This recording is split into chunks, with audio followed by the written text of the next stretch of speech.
Yes. Okay. Finally, we're together. Oh, how do I go forward? Oh, okay.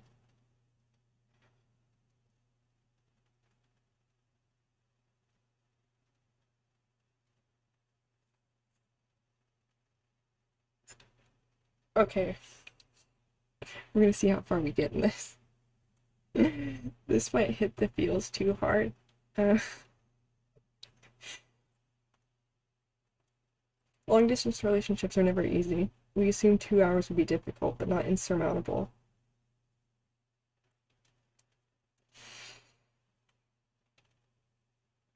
We were wrong. It was awful. Finally.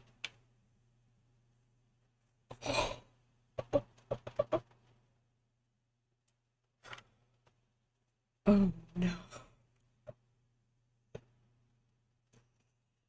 Okay. Composure.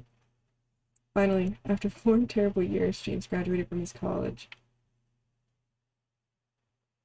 Dude, I was in a long distance relationship for the majority of the 8 years with Dino Dude.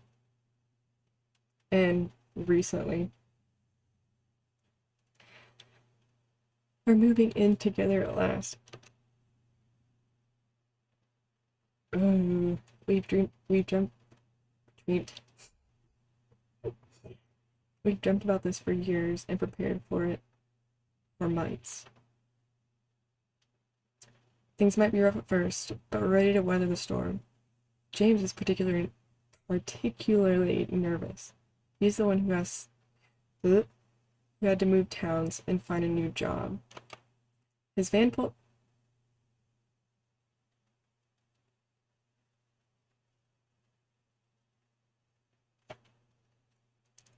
It's gonna hit my house. That is so loud.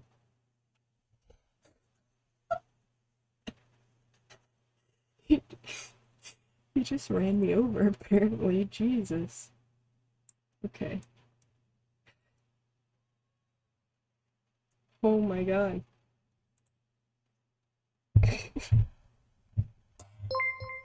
Oh, thank you, guys. Praj Val Party just resubscribed for 3 months. Third month it is. I love how sad he sounded. Third month it is. Like, oh, thanks. Is the movie still going? Is that where everyone's at?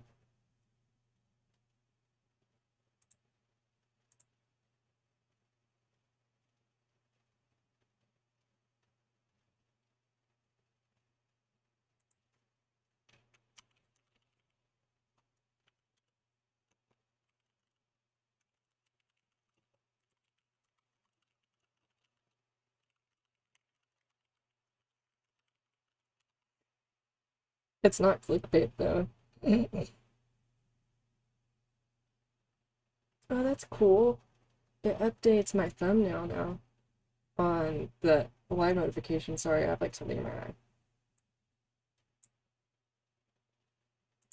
Okay, this is elevator music.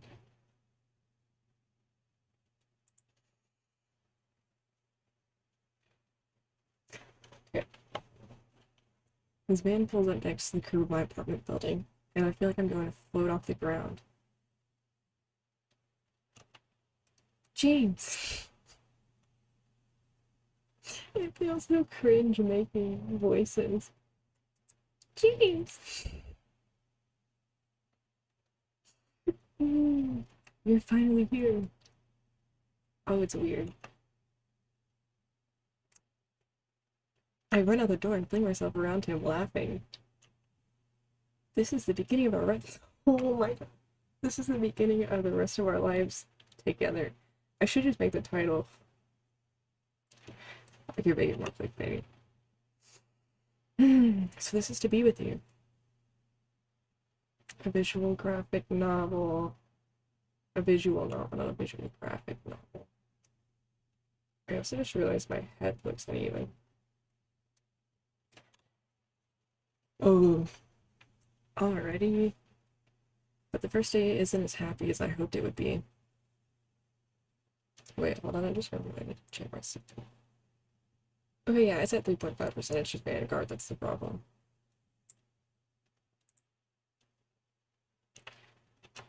We were unpacking his stuff all day, trying to find space for him in my tiny one-bedroom apartment. Well, that's your first problem.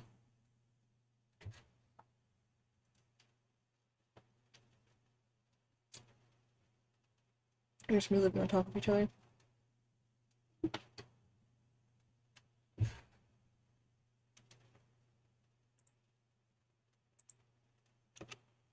I got rid of a ton of my stuff to leave room for him, but it wasn't enough. How much shit does he have? What is that?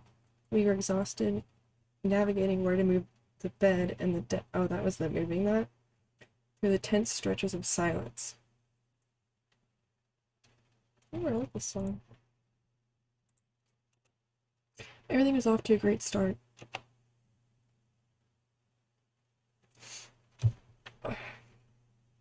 Sweaty and tired, all I want to do now is collapse on the couch and watch people make impossibly beautiful baked goods until I pass out. James, however, isn't tired at all. To the contrary, he's pacing in front of me, in the TV, hands behind his back. He said, "Is something wrong?" Well, obviously, because he's pacing back and forth in front of the fucking TV. Who? Who does that? What?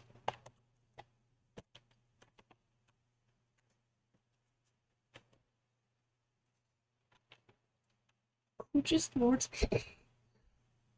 with their hands behind their back? He avoids my eyes but stops moving. Oh. What guy voice do I make? What guy voice do I make? Yes.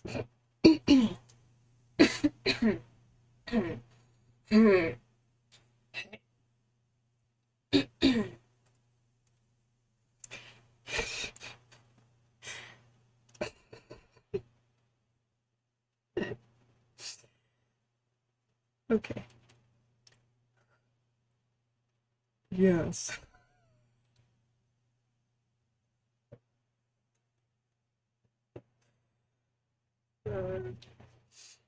Yeah, so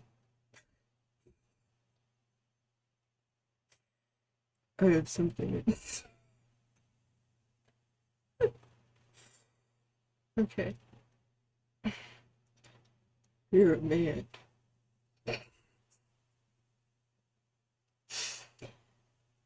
Yeah, so I have something to tell you.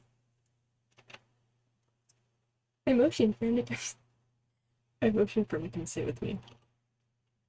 Of course, you can always tell me anything.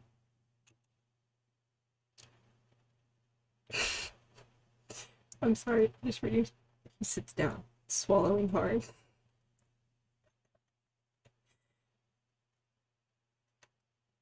Right now, yeah, because my throat's a little dry. But I'm also reading it at an appeasing tone. But I was also making a dude voice. I. He stops. I smile encouragingly, reaching out to pat his hand. His eyes flick to my face, then down. Okay, that's. I don't know why that just sounded weird. Oh my god, I'm gonna have to do this low voice. I haven't meant. I haven't meant to keep this a secret. It just never came up. Oh. Mm. I've been afraid.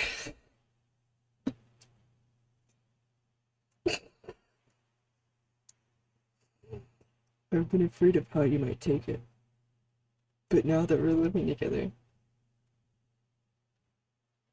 Sorry, that comma's in the wrong place. That really threw me off. You're probably going to find out. My heart skitters. He doesn't have a penis. Find out about what?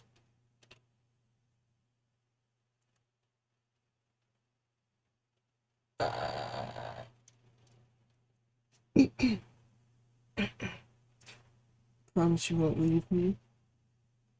Wait, that wasn't a question. That was a promise you won't leave me.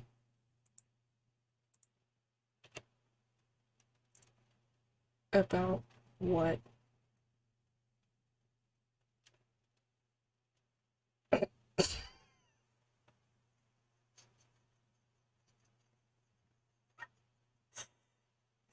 I'm sorry, what? Who sends it like that? Now that we're living together, what?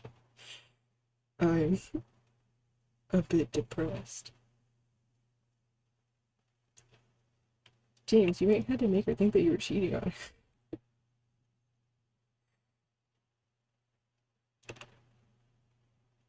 Yeah, I'm hit by relief so palpable it escapes me to sight. Yeah, no shit. James makes a face. Sorry. I thought I jumped to the worst conclusion possible. I thought you cheated on me.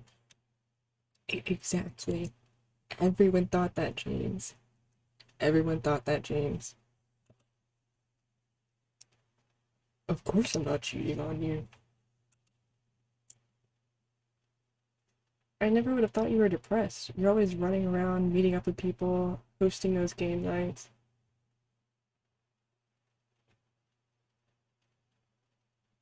Okay, this might get a little too therapeutic. Ooh, because I'm going to start assessing myself. Okay.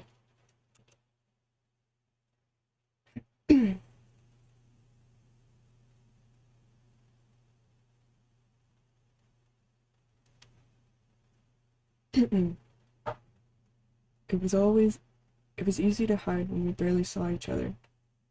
I could always, it makes me feel like an idiot. I don't know how to lower my voice. I could always make myself look busy, even if I wasn't. But I'm trying to warn you, I can get really moody. Mm, mm. Backing up there, Terry. Depression is not an excuse to lash out at people in the way that he's insinuating, because I feel like I know where this road's gonna go.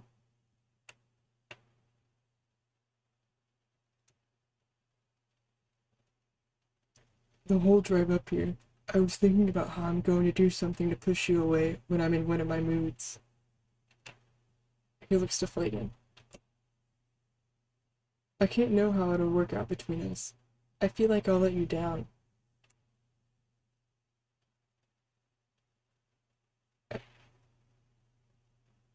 I've tried to pull myself together for months, and it hasn't worked. I'm still a mess. Eventually you'll see that.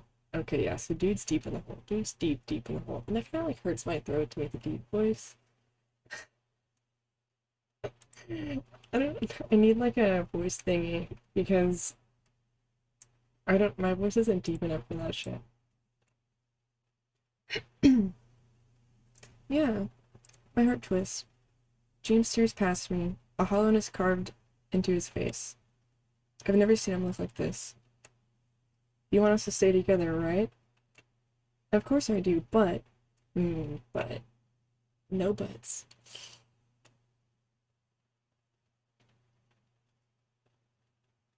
I want us to stay together. If you want us to stay together too, there's nothing to worry about. Silly Billy. Silly Billy, let me just pat your hand real quick. Ooh, I just like... Sorry, James.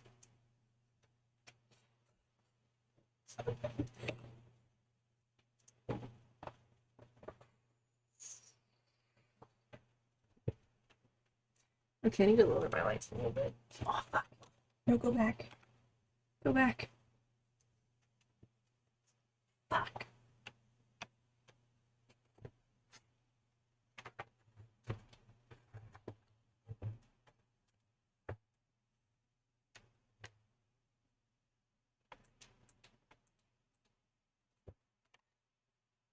Okay.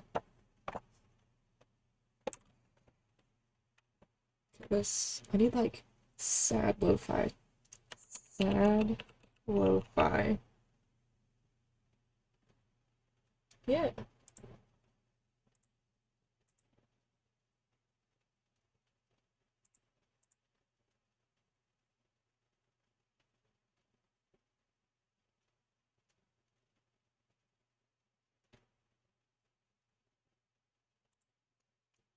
There we go. Setting the tone. We both knew moving in together could be rough. We have to get used to each other, and we're going to find out stuff about each other we never knew. Like that he's a psychopathic murderer. Maybe he picks his boogers and eats them. That'd be like the worst fucking nightmare. But he puts the toilet paper on the wrong way. This is just one of those things. I'm willing to stick through it. Stick it through. Stick.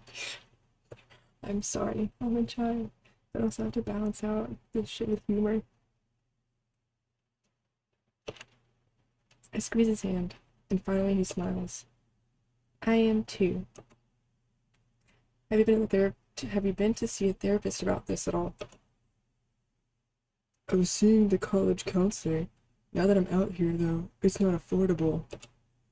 I bite my lip. Sorry, that was weird. James hasn't even started his job.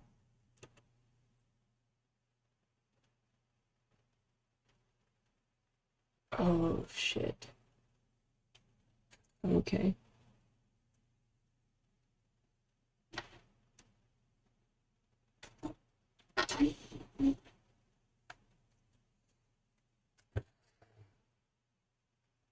The plan was I would quit my job so I could concentrate on school. There's a particularly valuable internship I was hoping to qualify for. My grades aren't up to snuff as it is. It's a long-term plan, but it leaves money tight for the time being. I already feel guilty enough about relying on James for money. I told him I would handle all the household chores in exchange, but as I read my thoughts, James starts rubbing my back. I don't want you to stay. Oh, sorry. I don't want you to stay at your job. I'm fine. My counselor gave me tools for dealing with this. Well, obviously you're not dealing with it. I wasn't trying to make a big deal out of it. It's just something that's probably going to affect you. If your mental health is affecting the people in your life, that's not a good thing. It's not a good thing.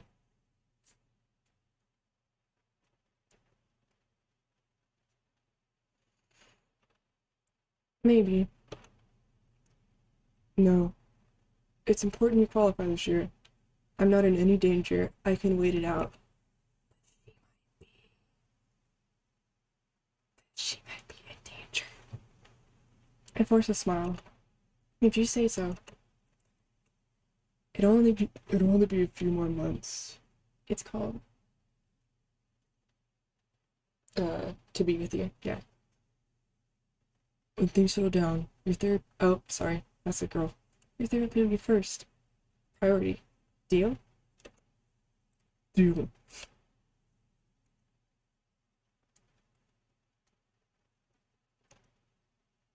We settle in rather quickly over the next few days.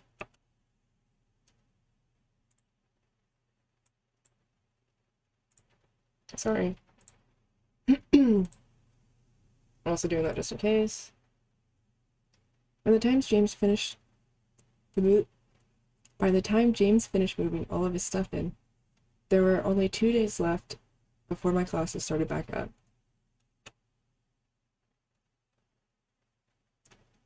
He seems to be okay. He's not doing great, but not doing terrible either. Now that we're living together, I'm seeing what he meant about his moods. Sometimes I'll start in on the conversation, only for him to get supremely irritated. Supremely.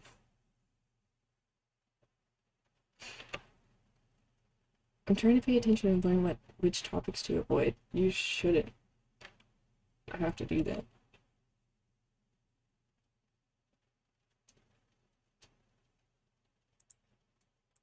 Still, it's hard to see him upset this often. He's pulled me through so many dark spots.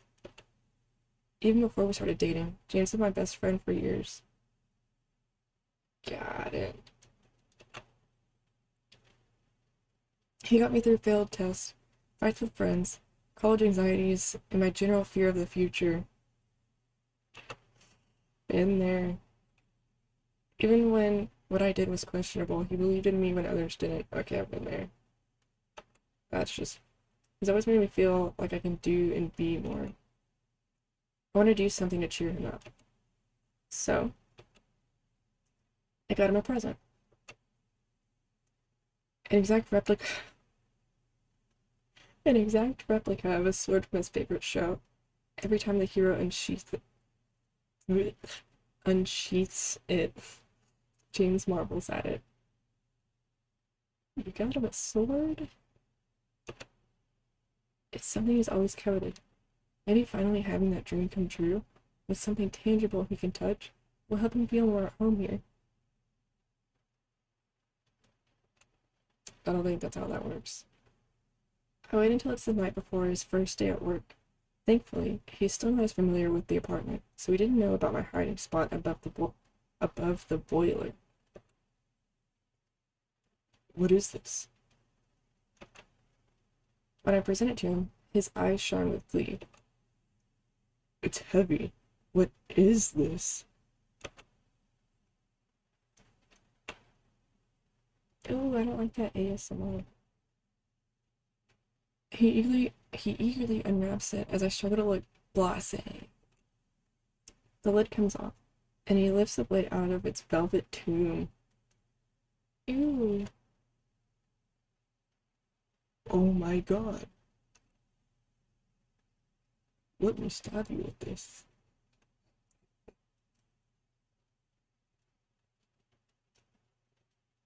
Uh-oh. I said it wrong. Oh my god. He says it in a sort of flat way. He doesn't sound excited.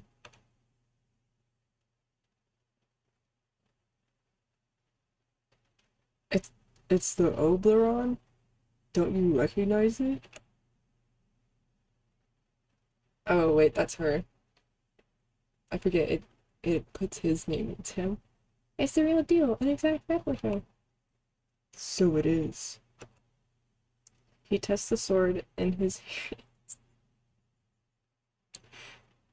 Sorry, that might...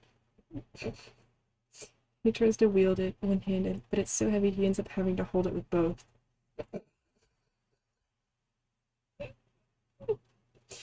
I'm sorry, that just sounds so dirty. After giving it a few timid swings, he sets it against the wall next to the door. Do you like it? Whoa. He takes a deep breath. Dude, really? I don't. I'm sorry.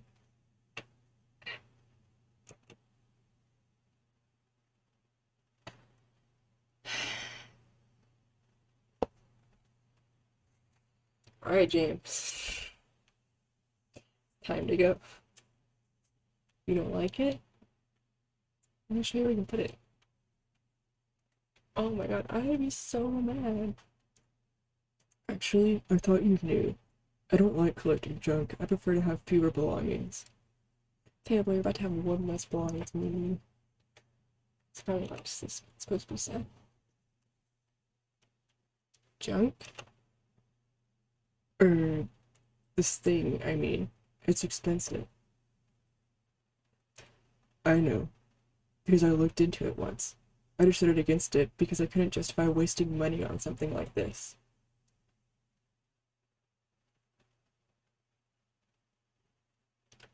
Oops. Wasting? Yeah, that's not how I just said James. My voice comes out like a squeak and I clear my throat. Sorry. Not. Wait, is he saying sorry? Not. Sorry. Not. It's a nice gift, but we're living together now, and since money is tight, I thought we would be more careful than this. Yeah, but James, you're depressed as shit. I'm trying to cheer you up. Like, the sentiment. The sentiment. Of course. Why didn't I think about that? Maybe because you were trying to pick him up. I'm sorry, I was trying to help you feel more at home. I mean, I do like it. Kind of. Just say thank you. Oh my god. Just say thank you. Like, what? Oh my god. Just say thank you. Or, I appreciate the thought at least. He stops mid-sentence, his eyes widening for an instant before he turns away. He's gonna say some dumb bullshit. James? What's wrong? It's nothing. No, I saw something happen. What's wrong? You look so sad.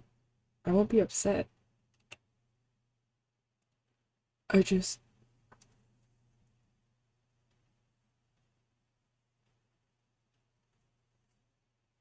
Boy. Boy. It made me wonder whether you really know me all that well. That's all. James, we're about to throw hands. I'm about to stab you with my fucking sword that I just bought you. I feel like I was trampled by a horse. I feel like he just shoved a sword that I bought him as a present up my butthole. You could just say thank you. Sorry. I'm sorry. This is why I didn't want to say. I know you care. My brain, it... Don't blame us on your depression, dude. We haven't been living together long. I've talked about this before, and maybe you didn't connect the dots.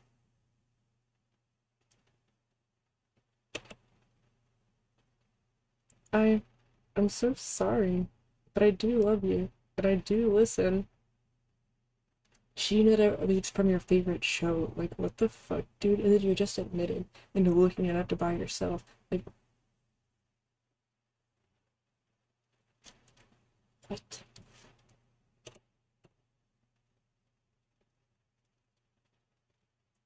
Excuse me? Oh, wait, hold on. I should tweet this.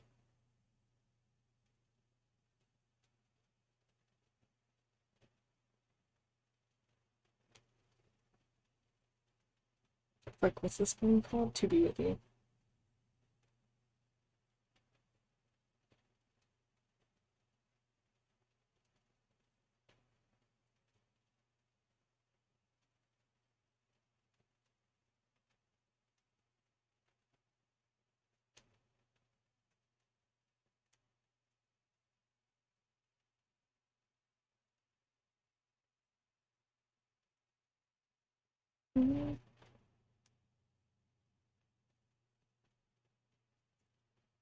This is actually really cool. I know. Think don't. Sorry, I just...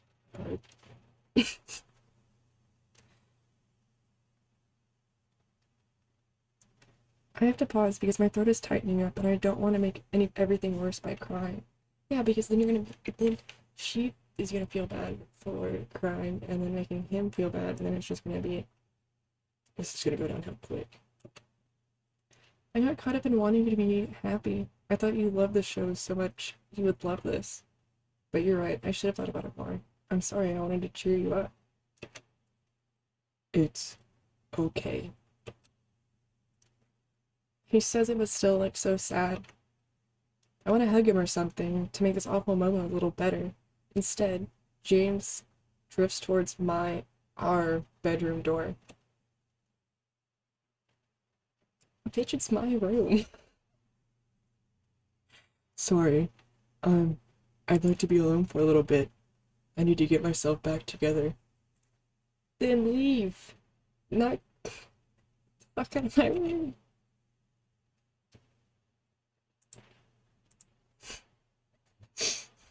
The dink donk is for the red flags that this man is throwing.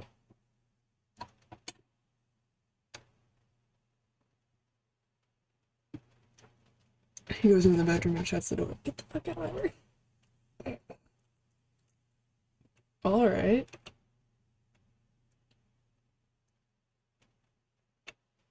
Really, there are always speed bumps in these situations. James needs time to himself when he's upset. It felt different when space was over the phone instead of within the same 1,000 square feet. Coco Mouse 7 gifted Suburban Errorist _ a subscription. Coco Mouse 7 gifted a tier 1 sub to Suburban Errorist _. They have given 43 gift subs in the channel. I got it so long. Thank you. This one's hitting very, very hard. Oh wait, I need to turn pre-roll ads off. Hold on. Okay. And if you're not sub, now's the time to sub. Because I'm gonna run a 3-minute one so that pre-rolls are off for a while. Okay. Okay.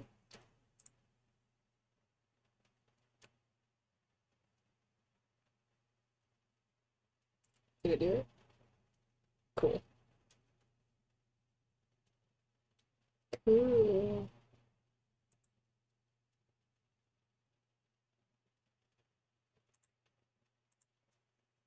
Okay. But we just moved in together. He's got a new neighborhood, a new job. We're trying to make room for one another in our lives, and he's depressed. He's going through a lot right now. Yeah, but you just moved in together, like, this is what you both were wanting, so, like, what? I don't know about all that, homie. Hopefully, as the two of us adapt to these new circumstances, he'll go back to being more like his usual self. Regardless, I love him. Even though it'll be hard, I want to support him through this. Oh, girl. Oh, I knew it'd be rough at first. And I'm not willing to turn my back on him when things get rough. That is something I promised myself I would never do. No matter what, we will make it through this. Don't do it. Don't do it. That's right.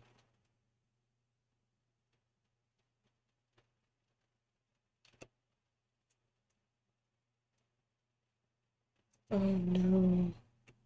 It was about 3 years ago. I think my parents are going to get divorced. His eyes widen. He places his hand over my own. I'm sure that's not true. Everything will be fine. I stare him dead in the eyes. No, it won't.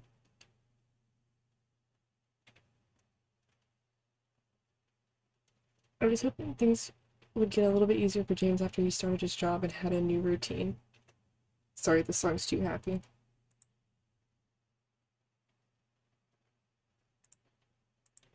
Unfortunately, that wasn't in the cards. Despite the good word my dad put in for him, James immediately got on the wrong side of his boss. He thinks I'm oh, hold on. He thinks I'm arrogant. He thinks I'm a pushover. He thinks I'm entitled, and he wants to make me work hard to cure me of it. He comes home late every night, stressed out of his mind, a new anecdote about his boss or that coworker on his lips. I turned in the papers, but then Melissa told me I stapled them wrong. Stapled them wrong. Who cares how papers are stapled? I did the work, didn't I?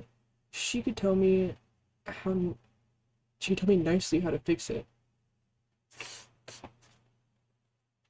What? But no, she shouts it in front of everyone. Then she drops the papers on my desk and walks away. It's hard enough to learn all this stuff on the fly, and now she's picking on me about staples? Half the time the anger shifts into sadness, then he spirals. I hate this. I need to work for us to live, but I feel like I'm making everyone's lives harder. Maybe it's because you're a douche.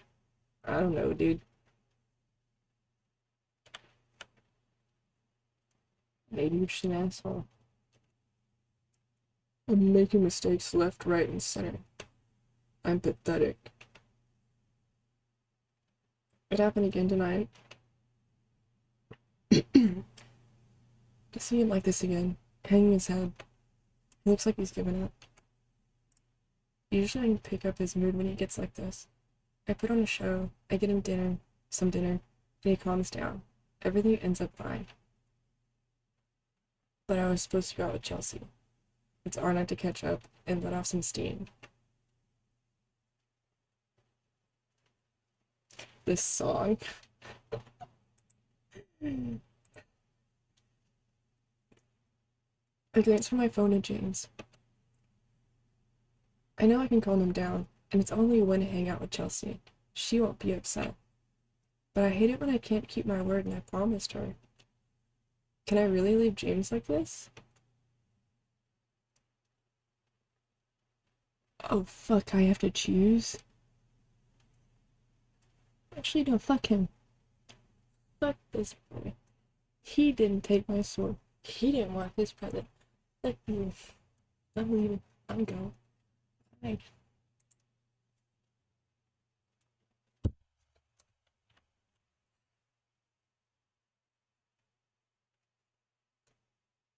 I can't cancel on a friend. I'm not that kind of person. Oh shit. I might have doomed us. I might have doomed us. I just realized why this song's familiar and what this part is and why it's all sad now. Ellie! Ellie, why?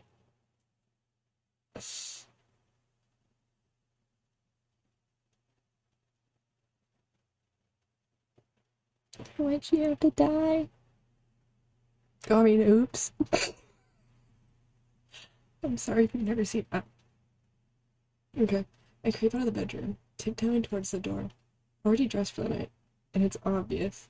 Ooh, no.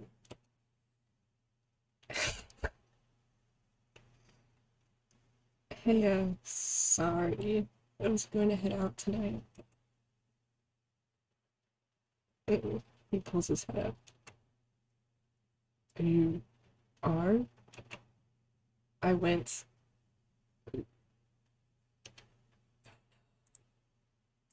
Okay, hold on. I need a blanket. It's like chilly.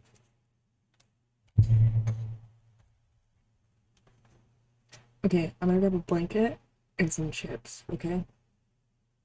And then we'll be back.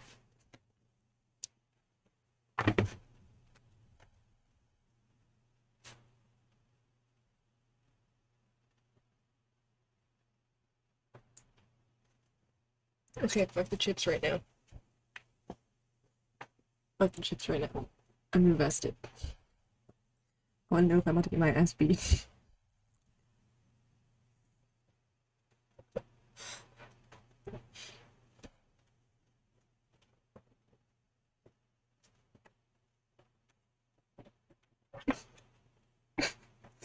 Climbs out of hole.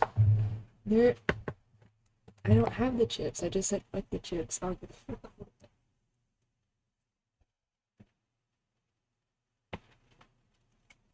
Something like cold right now.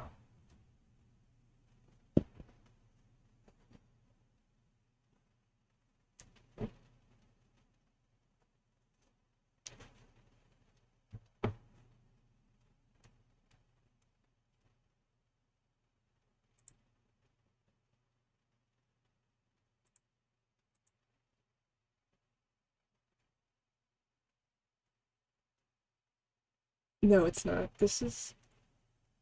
I actually need to check on the shipping. Ew.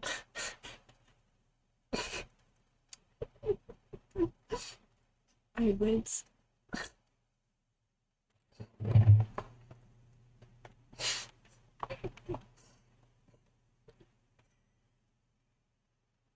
Oh, I cried at this song. Yeah, I promised Chelsea I would hang out with her. I'm met with deep silence. I fidget with my clothes.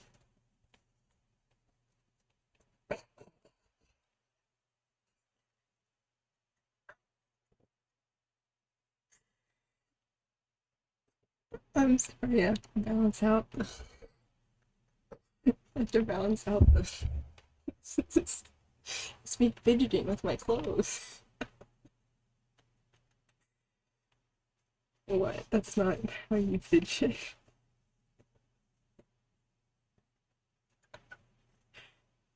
But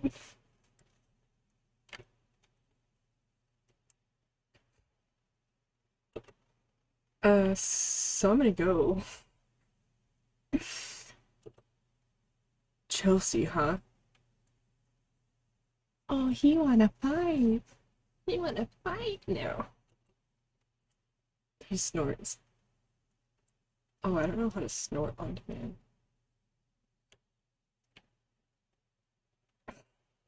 Is that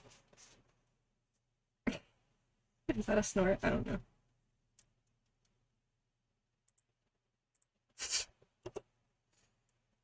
Go ahead. I figured. I pause, hand hovering over the doorknob. Figured. Figured what? It's nothing. Go ahead and go. Wait, hold on. I didn't have his voice. No, I make that noise with a deep voice.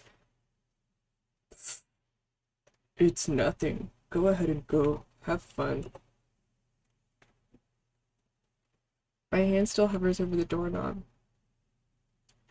We're going to see our friend Chelsea, Kenny. Figure what? He throws his arms up. It's not that hard to figure out. Of course you'd rather hang out with your friend than here with me.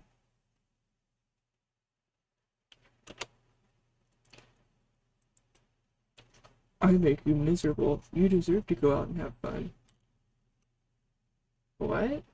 No, it's not that. I promised her, and I don't want to break my promise. He rolls his eyes. I'm sure you did. Wait. I'm sure you did. A tense silence. I'm racking my brain trying to figure out how to approach this when James says, go ahead. Leave. I'll be fine. I like my mouse.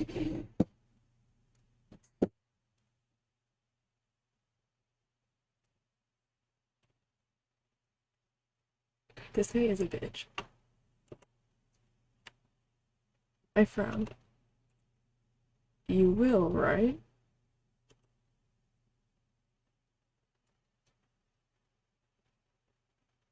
Sure. I'll just call up my friends and go hang out with them. Oh wait, they're all on the other side of the state. James. I'll find something to do in here. This is basically my place now too. Maybe I can redecorate it a bit. What's he gonna do? James, stop it. What? You're being unfair. He snorts again and mutters something under his breath. It sounds like I'm the one being unfair. We stare at each other. I glance at my watch. Then I sit down with him. James, what's wrong? I don't want to fight with you. What's wrong is that you. Oh wait, hold on. What's wrong is that you're. He stops struggling for words, then his shoulders slump. I'm sorry, I'm being a jerk. I knew it would happen. It's hard being up here. I don't know anybody. I have nobody to talk to except for you. Seeing you go out and have fun with your friends is kind of hard right now. Wait, they've been living there for 3 years. They've been living there for 3 years and he doesn't have friends? That's sus. What the fuck's he been doing all this time? Well, why don't you come with us?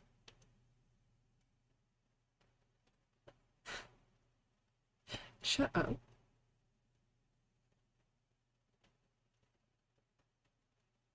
Yeah, but like, The thing is you make friends by going out too. I'm not sure Chelsea would like that, but it would be better than this. Oh, this is fireflies. He avoids my eyes. Oh, fuck. Stop. The planet Earth turns.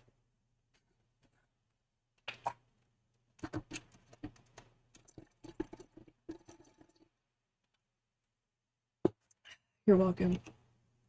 I don't want to. And why not? He pauses. I know you're not gonna believe me, but I don't think Chelsea likes me. Then just fucking stay home. Then just fucking stay home, James. Then just fucking stay home, James. Then just fucking stay home, James. You don't? Of course not. Haven't you seen how she looks at me? I bet it's the same way I'm looking at you right now, motherfucker. She's always judging me. Always. You know, James, if everybody doesn't like you, we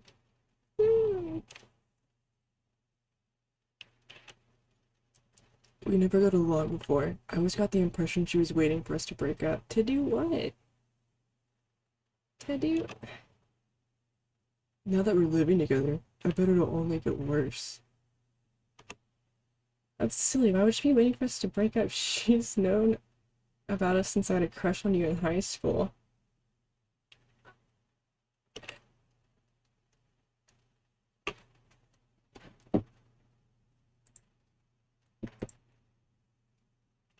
She's excited we're living together now. You don't know her well enough yet. I knew you weren't going to believe me. It's not that I don't believe you. She's trying to explain why. It's that you think you know better than me.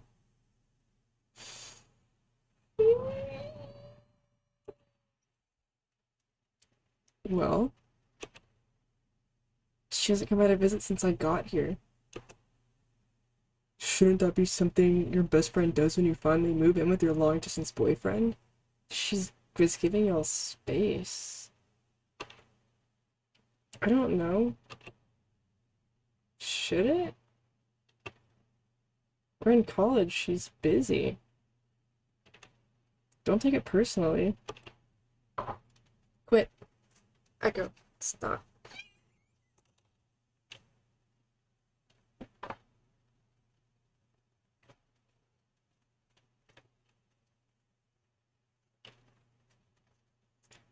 You're right. Everyone's busy. Except me. I'm just alone.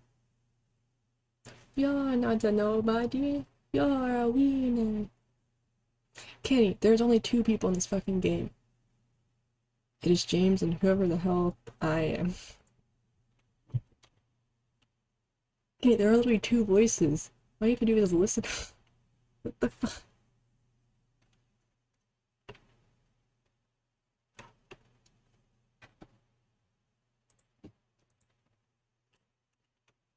Yeah, Kenny, we are 3 years in the future already, okay? We are 3 years ahead. 3. I'm just alone. He hangs his head again, and I sigh. No, don't cancel your plans with your friend. You just said that you never get to see her. 'Cause she's busy. And you promised her and made these plans. Then I had another bad dream to change. I have to cancel on Chelsea. Just this once. I stay up late comforting him and talking him past these thoughts. We put on his favorite show and it eventually turned into a pretty good night. The friend!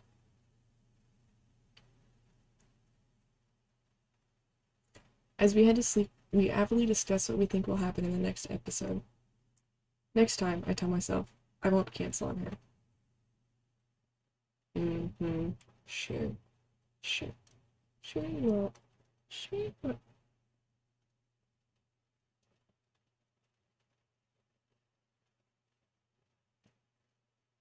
Who's talking? Wow.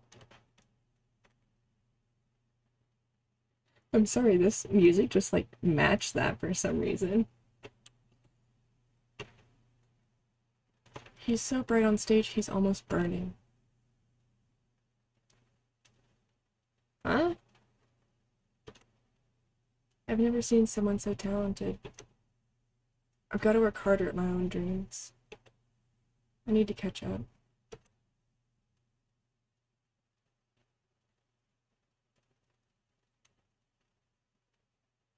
Huh?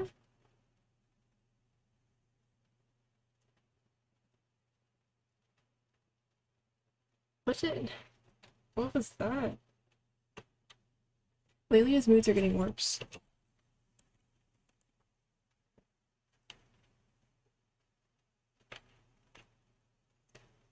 I used to be able to comfort him and work him out of his spirals. Now it's like they're stealing him away. I've been staying at home after school, trying to help him feel better, trying to keep him balanced. It's almost become like a second job. I haven't hung out much with my friends, and it's starting to take a toll on me.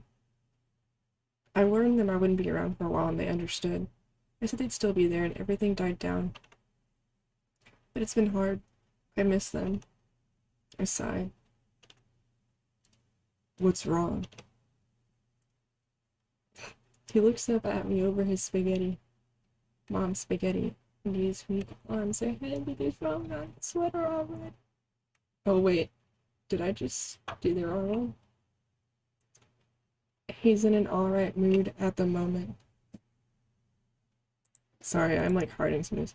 He's in an alright mood at the moment. Eyes bright despite the tiredness wearing on his face.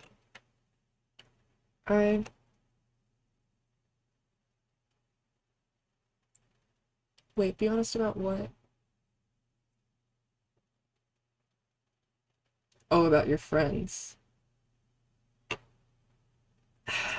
Can we be on it? Yeah, we gotta be honest. We gotta be honest. I'm missing my friends a bit. I haven't seen them in a while.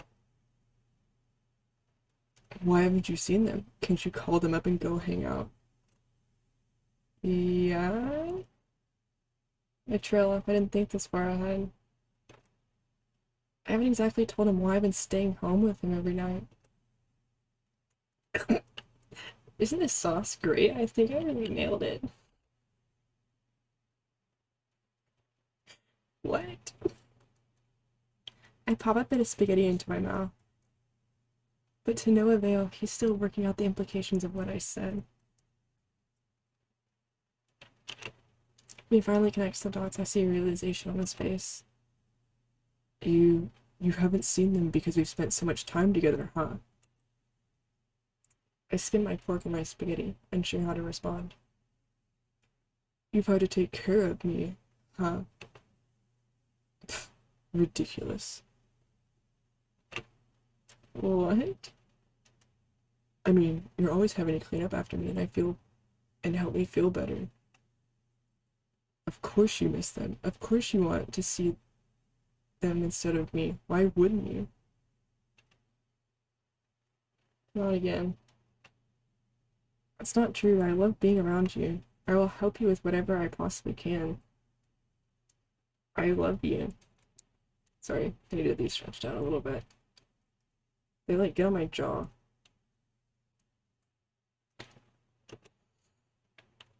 Sure you do. Oh wait, sure you do. I'm a mess you have to babysit to help me keep things together. What's not to love? Meanwhile, you're perfect. Everyone loves you. You should go hang out with your friends. You'd be better off with them. I'm not going to leave you, James. You should leave me and go live the rest of your life. I'll be choking on your dust. What?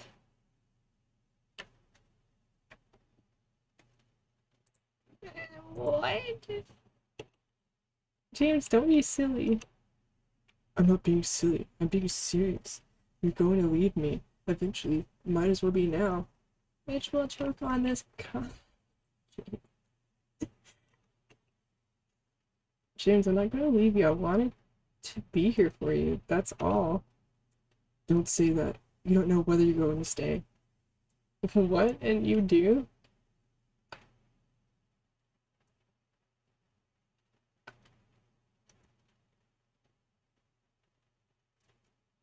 I can't even say that sentence, it's so fucking stupid. I know better than you do. I've been here before.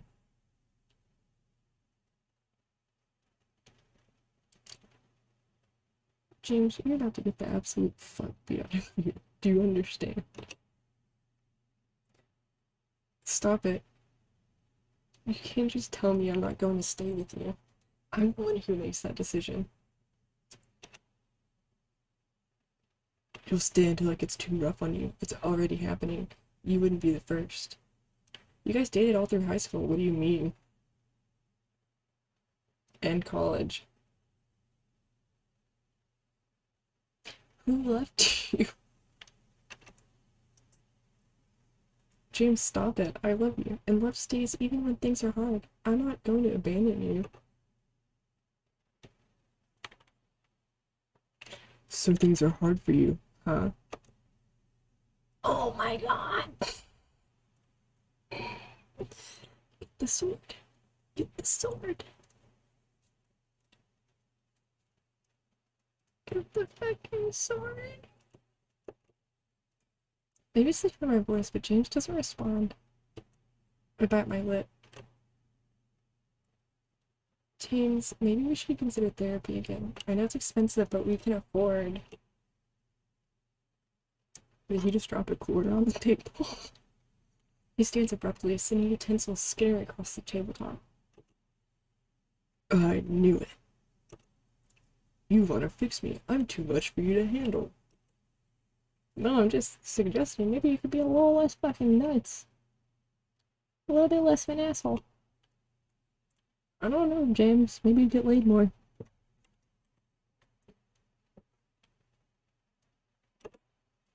Sure you are. Get the fuck out of my room, dude. He sweeps out of the kitchen, slamming the bedroom door behind him. I put my face in my hands, breathing deeply. We had tense nights before, but this is the worst by far.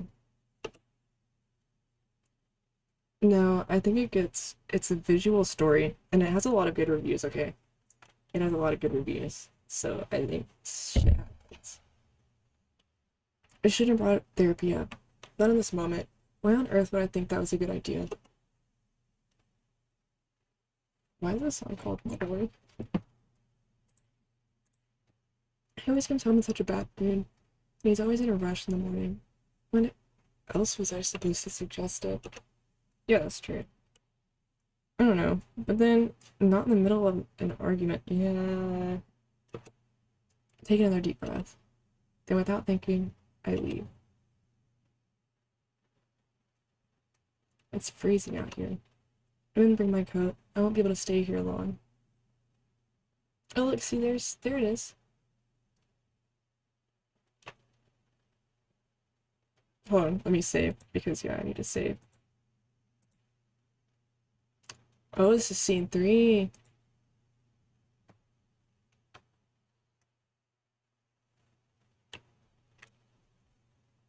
I didn't bring my coat.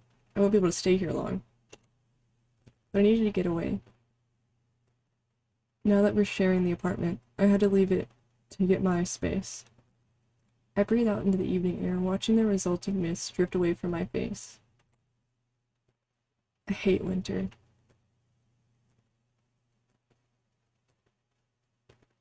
Well, now what?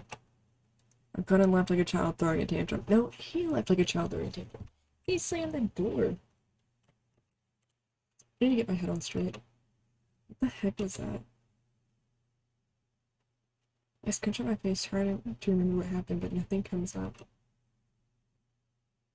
It happened so fast I don't remember what exactly either of us said. But he was being mean. It hurt. Nothing like this has ever happened before.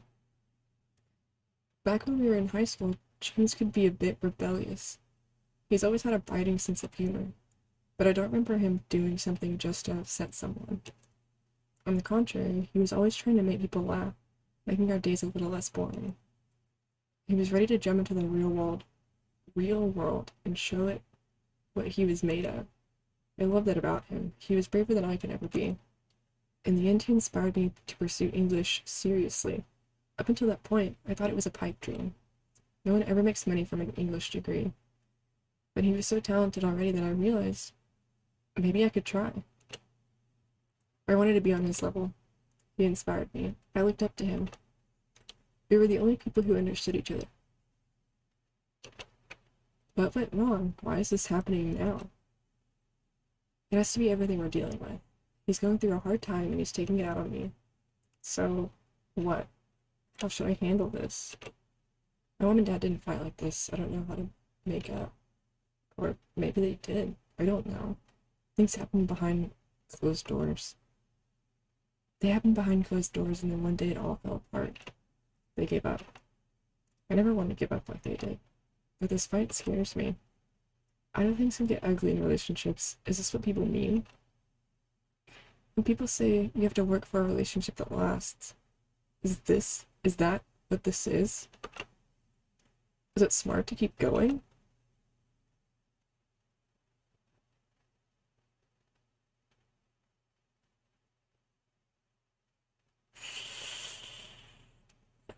What do we do, chat?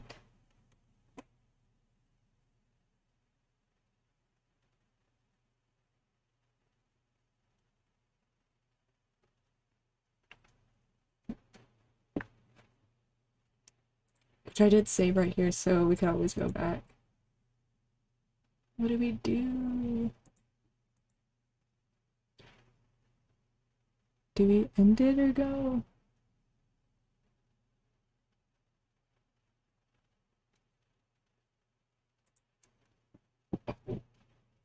We'll do this for now.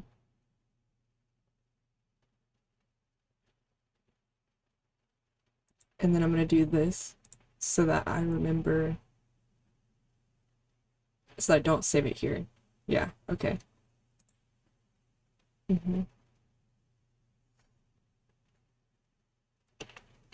need to talk about this. If we talk this through, we might be able to work it out. But if we can't, bye. I guess it ends here. A chill runs through me. I hope it doesn't come to that.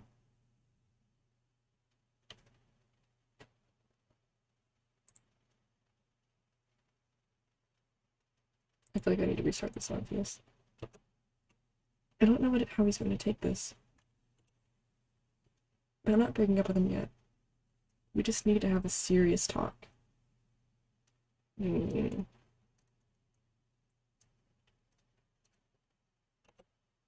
needs to know this isn't okay. I try to sneak back inside, but the front door lets out a loud groan. I've never had to sneak into my own place. I didn't realize it would betray me. Quickly, I close the door behind me and take off my shoes. I hear him enter the living room. I avoid his eyes. I don't want him to see my face, but I'm not even sure what I'm feeling. What the fuck is my name? Alcy? Alcy, sorry. I concentrate on putting my shoes away. To be honest, I'm embarrassed, ashamed. We had a fight so bad I ran away. I don't know how to deal with this. It's freaking me out.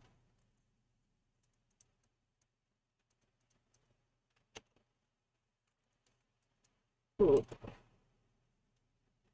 Sorry, it's like putting weird pressure on my jaw. Elsie, please. Oh, sorry. Elsie, please. Look at me. I look at him. He's crying.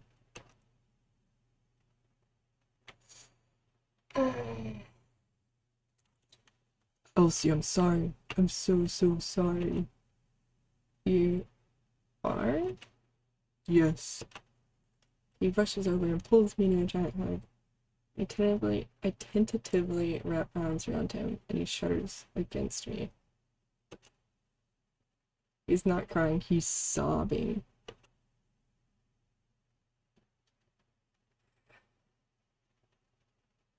I'm so sorry. You didn't deserve any of that. I was a beast. What? I don't know how you put up with me. James, hold on. Calm down. Let's talk about this, okay? I'm such an idiot. You've stayed here to support me all this time, and all I did to thank you was yell at you. I'm so awful. James. James, please, let's sit. I want to talk about this. He releases me, sniffling. I guide him to the couch. There, shh, it's okay. We're going to talk.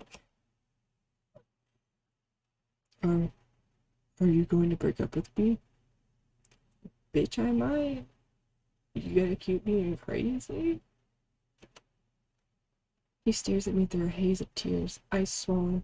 He's been crying for a while. He looks so scared.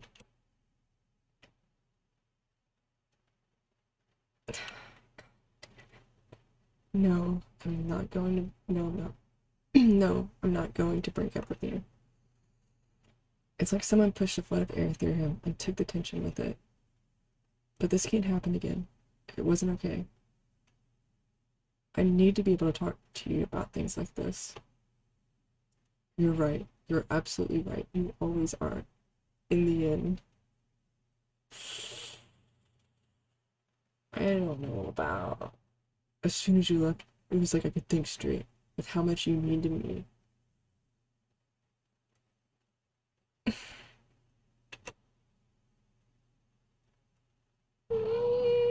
He pushes the strand of hair delicately behind my ear.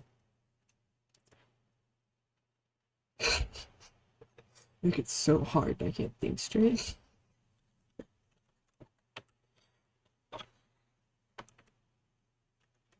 Sorry.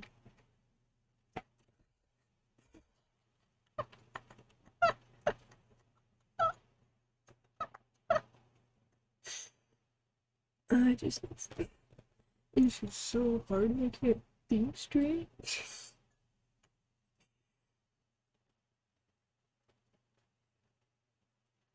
Said I'll always be your friend. Took an oath I'ma stick it out to the end. Now that it's raining more, know that we'll still have each other. We can stand under my umbrella. We can stand under my umbrella. Oh, they didn't do all the endless. Don't you want me forever? I should have never treated you that way. You're a saint. You're a wonderful person. You're always there for me. I should be thanking you for everything you've done. I love you so much. This silence falls between us as I mull things over. He understands what happened wasn't okay. Even better, he figured it out on his own. He understood, and he'll try to do better. That's all I wanted. Besides, what'll happen tonight? We got upset at each other because we miscommunicated? That's all. It was a little argument. Everyone fights sometimes. You know, it's funny. I was really upset earlier, but now it kind of seems like it wasn't that big a deal. He smiles. I'm glad you feel that way. I'll make sure to be more careful from now on. For the first time tonight, I truly smile at him. Thank you so much, James. I love you. I love you too.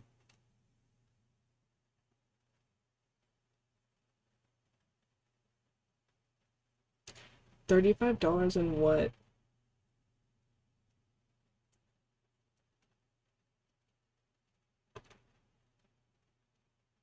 Oh my gosh!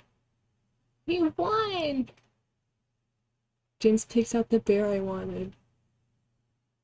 For you, my queen.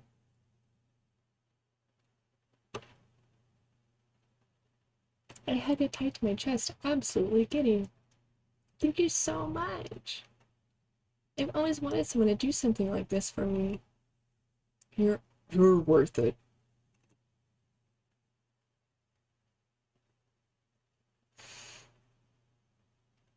Over the past few weeks, James and I have fallen into a bit of a routine. He comes home from work, usually upset. I have dinner ready. He's normally hangry, then I help him decompress and we watch some TV. It varies a bit day to day. I'll go to the store or I'll do homework, but for the most part it's the same dull pattern. Wash, rinse, repeat. But not today. Today that routine will be broken. Are you ready to go? I beam at him, so excited I can practically feel it radiating off me like static off a generator. What? He stares at me grimacedly. God damn it, James. Mm-hmm.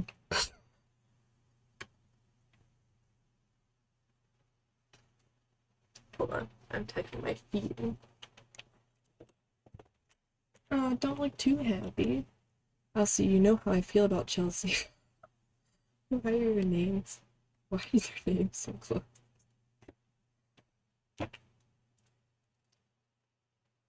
Sorry, I don't know why. This is like putting so much pressure on my jaw. I do. Thank you for coming with me tonight. He grunts, clearly struggling to suppress a tiny smile. We head out. Chelsea's throwing a party, and both of us are going together. It'll be our first time out with my group of friends. I've been excited all week. Chelsea and I are both seniors in college. Once this year is up, she's going to graduate school, and I'm heading into the workforce. She's focusing on medical engineering, and this past year has been brutal for her. Jesus. We're not partying as much as we used to. No shit, she's a medical engineer. What the fuck? But she's been making the effort to throw some last hurrahs to celebrate the fleeting moment. This last one because of James. I'm glad we're actually going this time. Here's to another celebration. What's he gonna do? What's he gonna do? Is that Chelsea? Is James racist? Does James not like Chelsea because she's black?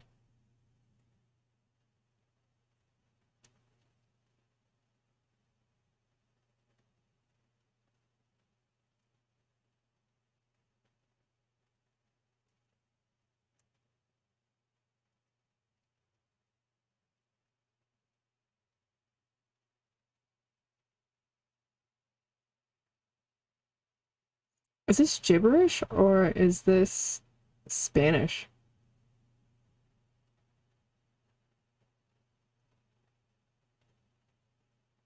Or French?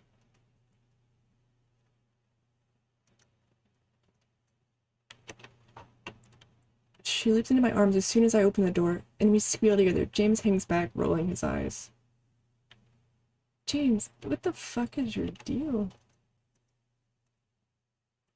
She even hugged him. Eventually, Chelsea pulls away from me and gives a slightly less enthusiastic hug to James. He makes a face at her after she turns back to me. What the fuck is wrong with you, dude? I don't know what. Help yourself to the drinks. Whichever one of you isn't driving. Wait, help yourself to the drinks. Whichever one of you isn't driving. You know how it goes around here. I'll be back. I gotta handle something. I'm glad you made it. Chelsea disappears into what I know to be her bedroom. James and I turn to face the massive throng of people. It's been so long since I made it to a party, and this one seems particularly overstuffed. People have already spilled drinks on the floor, and I struggle to step over the sticky patches in my heels. I'm not used to being around this many people anymore. Maybe I've spent too much time indoors. It's overwhelming. James seems equally uneasy. Well, to me at least. It looks cool as a midwinter breeze on the outside, but I know he's panicking. I stay close to him, unsure whether I can throw James into the hot seat. In the end, I decide to follow his lead. Thankfully, James makes an effort after I point out some acquaintances from my German classes. The conversation goes smoothly enough. James does well, but they don't seem too interested in him. Not because he's a dick, probably because no one likes him. I'm not exactly close to these people, so I didn't expect anything more. I hope James won't let it get to him. We float from group to group, with me introducing James and trying to maneuver the conversations to be more welcoming to him. Like, you shouldn't have to do that. It isn't long before I'm exhausted. It's all a bit much. Everyone's nice to James, but in a distant way. I'm starting to get worried. I'm not sure what it is about him that's putting them off. Maybe it's about how I'm handling myself? Maybe everyone's already heard about him. Maybe they truly don't like that I'm with him. Maybe it wasn't all in his head. I didn't realize it, but I was hoping James would hit it off with someone and make a friend. Instead, it almost feels like he's repelling people away. Or is he? Everyone already knows each other here. Am I overthinking this? Maybe I'm drunk. Maybe I shouldn't be drinking this much. It's hard to get a grasp on the situation. I can't tell whether I'm thinking clearly. The music is loud, and the lights are dim. It's been a while since I came to something like this. There you are! Thankfully, in that moment, Chelsea finds me. How you been? I drag her gratefully over to the couch, happy to finally see a face I trust. What did you say? How have you been? I haven't seen you since you moved in with James. What have you guys been doing? Or maybe don't tell me everything you've been doing. Chelsea, oh my god, shut up. She cackles. Anyways, I've been going to class. We just finished the new season of The Werewolver? Nothing much. I'm not sure what else to say. I'd like to talk to Chelsea about some of the turbulence James and I have gone through, but not here. I'm not shouting it in a crowded room. I'm not even sure how much I can say about it. Half of it is his own private business dealing with his mental health. But it would be so nice to talk to Chelsea about it. How's living together been? Well, the transition's been a little hard. I lick my lips. James is going through a lot right now. I'm trying to be there for him. Chelsea nods sympathetically. A pause stretches out between us. What else can I say? I don't want her to worry. I don't want her to think we've been really struggling. It would be nice to talk to her, but it's nothing we can't handle ourselves.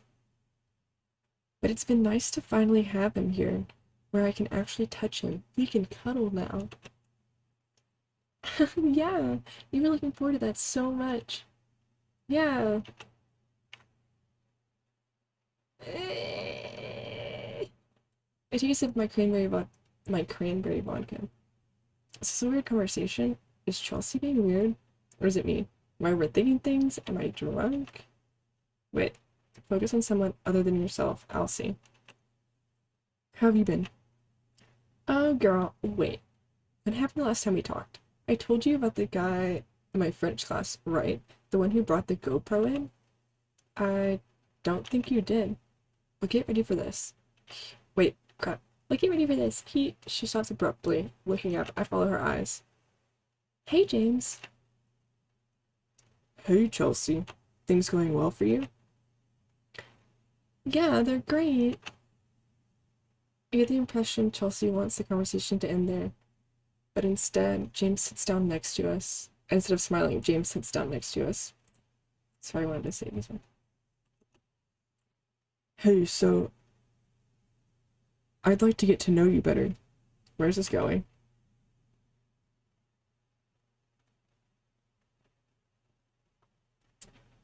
She gave you a hug. I know we don't see eye to eye. Oh, I know we didn't see eye to eye in high school. But you're Elsie's best friend. It's important to me we get along. Hi, Beam. He's really trying for me. It means a lot. Sure. Chelsea's uneasy at first, but the conversation flows to a book the university highly suggested we read for the year. It was absolute trash. They seem to be hitting it off relatively well, and I am not about to get in the way of them finally bonding.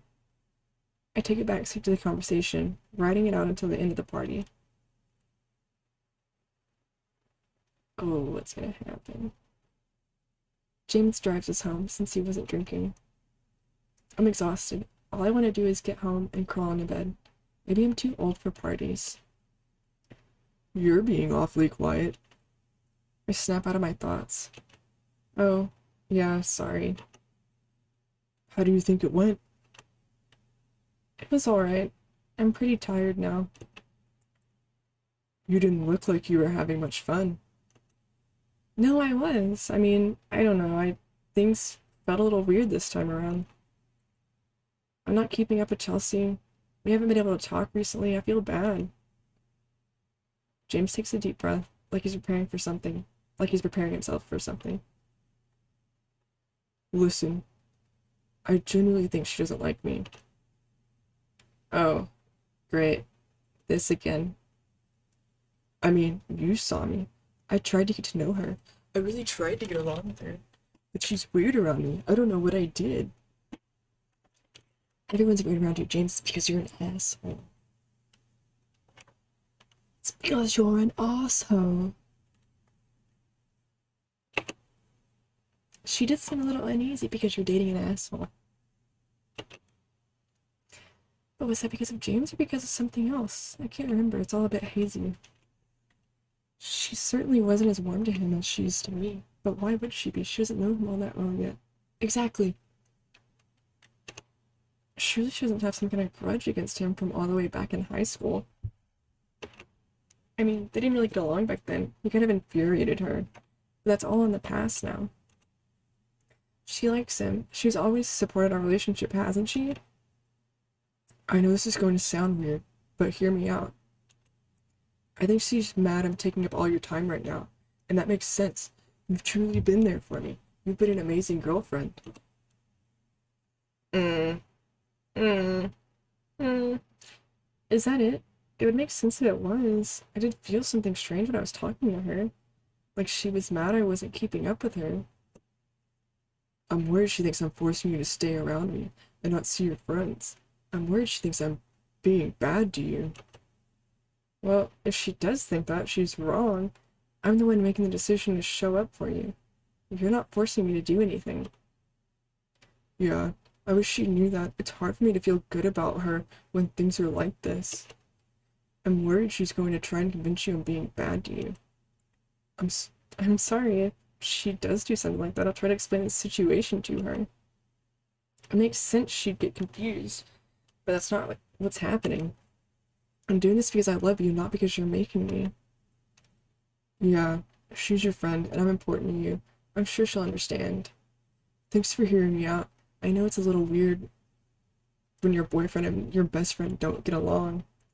You're both important to me. It seems like it's just miscommunication. Oh wait, you're both important to me. It seems like it's just miscommunication. I'll figure it out. And it's gonna be like a year later, they don't figure it out. Later, after I wash my face, I crawl into bed. I text Chelsea. I apologize for the distance between us and explain it's something I'm choosing to do. I stopped just short of asking her not to blame James. If she isn't blaming him and we're overthinking this, I don't want to give her any ideas. Girl, don't sweat it. I get it. I'll be here when you're ready.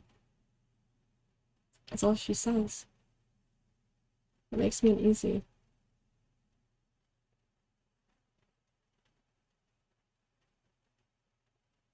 Who do you like? Is that him? Can I look? Yeah, no, don't be so obvious. Shh, girl, you didn't see me. James, huh? Oh, this is high school. She grins. Go get him. I'm having a bit of a bad day. When I woke up, James was already in a tiff. I messed up the timing for his breakfast and he was nearly late for work. He could have made his own breakfast then. Class was long and exhausting. I don't feel like I'm picking up the material like I should be. Chelsea's been on my mind too. I haven't spoken to her since the party. I'm letting everyone down, but I'm not sure how to start setting things right. As soon as I get home from school, I collapse in my bed. I don't get back up. I'm awoken by the sound of a door opening and a bag being thrown to the floor. I bolt upright. He sounds angry. What happened this time? I stumbled out of bed, still bleary-eyed from my impromptu nap.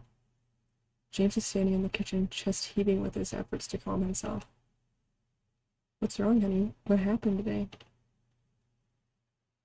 He stretches his hands out in front of him as if trying to measure something.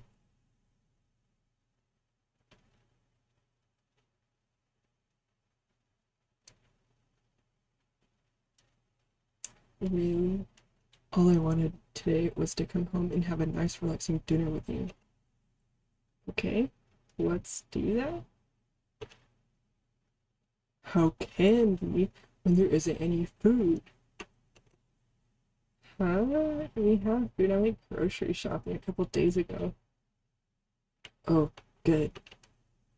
We have food, but no dinner. How long do you expect me to wait? For dinner? Yes. It should have already been ready by now, or almost ready, but you haven't even started it. Why isn't it ready? My eyes nearly jump out of my head. My eyes are nearly jumping out of my head. Papa. I'm sorry, this man has tried me too much. Too much. He's tried me too much. I gotta do it. Gotta do it. Gotta do it. James, this isn't the 1950s. I had a bad day, so dinner isn't ready. I can make it now. You had a bad day? You had a bad day? I didn't realize it was so hard to have someone else pay your bills while you go to school. Meanwhile, I'm stuck in this awful town in a job where people hate my guts, under pressure, not to lose it so you can finish school. But you had a hard day. Sure. James, you're being mean. I'm being mean? He scoffs, as if unable to comprehend me. Yes, you can't expect me to have dinner ready for you when you come home every single day. Really? I can't? Because that was part of the plan.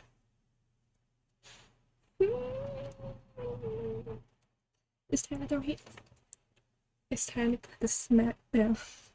It's time to give a little pat pat. Cause fuck this, bro. Cause fuck this shit. Cause fuck this shit. Why? Why would you ever? It's too bold.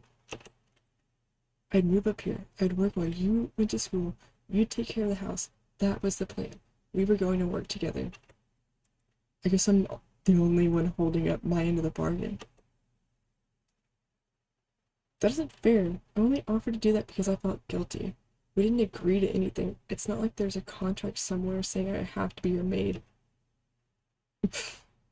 I guess the plans we make don't matter unless they're written in black ink. Sorry, I didn't realize I had to enter into a legal agreement when we decided as something on as a couple. You know what?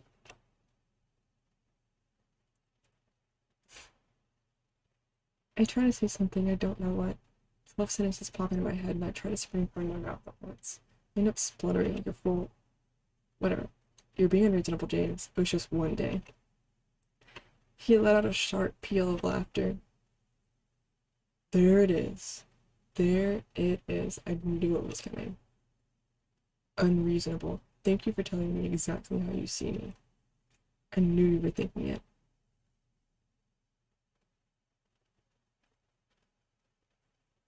I'm always being unreasonable, aren't I? Always having my moods, huh?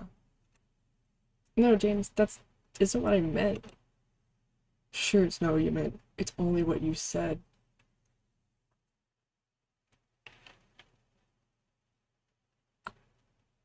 Oh, the amount of times I've been told that. I know where it's going.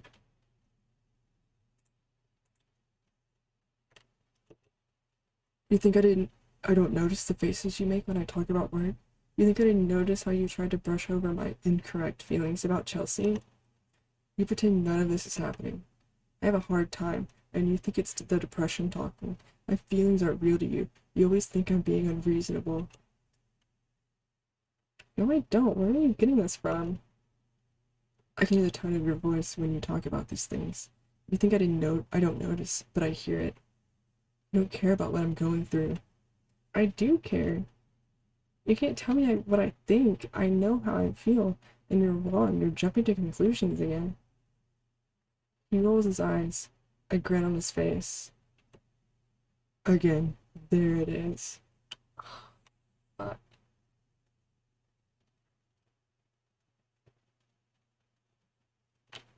The amount of times I've been in this situation is unreal, but it's kind of neat to see. It's validating to see it in a game, I guess, because I kind of thought it was just like,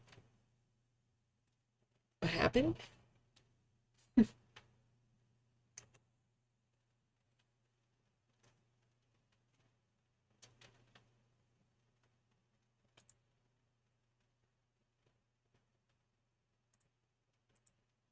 Had my cake now.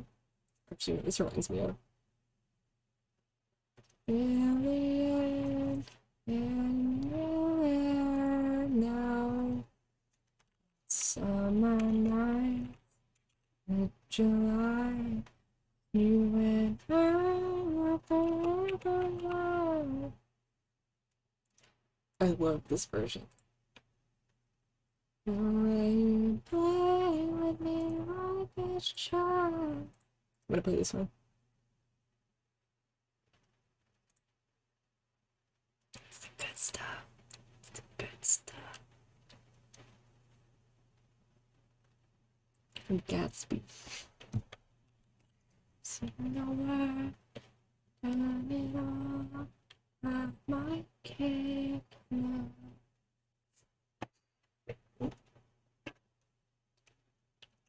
And Bel Air now.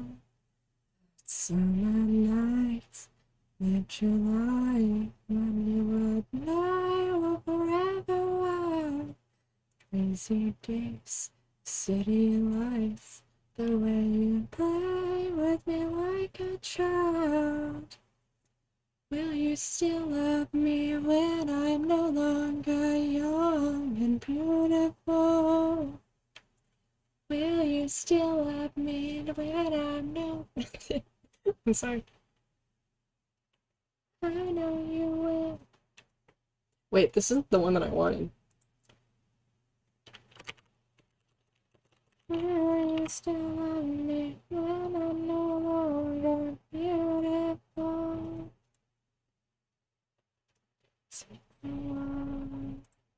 I wanted the... the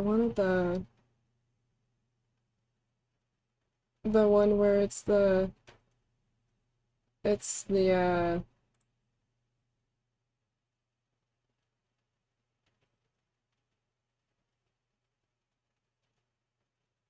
one that's the freaking the one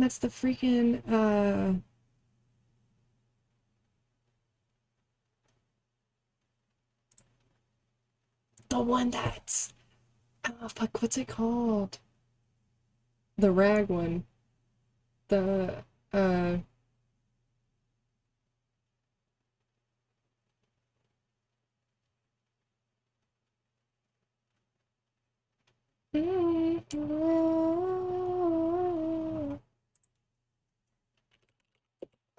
what is it? It's not ragtime, it's is it jazz? Please let me bring my mouth. It's not rag. Brother, tell me if you care. For that face, for that body, for that face, makes me wanna party. He makes me shine like diamond.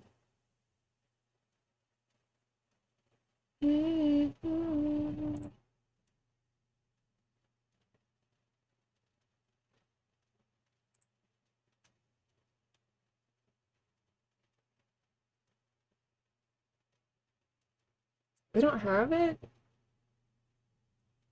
Are you kidding me? You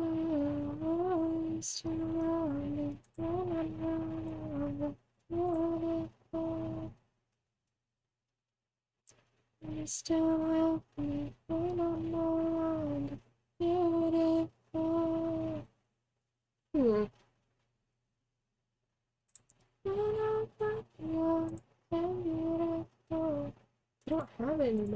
still have her on this. Okay. My head is spinning. He's wrong. I don't treat him that way. I don't think I do. I always try to be supportive. I try to watch my tone. Have I been doing this wrong the whole time? Maybe I don't understand everything you're going through, James, but I'm trying my best here. Like you're trying your best with keeping up with the house?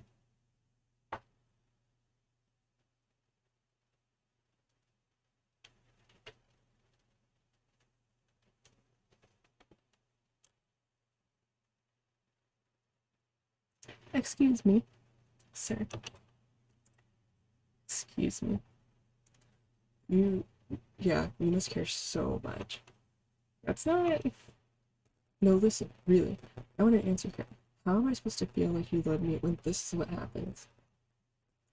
You always act like I'm overreacting. You always treat me like my feelings are real. How am I supposed to feel like you love me? Seriously, I'm asking. I'm not trying to make you feel like I don't care about you. That's too bad, because that's what's happening. You might not be trying to, but that doesn't matter when that's what happens.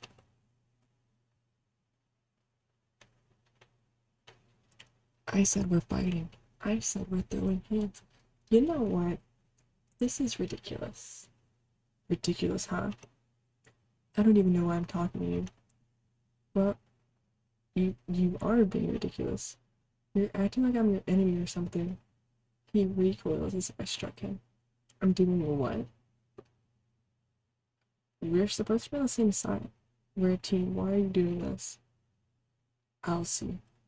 When did I say anything that even remotely implied we're not on the same side? You said I don't care about you. You said I just tolerate you, basically. Sorry, this song is bomb. He stares at me in disbelief. I would never say something like that. His tone is so abrupt, so serious. I'm suddenly unsure whether he did. No, you did. I thought you did. I didn't. I swear I didn't. But you might have felt like you said something like that, but I would never let something like that pass from my lips. I don't appreciate you putting words in my mouth. But I remember. Do you? What exactly did I say? I closed my eyes, struggling to stop the words from spinning together. Thank you.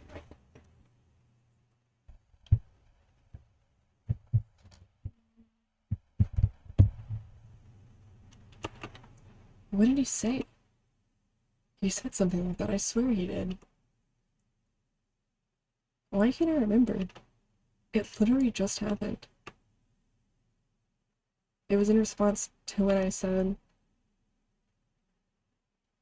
I don't remember, but, well, I do. But what? Now you're going to try and punish me for something I never said? Something you really think I did?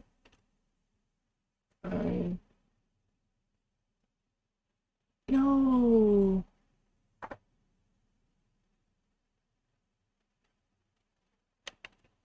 No! I don't want to. It reminds me that it's not so bad. It's not so bad. I close my eyes. The room won't stop spinning. The words won't stop. I feel like I'm going to throw up. I just want this conversation to end so I can get my head on straight. It doesn't matter. None of this matters. This isn't the time. We both had a bad day, and we're only making things worse. I'm sorry. I do care about you. I'll start dinner, okay? Go relax. He rolls his eyes, but a tiny smile appears on his face. He heads into the bedroom. I head into the kitchen.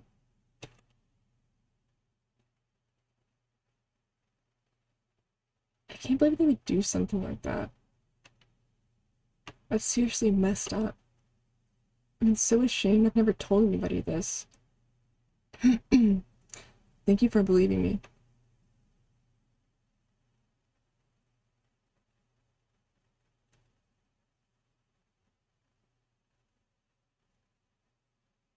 It's true. A lot of people have bad days, they don't devolve into emotional abuse. Yeah, that's a big thing. That is a big thing that comes with emotional maturity. There's sadly a lot of people that don't have it. Can I punch them? Thankfully, over time, things get better for James at work. In fact,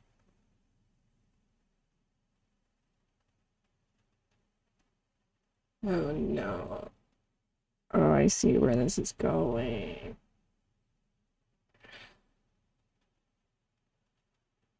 In fact, they're so much better he's even in the running for a race. Incredible, considering he basically just started.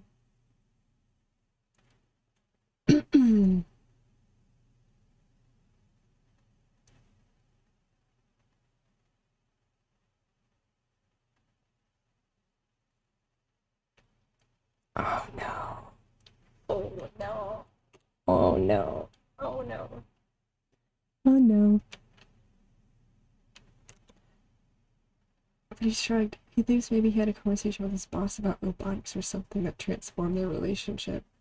Is his boss a woman? Is his boss a woman? I couldn't. I'm not so sure. I think it's more likely he wasn't used to his boss's communication style, but was doing a great job the whole time. That's James for you. He's good at everything. Oh wait, I need to save it, just in case. Unfortunately, things aren't much better between us. After our last blowout fight, things feel really tense. I don't have a great idea of where he's at or how he feels about us. I've tried to show him I love him. I keep the house spotless. I have dinner ready when he comes home, sometimes at the expense of sleep or some of my study time. That last fight was horrible, and I want to prove I do listen.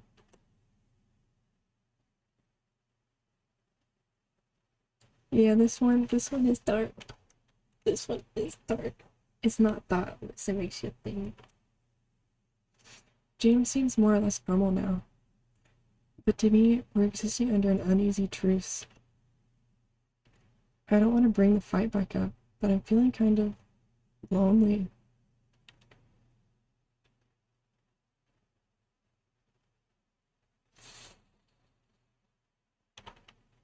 I've been there in the stonewalling.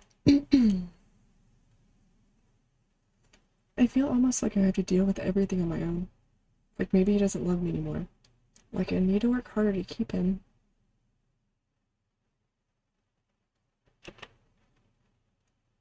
I don't even know where exactly it's coming from. I wanted to blame the fight, but I don't think it's just that. After days of mulling it over, I eventually realized it's the reality of our relationship hitting me. We finally started living together, and it's been nothing but stress. Moves, job changes, my final year of college, and getting adjusted.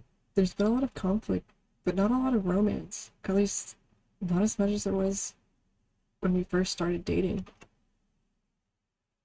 We moved in together, the romance faded.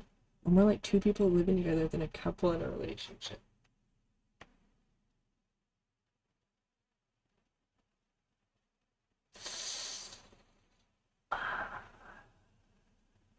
Oh god.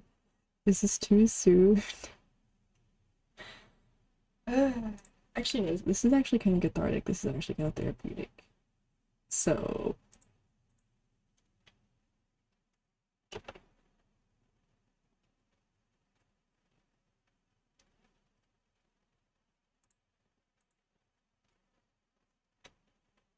I've read about this happening to other couples countless times. That must be what's happening here. If that's what's happening, all I need to do is feel that spark again. What I need to do, what I need is a date. I'm not gonna solve it, homie. I'm not gonna solve it, homie. It's never been easy for me to ask for help. It's never been easy for me to ask for anything, let alone a date.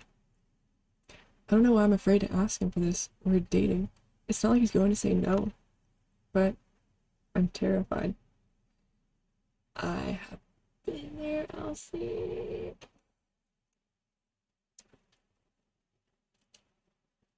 But when it comes down to it, I'm more afraid our relationship will fall apart. I don't want things to keep going like this. So, for the sake of our future relationship, I can do this. I approach him with this in mind, anxiety humming at my chest. James? Yeah? Oh, wait. Yeah? What? I was thinking. I've had a bit of a hard time lately. I feel kind of lonely. So why don't we go on a date together? I think that would fix it, and I would feel a lot better about things between us. What do you think?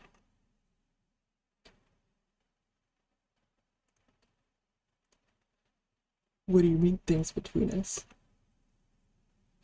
James, I'll punch you in the fucking face. She said she was lonely. No, this isn't something you just come up with, because I've had some of these exact same things said to me.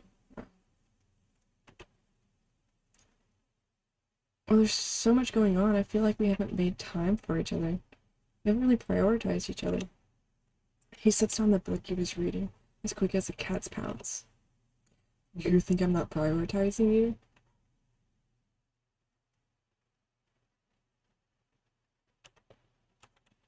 I nod, dread building in my stomach.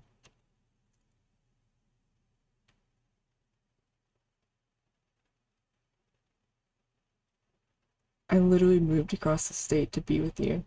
I abandoned my friends, my family, my job, everything, just to be with you. But you feel like I'm not prioritizing you?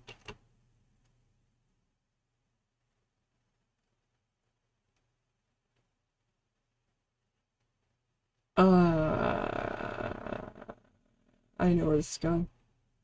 I can probably tell you what he says next. I didn't think about that. Of course he prioritizes me. Of course he prioritizes me. Of course he loves me. I was getting in my head again. Because he told you you were getting in your head again. What else do you want me to do?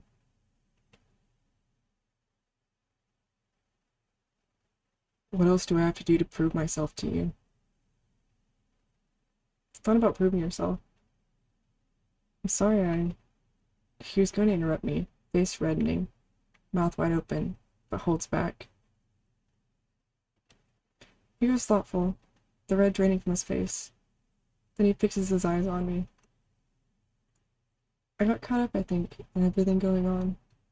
I wanted some reassurance. But you're right. I'm sorry, you're right.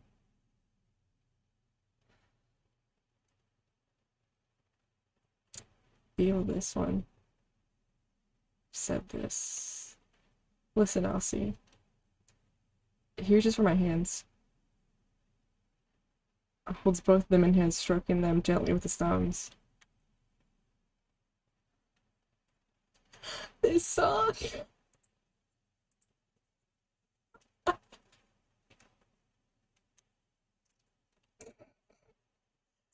I've been thinking lately. I think I noticed a pattern with us.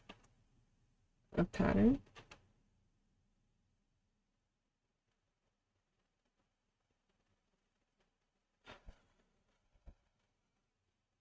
Oh, wow.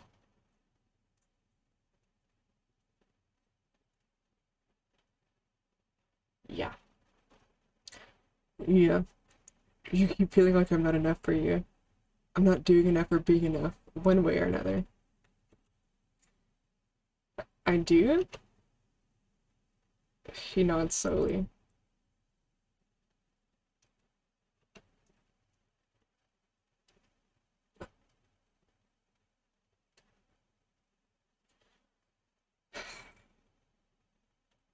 Oh no, really? I make you feel like you're not enough for me? Oh my god, James, I'm so sorry.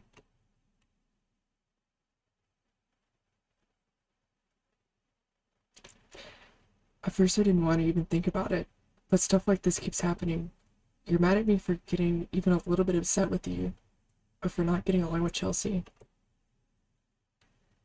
And was it mad at you for upset with me then. I stopped. I was upset with him for those things. It's true. Was I being too demanding this whole time?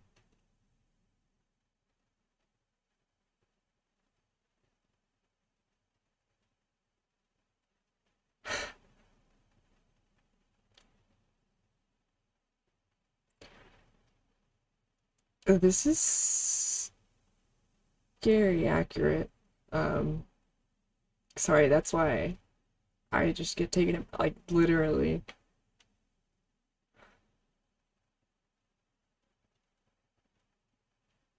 Fuck. I feel like I can't measure up to you the way I am.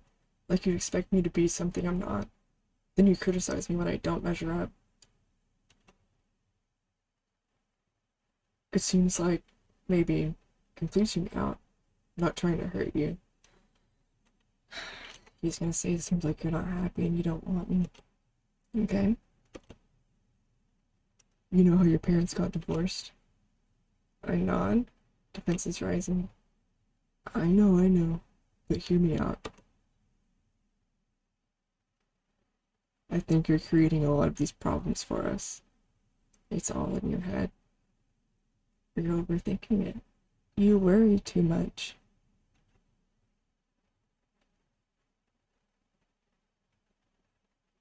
I'm not saying there's not stuff happening between us, but I think you seize on these things and make them way bigger than they need to be.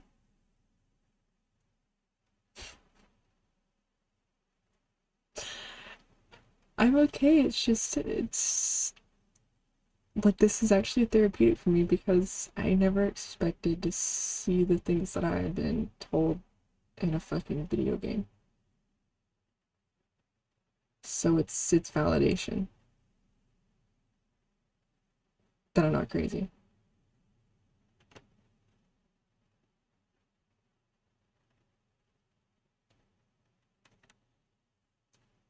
No, I'm good. This is nice. Maybe you're acting out now that we're living together and being more intimate. I mean, you remember what you told me when your parents first got divorced.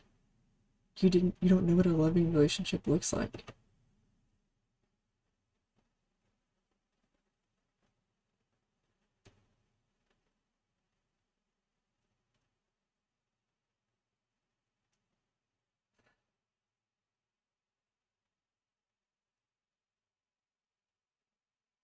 I think you're getting in your head about a lot of this stuff.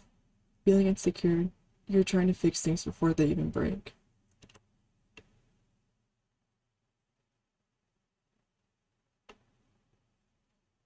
End result being, you're picking on me for a lot of stuff that isn't necessary to pick on me for.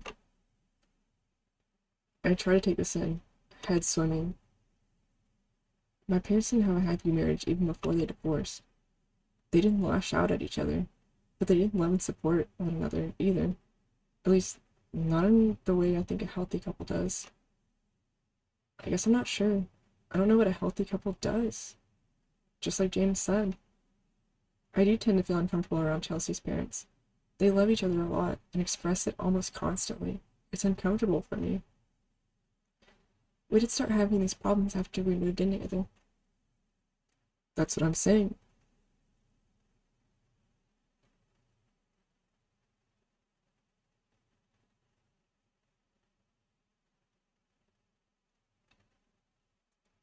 I haven't changed, except that I'm horrifically stressed out.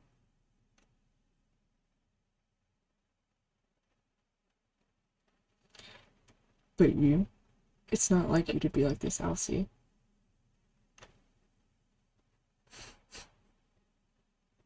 I close my eyes. Not like me. Why does that hurt so much?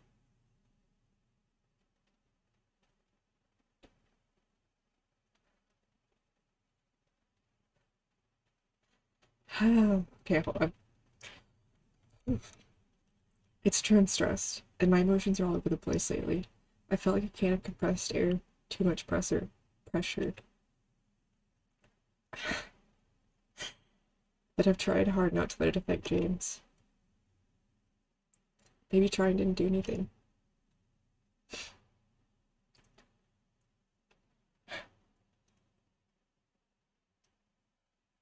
Wow.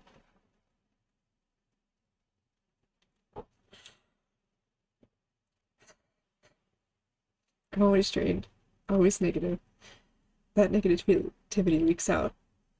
Ugh, onto the person closest to me.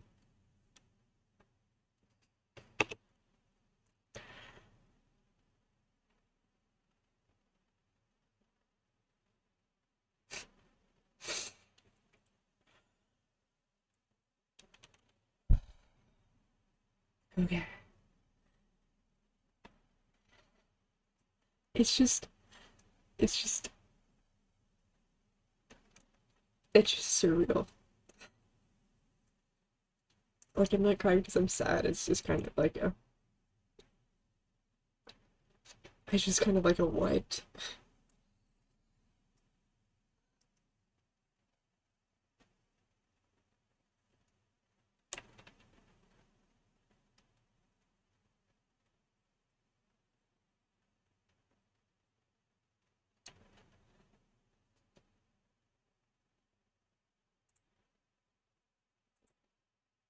As I walk. Wait, I can reach the valley of sin. I gotta look with my eyes and realize. Even my mom. I only remember bits and pieces. Oh,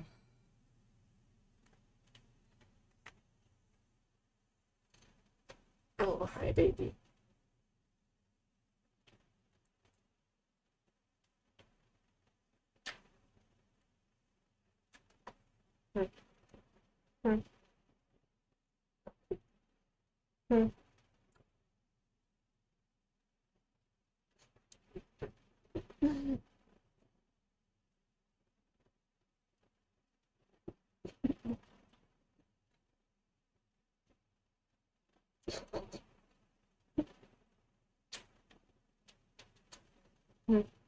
Hey, that's my wife. Stop looking at it. Don't do it. Don't do it. Don't do it. No, stop.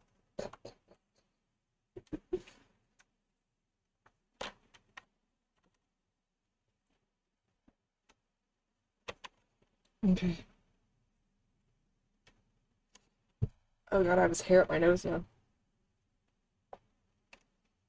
This isn't the first conversation that's gone sour because, sorry, I can't read this with Gangster's Paradise in the background.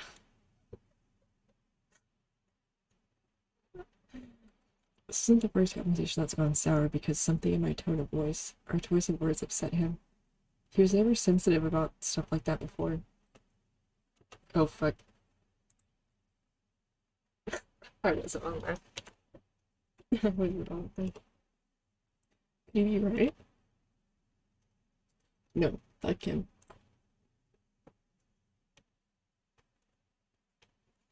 I never had any issues with my other relationships. Then again, I haven't truly dated before him. Only silly teenage flings that last a month or two. They were barely relationships. Maybe it is the intimacy provoking this. Mm-mm. Mm-mm. My parents had a difficult marriage, but they cared about each other. Didn't they?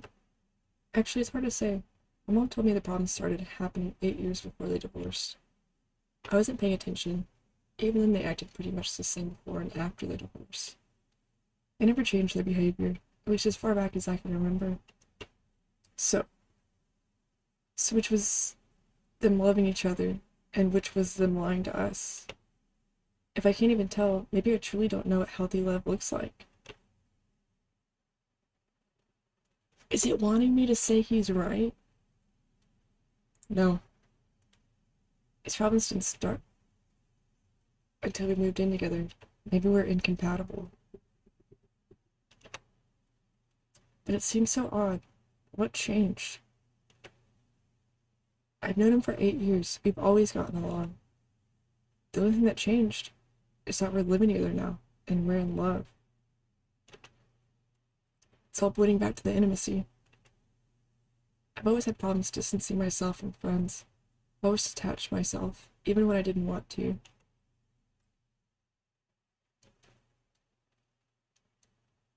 Chelsea pops into my head and I wince. Wouldn't surprise me if that old pattern showed up here too.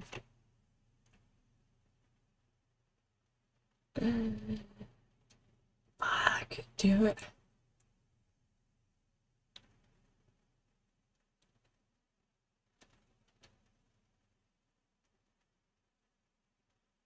Do I feel like I'm insecure? Do I really have problems with James, or am I projecting? I don't know what I feel anymore. The only thing I'm sure of is that I'm afraid.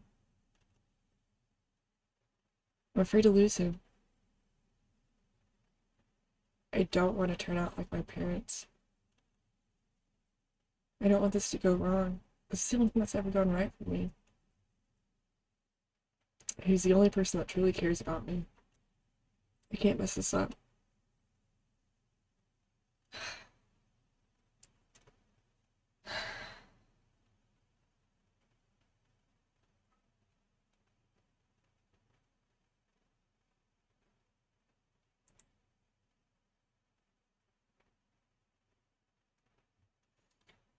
Something touches my hand and I jump. James is staring deep into my eyes, concern etched across his face. Are you okay? You've been frowning this whole time. You need some time to think this over, right? I nod.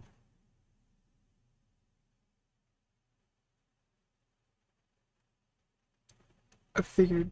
I know from my old counseling sessions, it can be hard to accept something like this. It's hard to wrap your head around. You feel like you know yourself so well, and something like this throws you for a loop. It's okay. Take your time. I'll be here to talk with you about it later.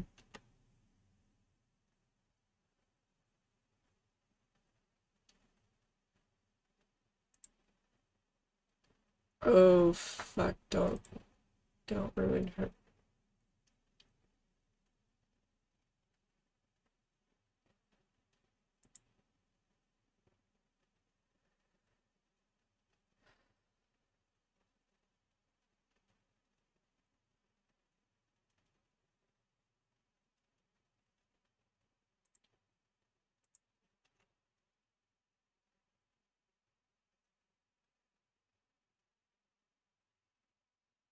You, you, yep, I made that from scratch. You made this? Why is my voice cracking? I did. It's from my favorite, your favorite movie and your favorite scene. I never got anything this thoughtful in my life. Thank you so much.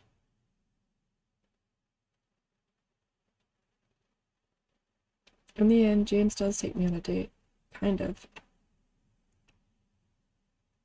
The bank is putting on some kind of anniversary party for the entire region. Everybody who has any kind of power over the bank will be there, and James is determined to impress.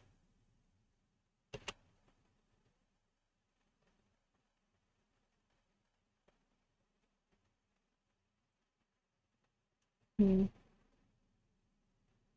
That's weird. Is it on mobile? He's really gunning for that raise, and he wants me to come with him to the party. Bosses are always more likely to give you a raise when they know you have family to take care of.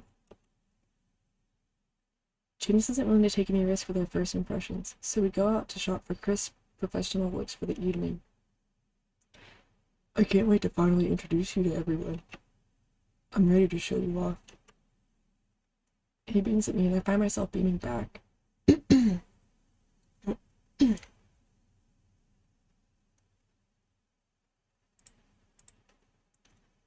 truly seems like it'll be a good night. James picks a beautiful red dress for me, sexy but professional. He even buys me a gorgeous gold necklace, tying it behind my neck himself. It isn't that expensive, but I thank him profusely anyways. He shrugs it off. I'll be making more than enough for this before long. The night of the party, I don the dress. Looking at myself in the mirror, I'm kind of surprised. I look so fancy. Tentatively, I smile at myself. Something about my reflection is unsettling. Something about my face, my eyes. They look hollow. I need more sleep. Ready to go? I smile.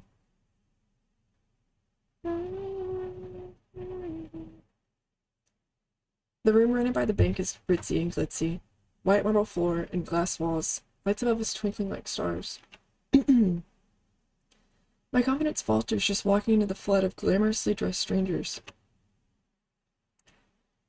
James immediately sets to work, schmoozing colleagues from all over the state. He takes me around the room, one hand on my waist, bolstering me as if he can sense my unease. Thankfully, alcohol is plentiful and flowing. I grab a glass of punch, wine, whatever it is, and down it. My nerves ease slightly, and none too soon. James is called off by his boss to meet someone important. He smiles and kisses my head before he leaves. I look about the man he left me in conversation with. What was his name? Paul? Whoever he is, he's tottering drunk, blazer slightly askew and face reddening by the minute. He smiles at me, then lifts a glass. You're quite beautiful, you know. Thank you. I try to sound disinterested but not rude. I can't tell whether he's trying to flirt or just drunk. I don't want to make trouble for James. He's definitely making me uncomfortable, though. I scan the room for escape. The man catches my wandering gaze and moves in front of me to intercept it. I flush. He barks with laughter. Now it makes sense why you're together. He raises his glass again, in another direction, a snake smile on his face. What? I follow his gesture.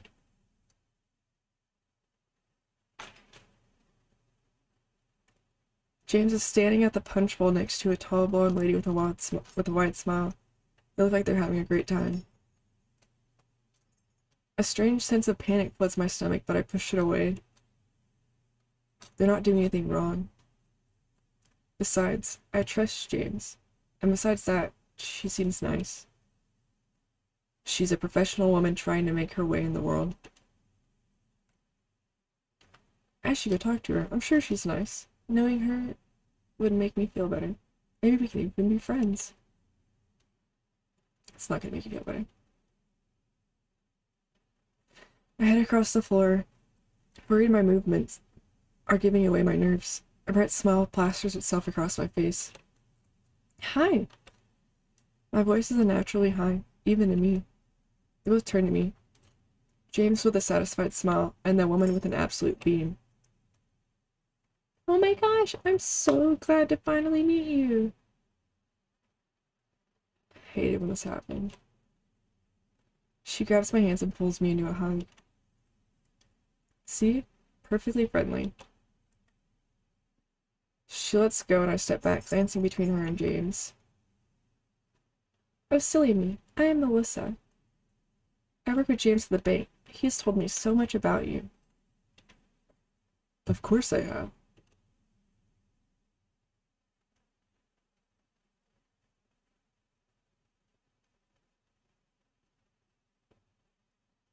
James flashes a smile at Melissa, and I look between the two of them, somewhat bewildered. He's never mentioned Melissa to me.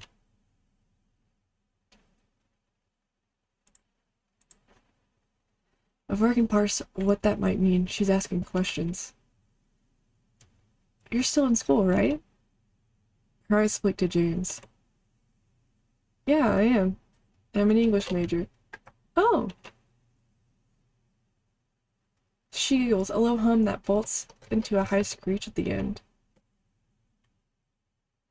That's incredible. The world really needs more English majors. Wait, yeah, she shouted at him for staplers.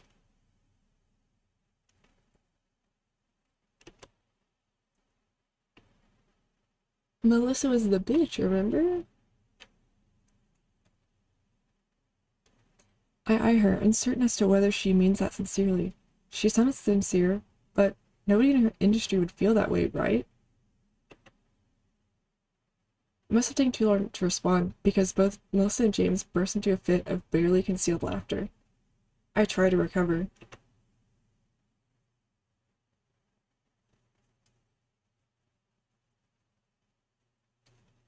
I do love it. I'm hoping to eventually go into translation, or maybe closed captioning. The literature itself is more of a passion than a career. Wow, that's incredible! How noble of you to consider something like that. So I've had this shit happen to me with a fucking science degree. And let me tell you, when you want to slap a bitch, it's at this point. I hear it doesn't pay well, but helping people is more important. I know all about that. You do? I didn't mean to sound surprised. I couldn't follow the conversation. Melissa's smile somehow grows even larger. Her eyes are shining. Of course I do. I love helping people.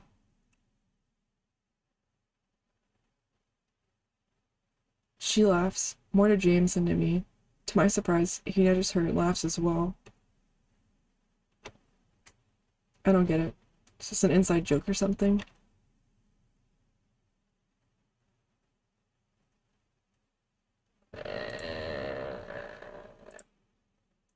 Oh, I would. Oh, God.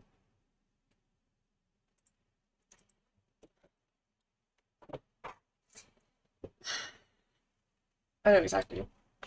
Sure. Sorry, am I missing something here? A fresh peal of laughter. James actually doubles over, and something like shame creeps down my shoulders. Heat floods my face. I turn to Melissa. It was nice to meet you, Melissa, but I've got to run to the ladies' room. Goodbye. I slam my glass on the table and walk off, though in what direction I don't know. And then she's gonna get blamed for being rude to his work friend. She's gonna get hounded about being rude and how Melissa thought it was weird and it's going to affect his work. And I didn't necessarily expect James to follow me. It would be stupid for me to do something expecting he would comfort me. But when I wind up on a bench for myself, I'm still disappointed.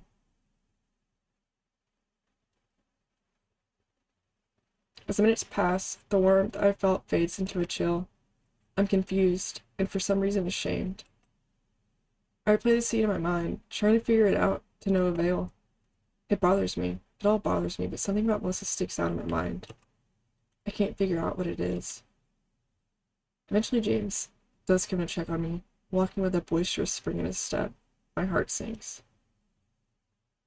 Before he can say anything to me, I blurt out, James, I'm sorry, but I kind of want to go home. His mood plummets. What? But we just got here. It's only been an hour or two. I have to stay. What's my boss going to say if I leave early? Can't you blame it on me? He shakes his head. He'll see right through that. I'm sorry, but I really do want to go home. I've been drinking so I can't drive myself, or else I would. It's too far for an Uber, so you've got to take me. You can just come right back. Please? I don't want to be stranded here with a bunch of strangers. An odd shadow passes over his face. Right, I get it. It's this again.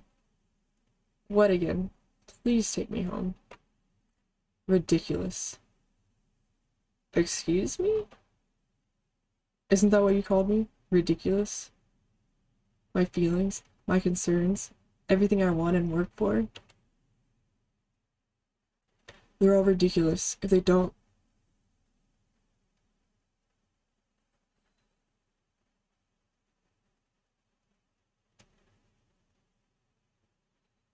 They're all ridiculous if they don't line up with exactly what you want to happen.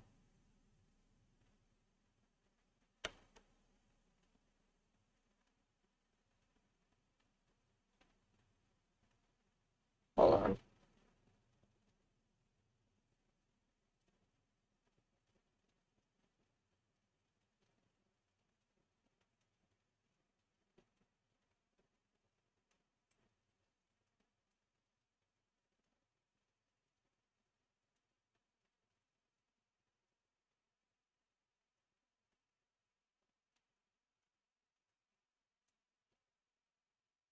Sorry, I'm posting something in the Discord. So do the Discord thing, cause this is about to blow your fucking minds. This is today.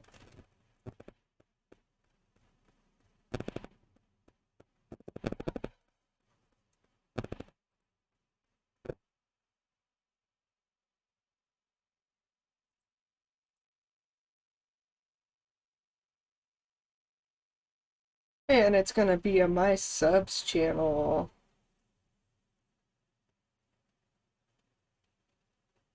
Cause I know who my subs are.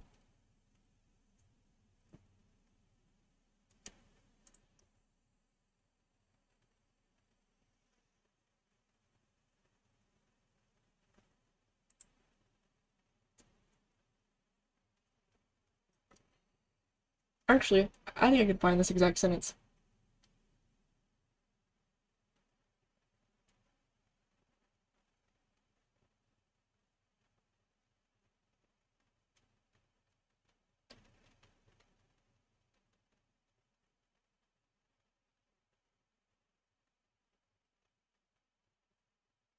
What? Oh, whatever.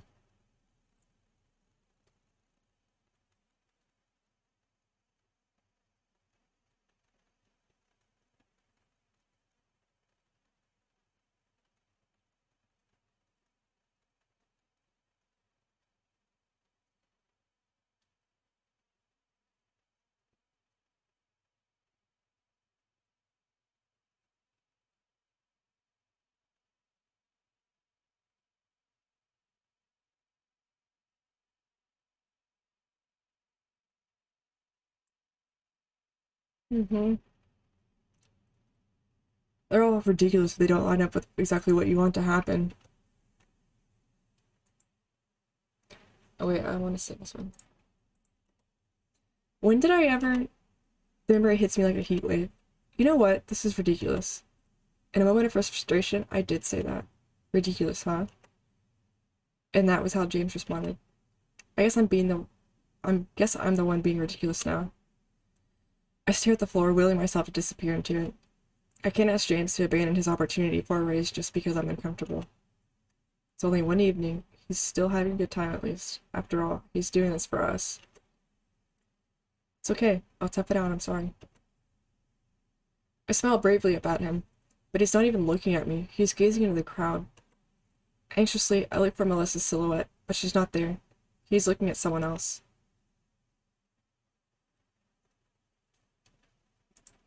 Can't you stay with me for a little bit?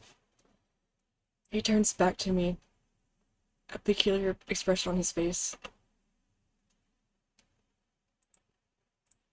Whoa, crap, what did I click on? Oh, crap. Stop clicking on things. Doesn't look like he's upset. He looks almost drained. What? Pause, what?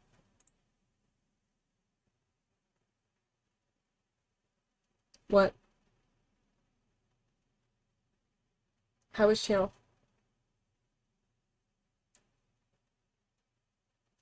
Subs should be able to see it. Hold on.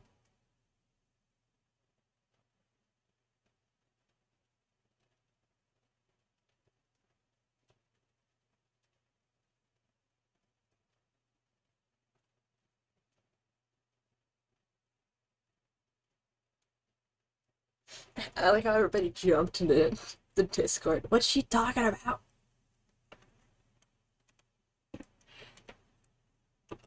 He grabs the tip of my hand with his own. Not a caress, just a press. Like this. Then he smiles, like he's pitying me. Boy, this makes you wanna slap a bitch. Uh-huh. A fresh flood of shame trickles down my neck. Never mind, just go. After he leaves, I'm the epitome of a wallflower, perched in a rather glitzy greenhouse.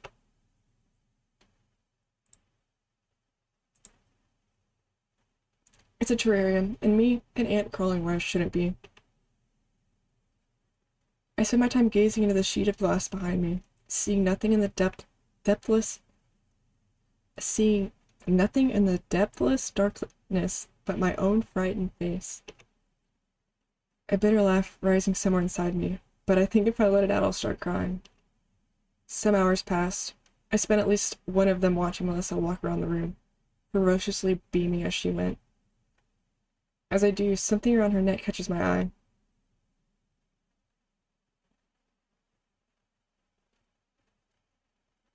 It's a gold necklace, similar to the one I'm wearing. Then James is standing above me, fuming. Get your jacket. We're leaving. I'm confused. The party isn't over, but too grateful to argue. I grab my jacket and go.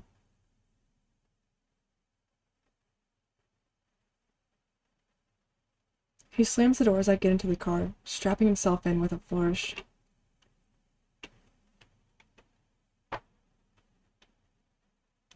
Why couldn't you keep it together for just one evening? Cheryl had to come tell me to take you home.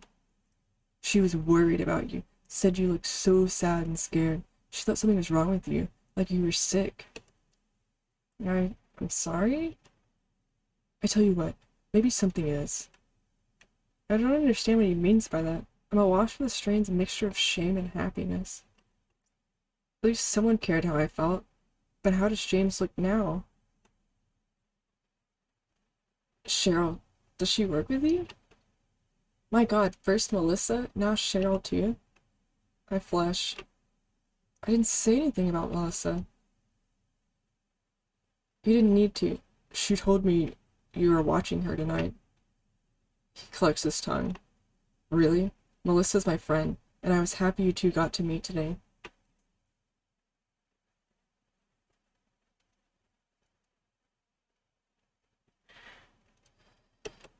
I can see why you might be worried, but you don't need to be. She's just a friend, and I think she can be a mentor figure for you after you get your degree.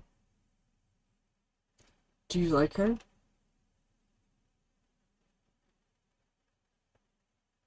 I felt like I was missing something.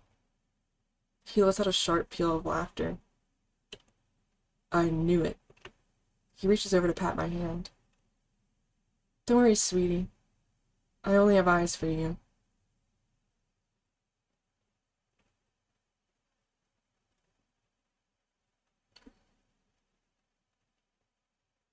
He says it like it's a joke, and I'm not sure what the punchline is. The truth is, Melissa creeped me out. She's too happy to actually be that happy. Her smile is as sinister as a knife. But there was no point in telling James. He'd make fun of me for it.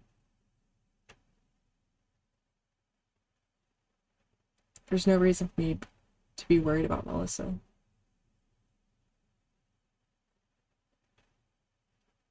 I know why I'm nervous. My parents' situation made me paranoid, and now I'm looking for danger everywhere.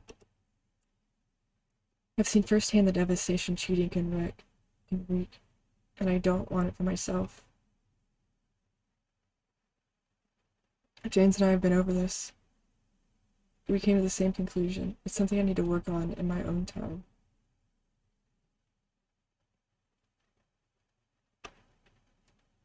For the first time, I truly believe he's right.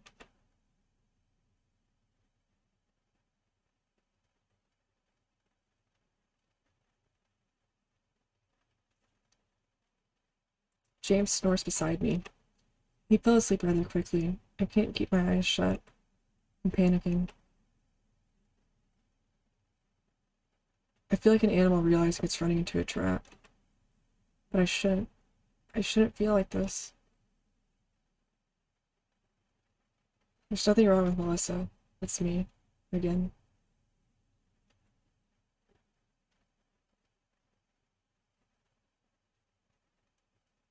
I'm blaming an innocent woman for my issues, projecting.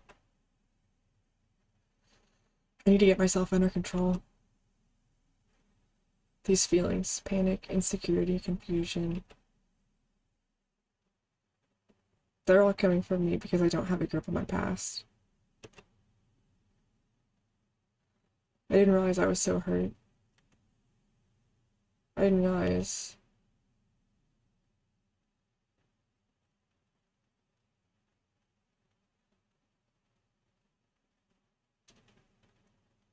James and I are so distant.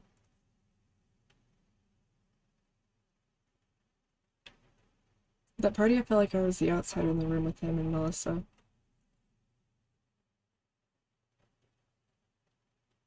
When did they get to know each other? For how long has he had a friend?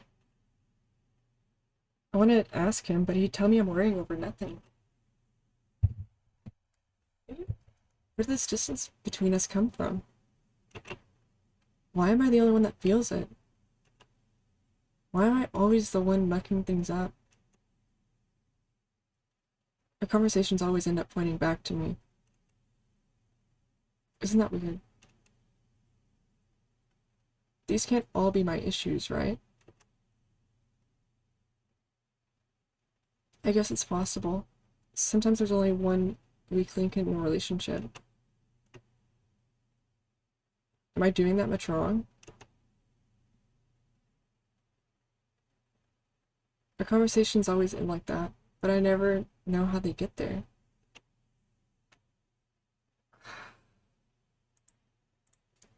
We start talking.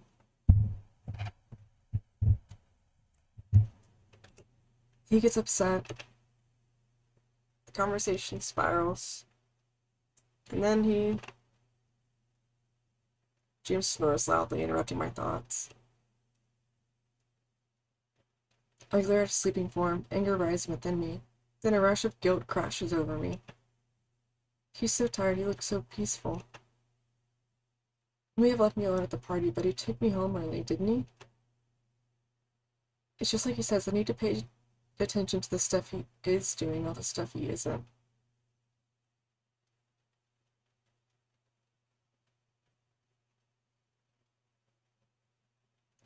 Not the fear, not the panic, not Melissa.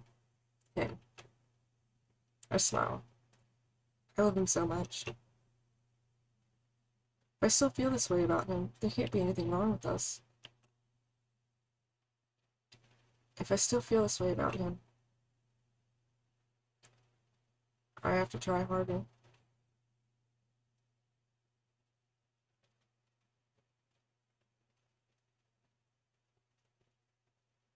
What do you think? This is amazing. You're amazing. I can't believe you made something this good. You think so? I'm not sure I communicated the theme well. No, this is super good. You're gonna be famous someday. I hope you'll stay friends with me when you are. Of course I will. It's weird. I was crying so often just a bit ago. I'd wake up with dry tears on my face. Or I think I was crying, only to find my tears were dry. But it went away, I'm not crying anymore. I said I'm empty, tired.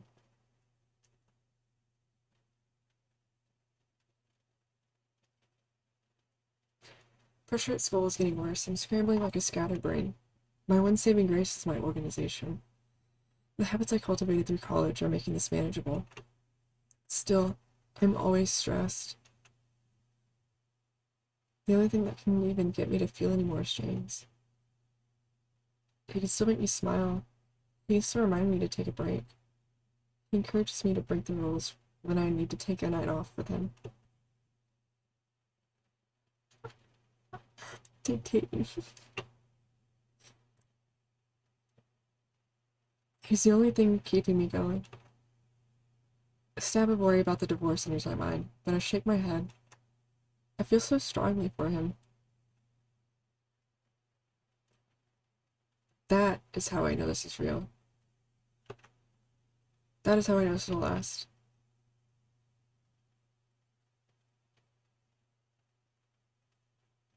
As silly as it sounds, he's my soulmate. I'm not going to let anything get in the way. I'm not going to let my bad habits take away the love of my life. Another worry slithers in my mind, creepier in the depths, like fog, nearly out of view. I've had a suspicion lately. Probably just another insecurity, but still. Thank you for the raid. Team Shenanigans raided my stream with 3 viewers. Sorry, we're doing a depressing. Thank you. We're doing a depressing game.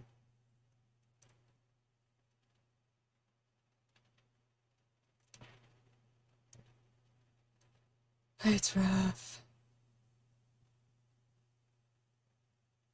I'm worried he's losing interest. Why wouldn't he be? I've been stressed and...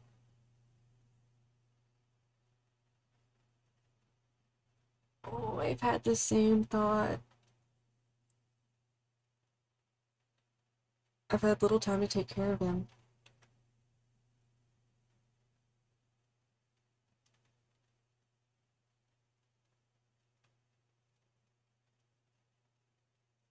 Corey, this game is unreal.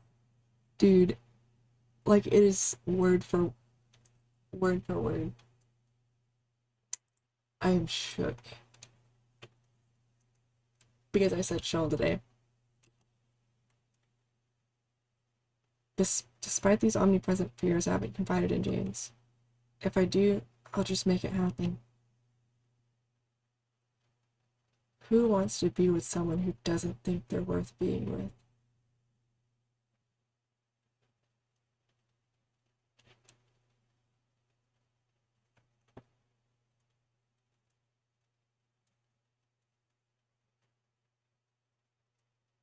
Oh, so it is that. So we are just all feeling. I've questioned his love enough already. There's no way he's going to be receptive if I start criticizing him for potentially losing interest in me. It's out of character.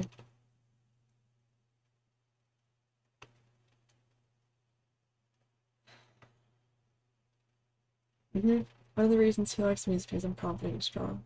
I don't want him to think it's not like you. That. I don't want him to think that. Just like the party. James didn't get the raise he was after. I know it's my fault. He hasn't blamed me for it, but I can see it in his face. I should have just listened to him. I should have stayed at the party. I held him back. He keeps saying I need to deal with my issues from the divorce. I can see it weighing you down. It is.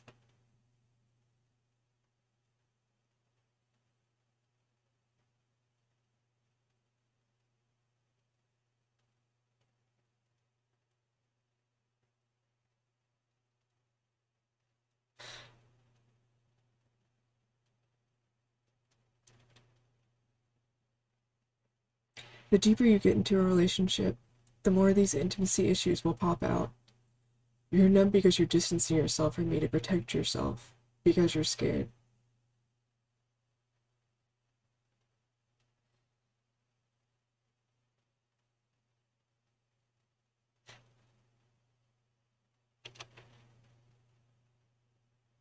I'm not trying to, but I am.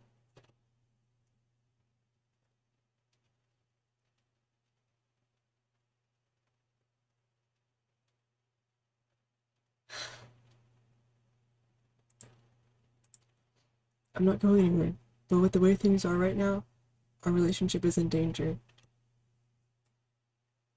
I know it is, I'm trying.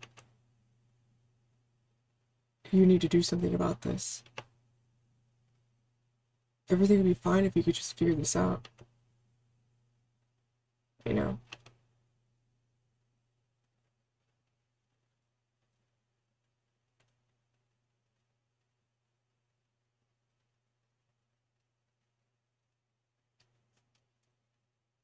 So figure this out. I can do this. I do have issues, I know I do. He's telling the truth. I can get through them. I can. I really can. I need some books. I need workbooks. I need to study. We can't afford a therapist, and if we could, he needs it first. But I'm going to figure this out. I'm not going to let this relationship lose this relationship just because something happened to me that was out of my control. I'm not going to let my life be changed like this. Hi, Emmys. Because without James, what do I have left?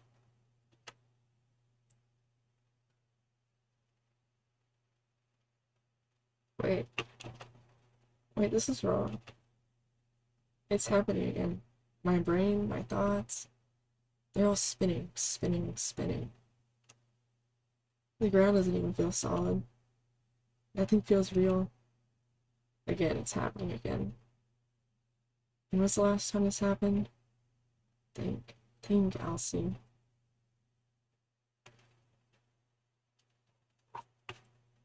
I can't mess this up. You need some time to think this over, right? You feel like you know yourself so well, but then something like this throws you for a loop. It's okay, take your time. No. No, not again. I'm not going to let this happen again. I can't do this. I'm losing my mind. Nothing feels real. I have to get out of here. I have to.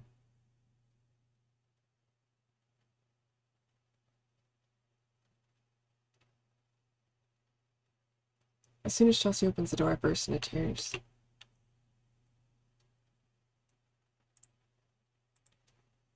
I don't understand what's going on. I don't know why I'm feeling this way. I don't know how things ended up like this. I don't know what I did wrong. I'm crying so hard I can't even explain to Chelsea why I ended up at her door in the middle of the night. She doesn't ask questions. She pulls me into a hug. My phone buzzes in my pocket, my heart stops. It's him again. He needs help again, doesn't he? Still sobbing, I pull away from Chelsea and take out my phone. She snatches it out of my hand and puts it in her back pocket. Chelsea, no, I need that, please. Girl, whatever it is, you can deal with it tomorrow. No, please, what if he's hurt? What if he's mad? Oh, I'll see. She pulls me back with the hug.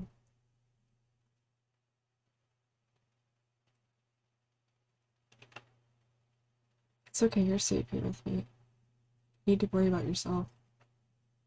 I promise you, I promise everything's going to make sense someday. I don't know how that's possible. It is, believe me. But right now, what you need is time. And you need rest. But finals are next week. My eyes filled with tears again. I can't stop them from coming. Shh.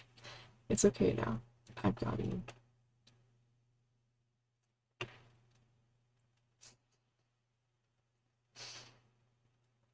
I can't speak through my sobs, but I think she understands anyways.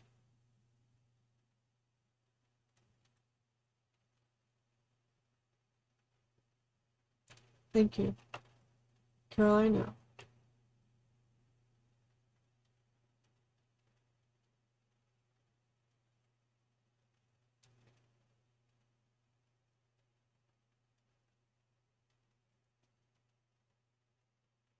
What does that mean, the safe end?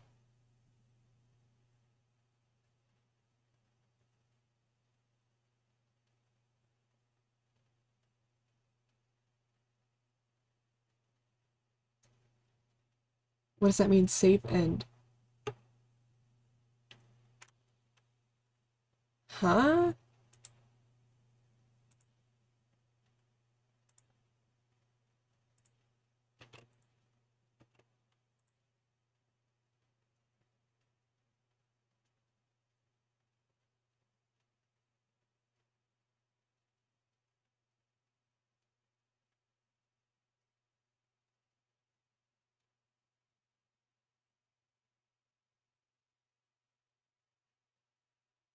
Well, here's the thing, it said safe end, so that means that, like, my choices have gotta get me to another end, right?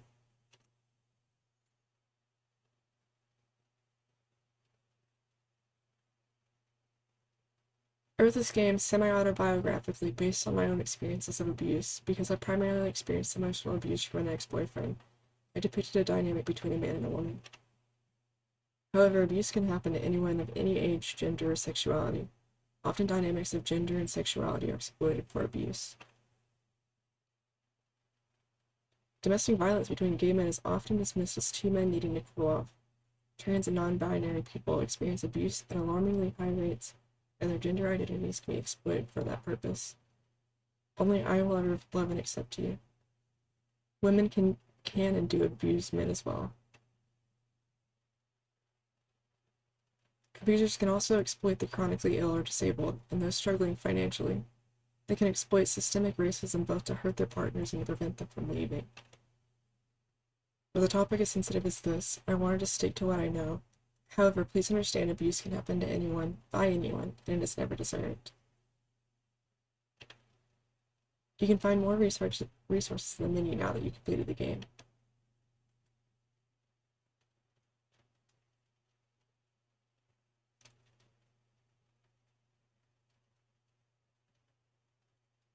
Oh, cool! There's also a director's commentary accessible through tooltips on the second playthrough. I break down some of the tactics James used, how they impact Alcee, and the other thoughts. Again, thank you for playing. No, we're gonna play it again. I want to get the bad ending, first of all.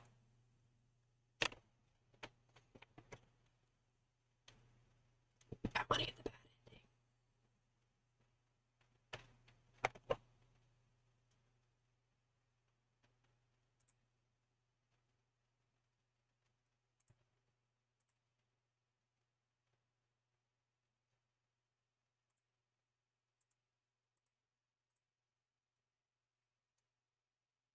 Oh, cool.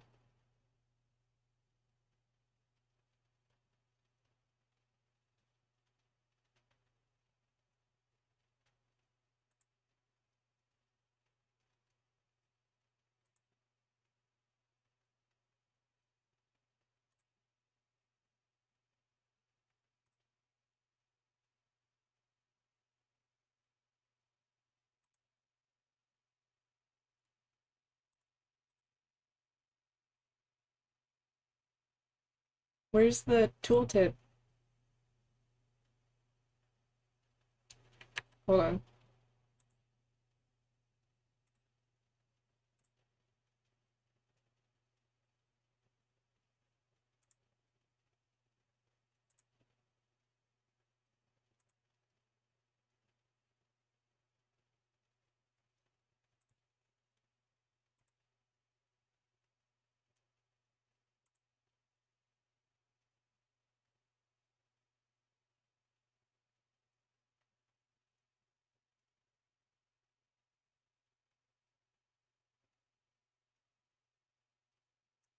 What?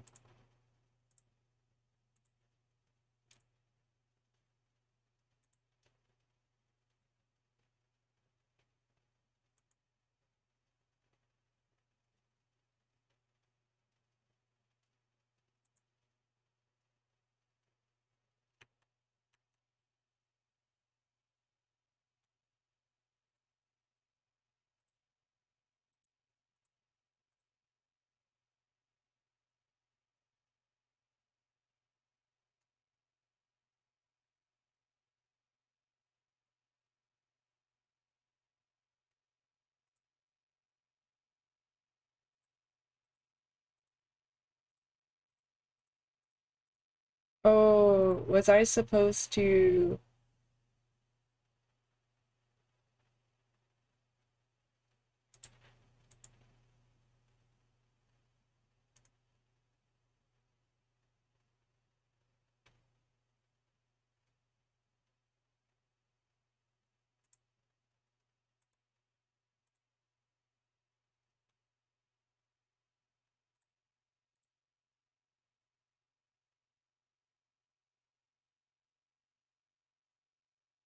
Should we just start over at scene one?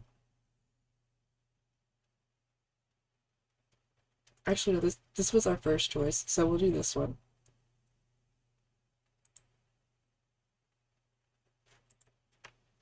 Okay.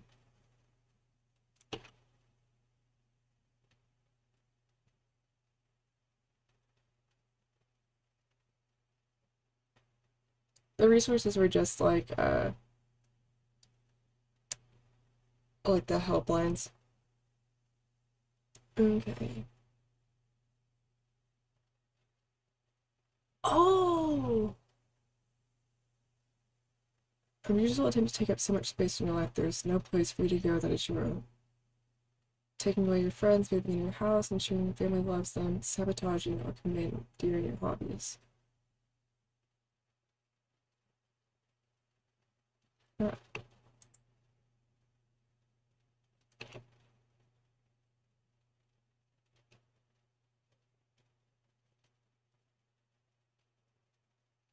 okay, we already did this, so I'm not gonna read it.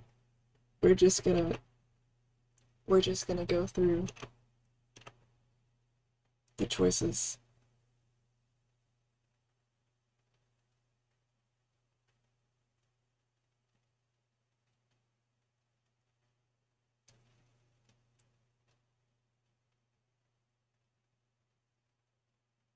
Because arguments with abusers don't work the way normal arguments do.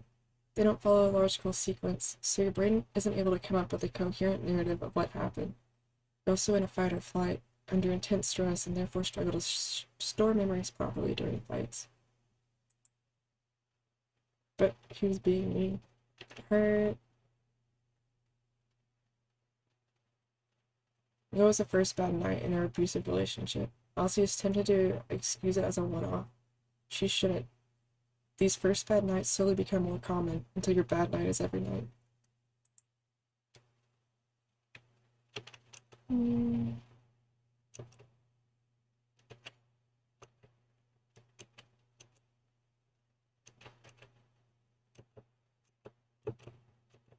Come on.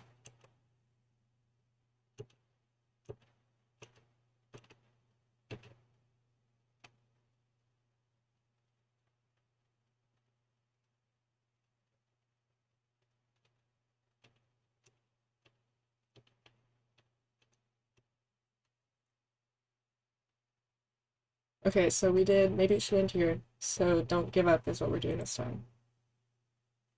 It's too early to call it quits. He deserves my support. Even if he did upset me this time. I have to forgive him.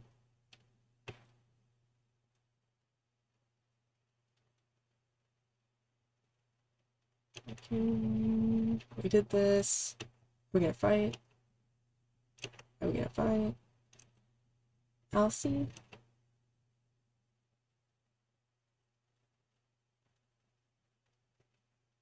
I'm stripping shoes away. Okay, we did this. We're chilling.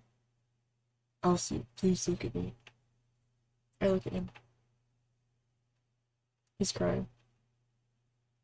Elsie, I'm sorry. I'm so, so sorry.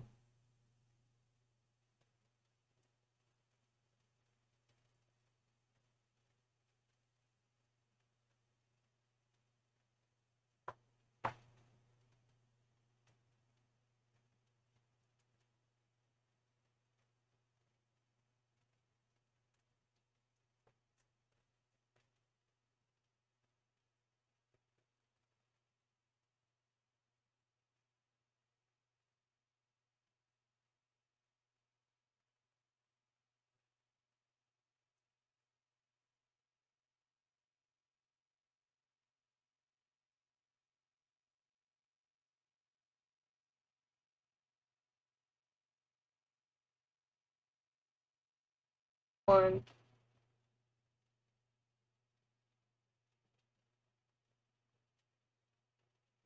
Oh, I was gonna count the sorries, but there's. Okay, 2, 3.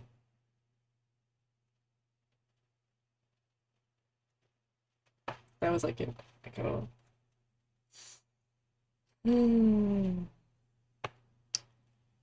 Yeah, been there. You are? Yes. Your sibling pulls me in a giant hug. We did this. He's not crying, he's sobbing. I'm so sorry. You didn't deserve any of that. I was a beast. I don't know how you put up with me. James, hold on, calm down. Let's talk about this, okay? I'm such an idiot. You stayed here to support me all this time, and all I did to think he was yell at you. I'm so awful. James. I pull away from him so I can see his face. His eyes are red and swollen. He's been crying for some time now. He looks destroyed, small, like a little kid. You know that wasn't okay, right? Of course I do, of course I do. You're always right. We did this, remember? You're so right. You should have listened to us. Not someone as perfect and precious as you. You're the last person who should see something like that. The silence falls between us as I mull things over. He understands what happens wasn't okay. Even better, he figured it out on his own.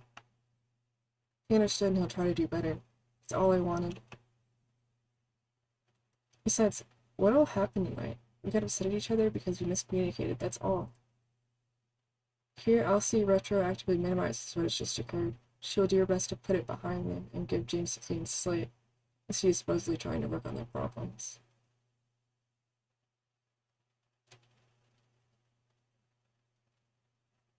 Mm-hmm.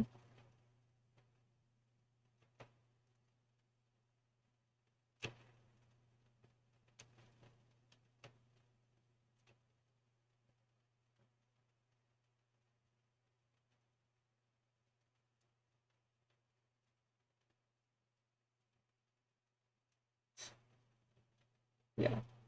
I realized how rarely I smiled until I left my abusive relationship. About a week after I smiled at a friend, I remember thinking about how weird my face felt at that time. I love you too.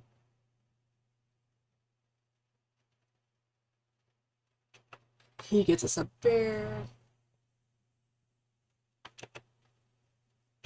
He gets us a bear, so it must be love. It must be love, right?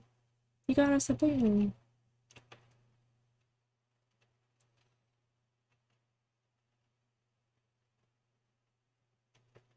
Okay, we follow the routine. We decompress. Okay.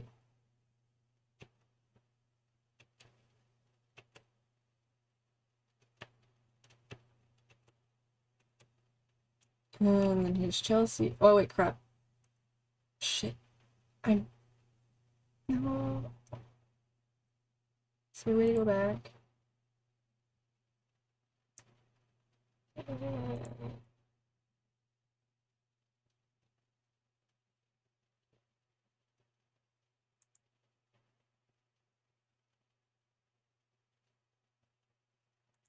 This is called To Be With You.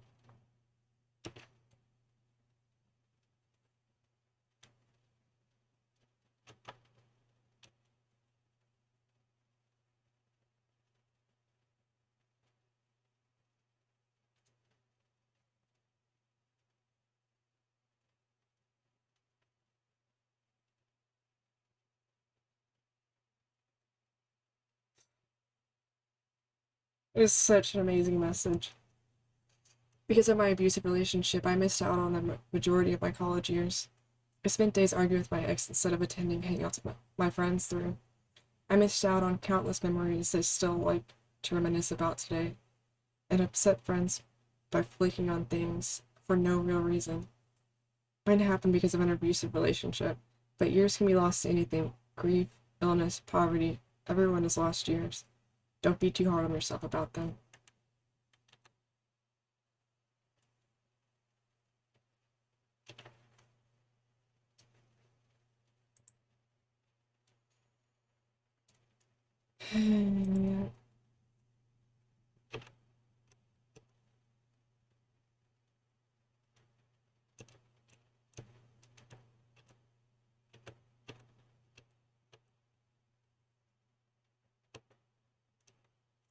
Did we have a choice? Hold on.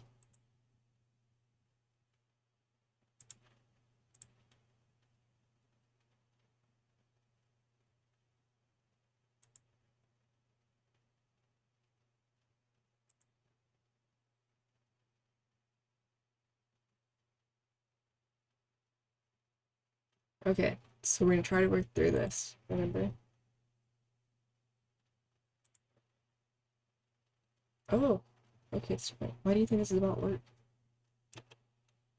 I mean, isn't it normally? He shakes his head, a grin smile on his face. I knew it. I knew it.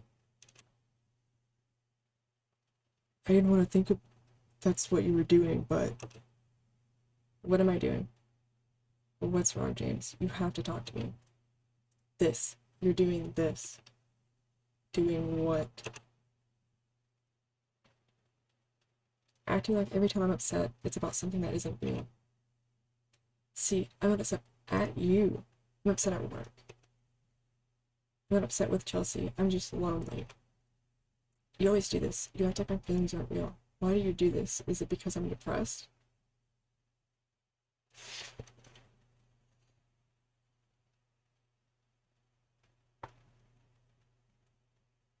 James has been encouraging Elsie to excuse his behavior since his first line of dialogue.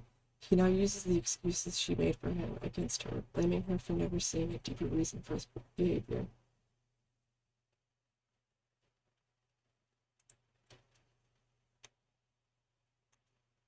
Suddenly, I'm not actually mad at you. I'm just taking my work stress out on you. Do you even see how insulting that is? My mind spins. Where is this coming from? What is he talking about? James, I don't do that. You might not think you do, but you do. I'm tired of it. You want to know why I'm upset? I'm upset because I moved here, left all my friends behind, and I'm working a job I despise to put you through college so you don't have to stress.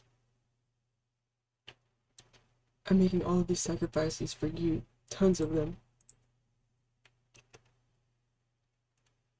And I come home to this, a messy apartment, no food, nothing. Wasn't the deal that I was going to work and you were going to take care of the house? Okay, so this. Okay, that's new. You're using me. James, I'm not using you. I had a bad day. I fell asleep. I didn't mean to. Sure, you didn't mean to.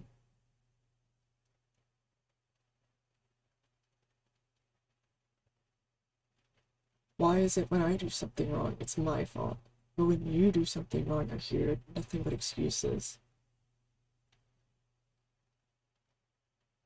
Absolute farce.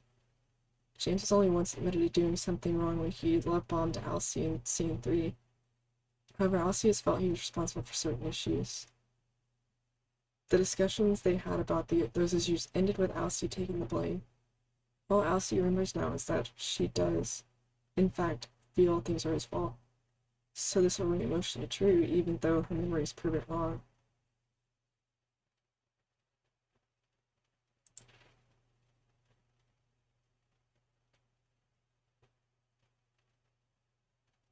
An apology would be nice, just once in a while.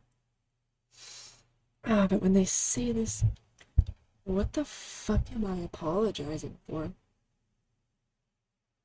I'm apologizing for asking for humility for what I want? Like, oh.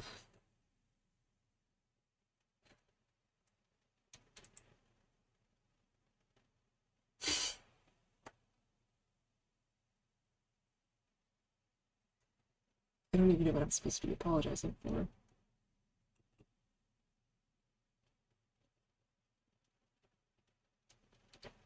You aren't listening to me, Elsie.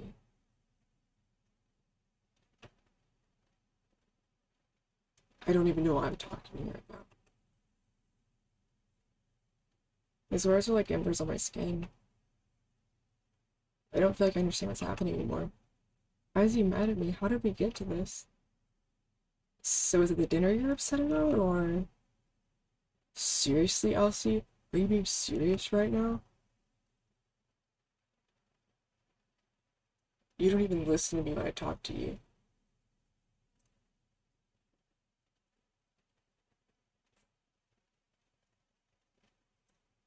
Now James gets to pummel Elsie for not following his non-argument about what she's doing wrong. He has not read said what exactly he thinks she's doing wrong, instead insinuating there is something with this again, and other implications, since there isn't actually a problem. He uses that against her too.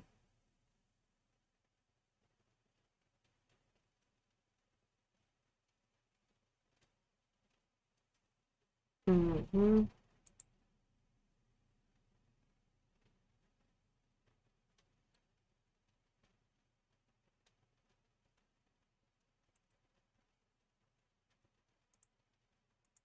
You don't care about me at all. I'm just a chore you have to deal with when I come home every day.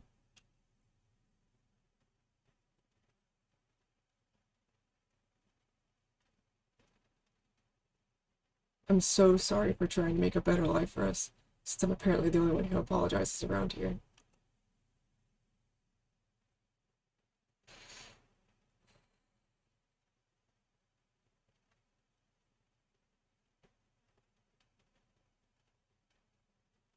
Yeah. And now we have to let it go, because we already said it's ridiculous. I close my eyes. The room won't stop spinning. The words won't stop.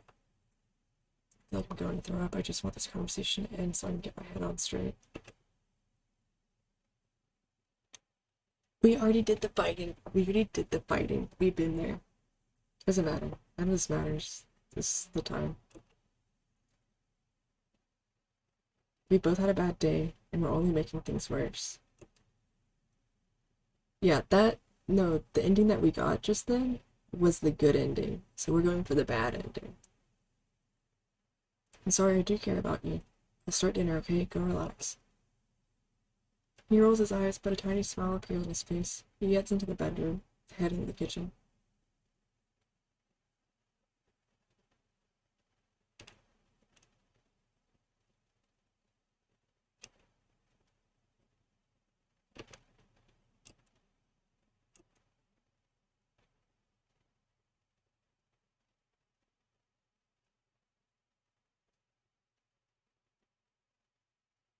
Is that me and James, or is that James and Melissa?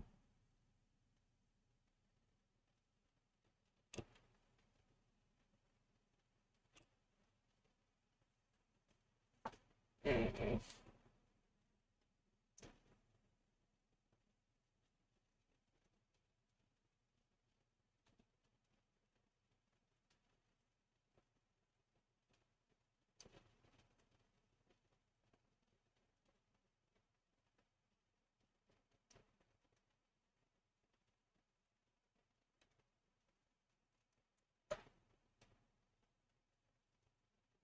Oh,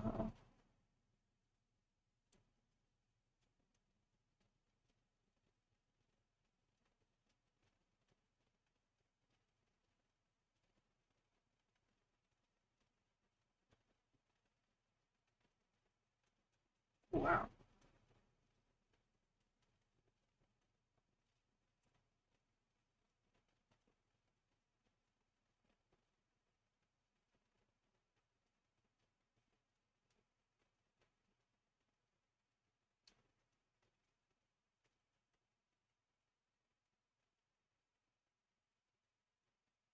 That explains a lot.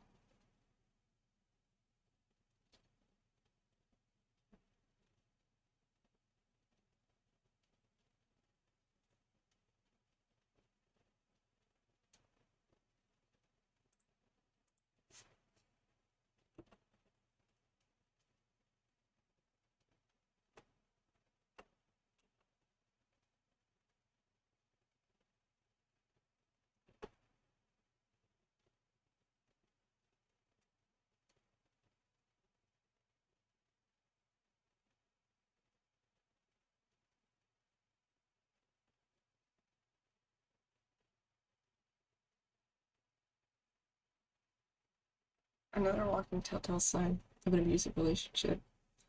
Elsie feels like she's walking on eggshells. She doesn't know whether her and James are ever truly okay.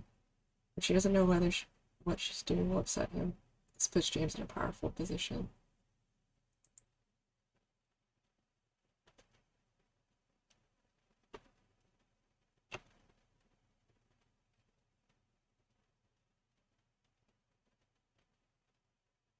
At this point, Elsie almost completely trusts James's version of reality over her own. She's depressed, has no friends.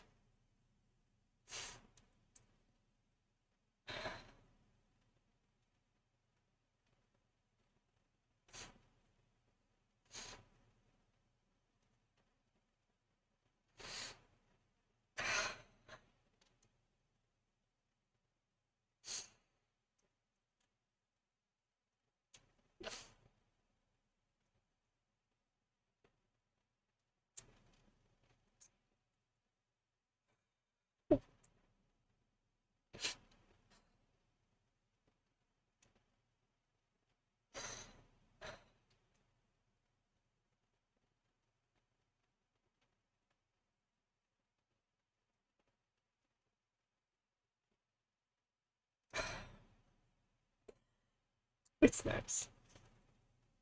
I know I'm fine, but it's nice.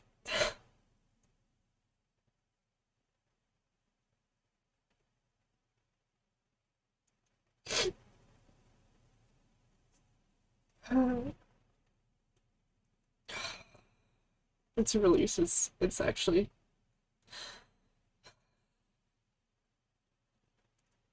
cathartic as hell.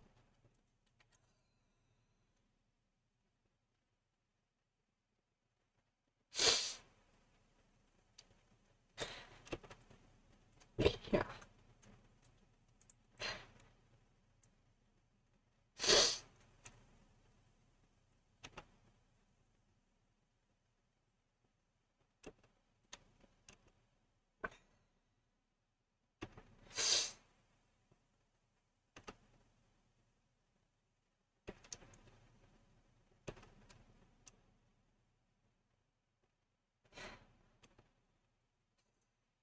Come on.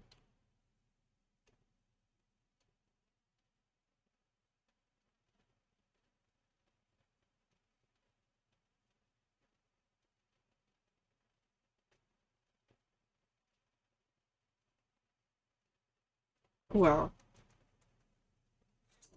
Elsie was aware James had starved her for affection, but she doesn't believe it was intentional.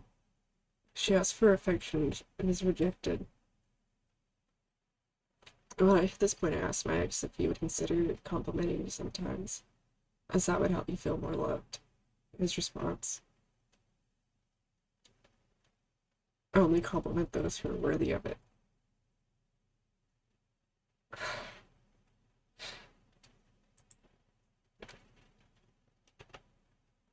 What I need is a date.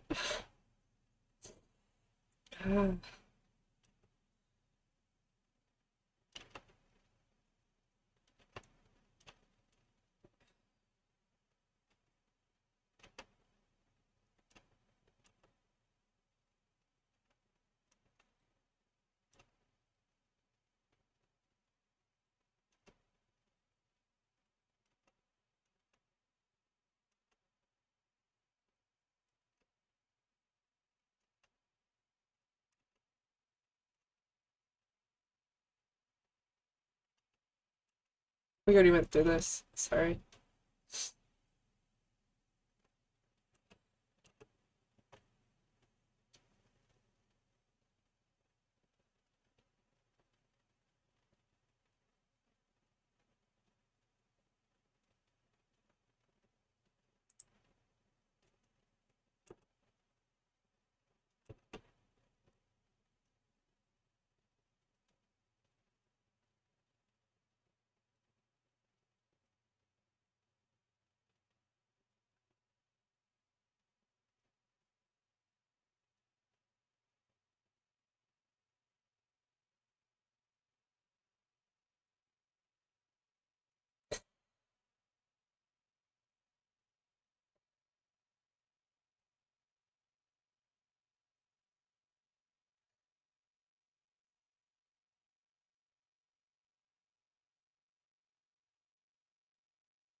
Now I'm crying because I haven't cried in a long time, you guys.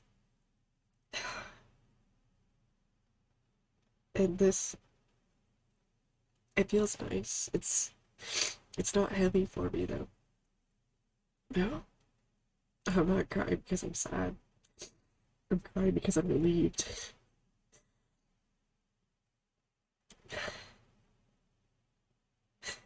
I'm crying because I'm not crazy.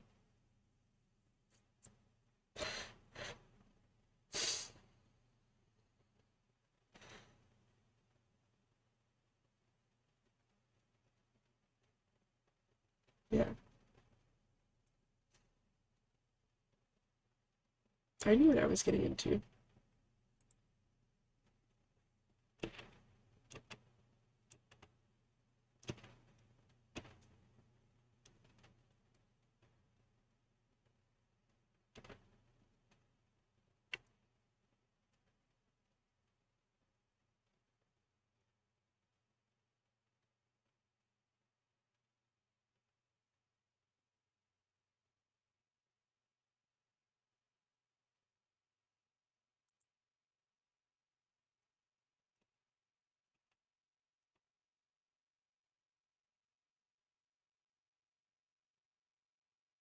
Yeah, you keep feeling like I'm not enough for you, not doing enough or being enough, one way or another. I do?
Yeah.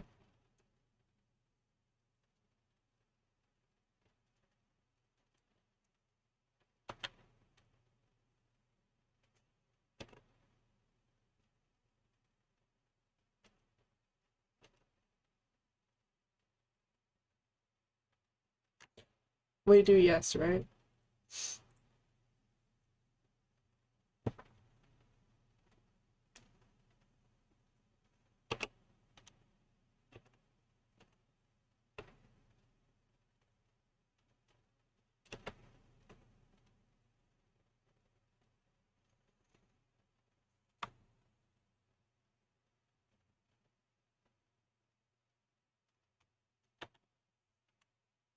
Yeah.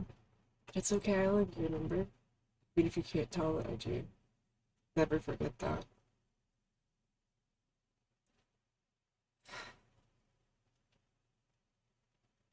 Yep.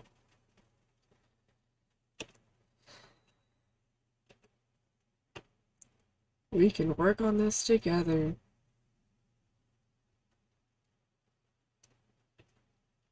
Together.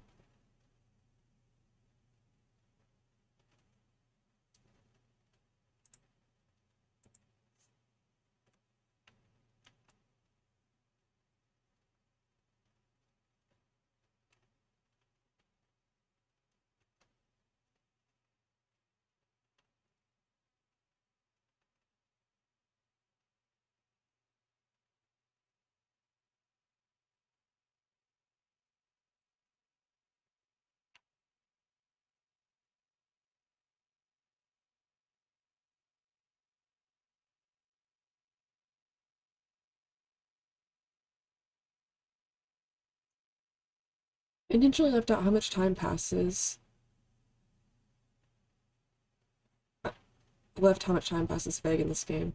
The game is Elsie going back through her memories to understand her relationship.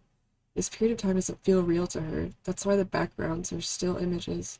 They're flashes of memories. It's time warp. With a blip that means nothing and an infinite expanse. She doesn't know how much time passed. She didn't get to truly live through a lot of it. In reality, the game takes place over the course of around 4 or 5 months, depending on which ending you get.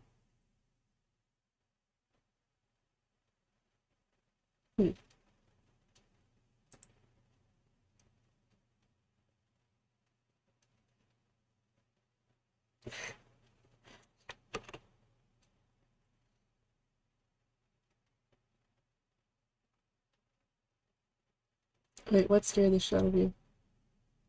Oh, the birthday thing.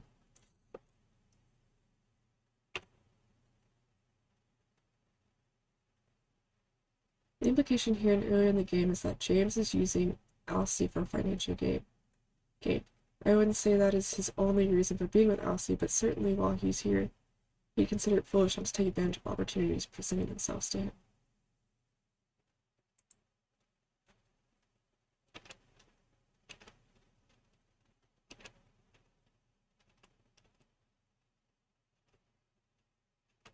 I want to know if he's fucking Melissa.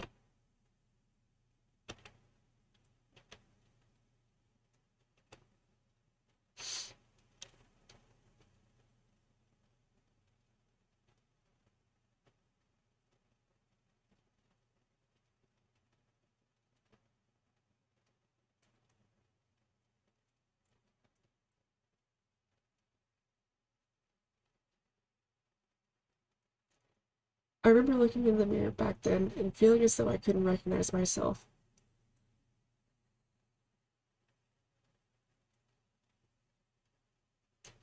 Not because I looked different, but because I looked like a walking corpse.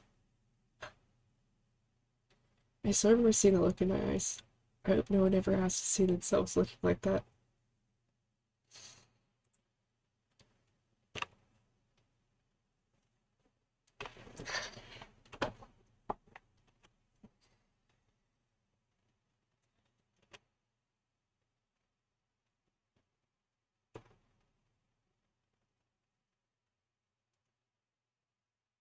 Oh, that's a cool remix of this song.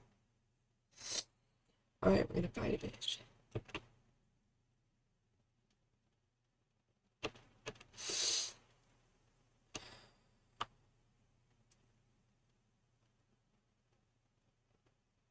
Hilariously, despite systemically breaking down Elsie's self-esteem, James expects to be able to take her to this party and for her to hold her own like she would have before he hurt her. Yeah. As is hopefully clear by now, James treats Elsie like an object. Objectification doesn't just mean over-sexualizing someone. Objectification is just the mental act of removing humanity from a human, treating them as though they are human. You can treat someone like a trophy, a step up on a career ladder, an objectively evil enemy who refuses to come to terms with reality, and so on.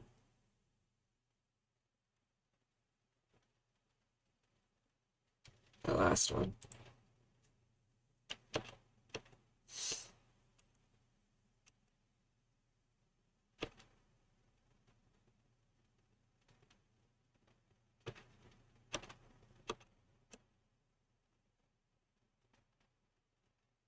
Yep. Yep, chat, you're right, he was a creep.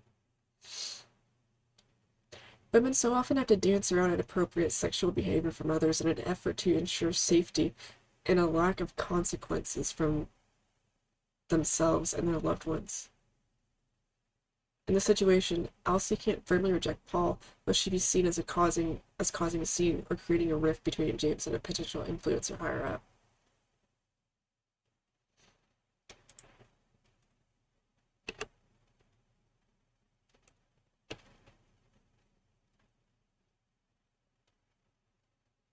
This is the grossest line in the game. This guy is just like James.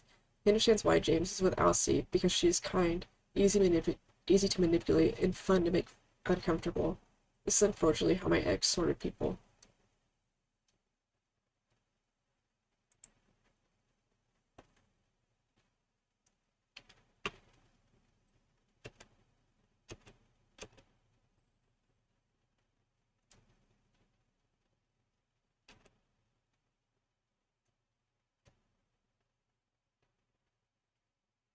Fear, not jealousy. Elsie knows on a gut level James is cheating. However, she feels ashamed that that's her first reaction because of how women are often placed in competition with each other. Elsie has learned to distrust herself to such an extent that she ignores all the obvious signs of James' infidelity during the scene, choosing to believe the incredibly convenient idea that actually her gut instinct is just her being one of those catty, jealous, insecure women. Wonder where she got that from.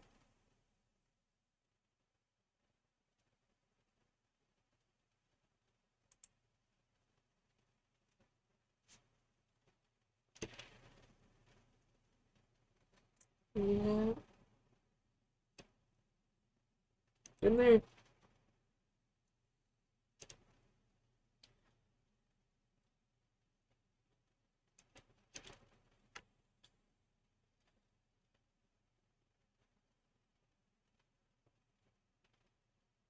Elsie's true thoughts about Melissa come out in her body language, regardless of what she would like to portray. This does not escape the notice of both Melissa and James.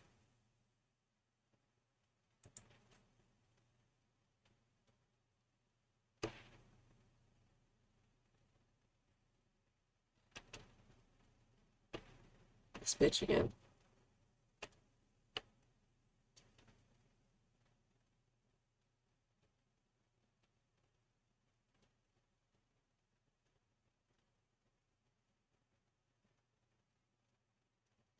Melissa's a master of the kind of hostile kindness that women sometimes use against one another while in a male-dominated friend group. James is perfectly aware she's cruel deep down, but many people would fall for Melissa's false enthusiasm and her claims that women have always been jealous of me for some reason. They just don't like me. It's probably because you're a whore. Sorry. That wouldn't hit close to home, and some people are.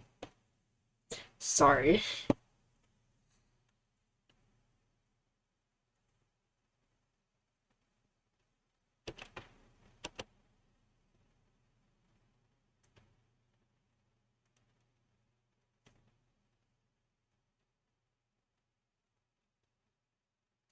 It's a peculiar feeling to be blindsided with a hidden part of your partner's life.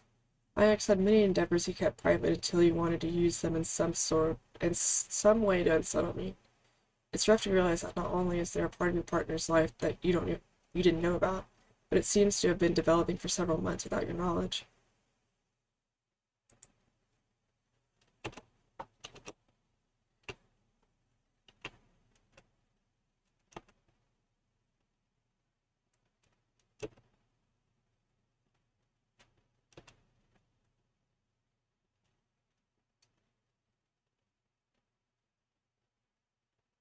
In my head, Melissa moves like a marionette, with a grin too wide for her face to hold. I had Melissa, more than one in fact. This scene is very close to to an interaction I had with one. I hope Melissa makes you as uneasy as I felt then.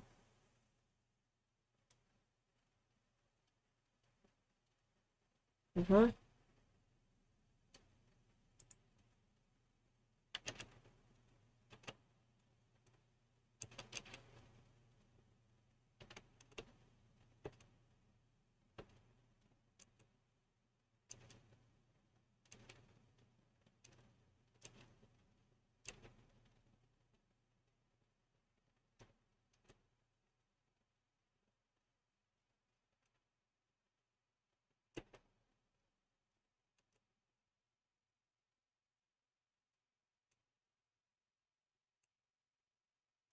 I hate this scene.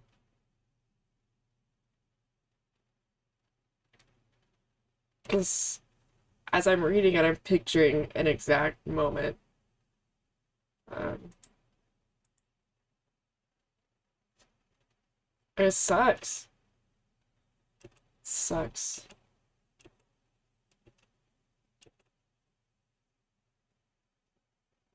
Because the people that are like that are usually also in relationships. And so you can't call them out on their bullshit. Because then suddenly you're taking down more than just your own relationship. And that's the shitty part.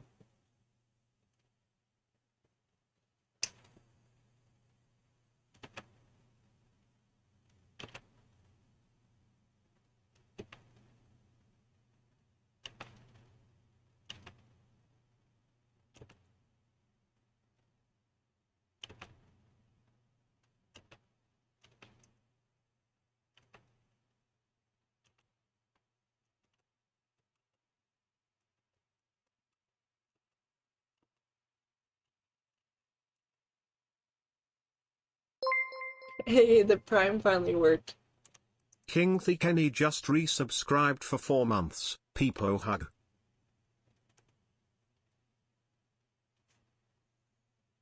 There were a lot of moments I thought I was spending together with him, only to look up and realize he's already left in one way or another.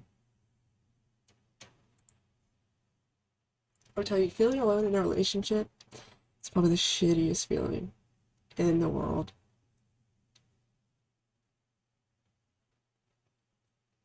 Yeah. And we have to tell him to go. He goes.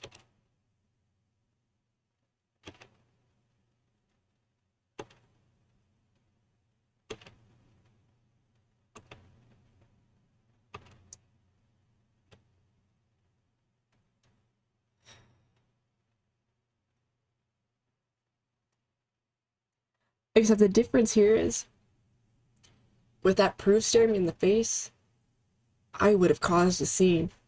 I would have caused a scene. And you know why I would have caused a scene? Because I've caused scenes before. I've caused scenes before, and I was the crazy one.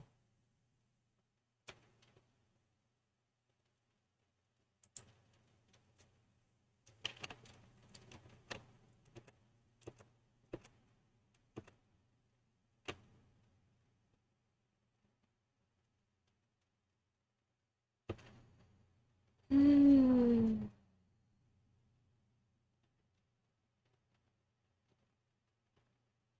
Alcemian's strong-willed.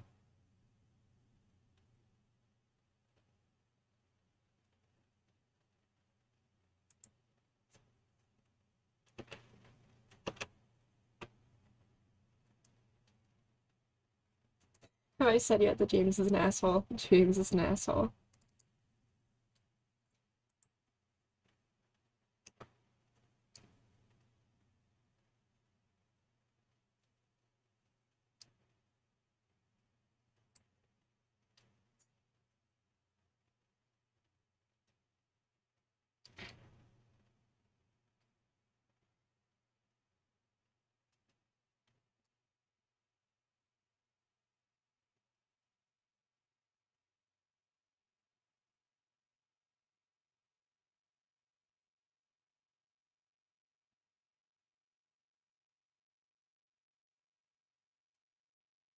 That sucks.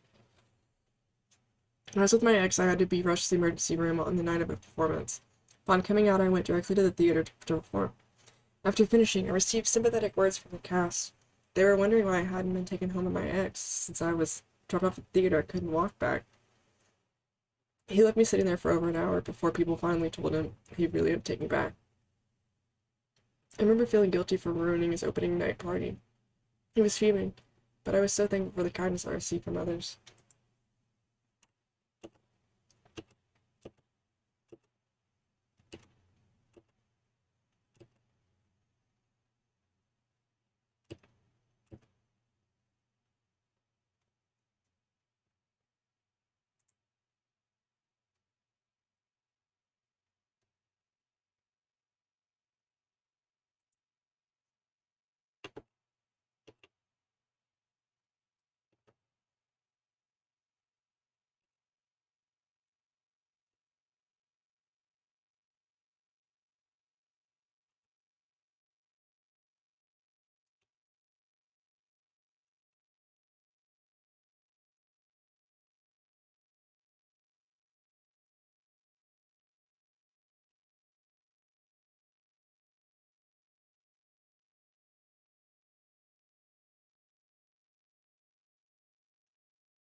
The thesis statement in this game buried in a bad ending path, but it's true. We all hurt, and we all heal.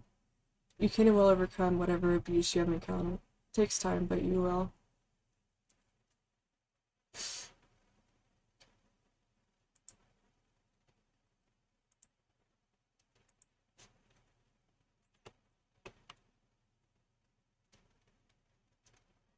Elsie's anger here is powerful and disproportionate to what happened there. She's been repressing her anger, so when it does come out, it's much larger than whatever prompted it.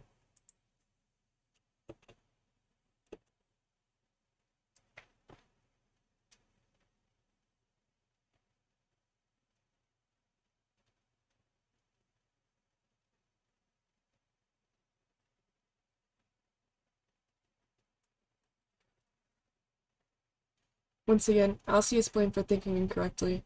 It's not that he's treating her poorly, it's that she's not paying enough attention to the scraps he does give her.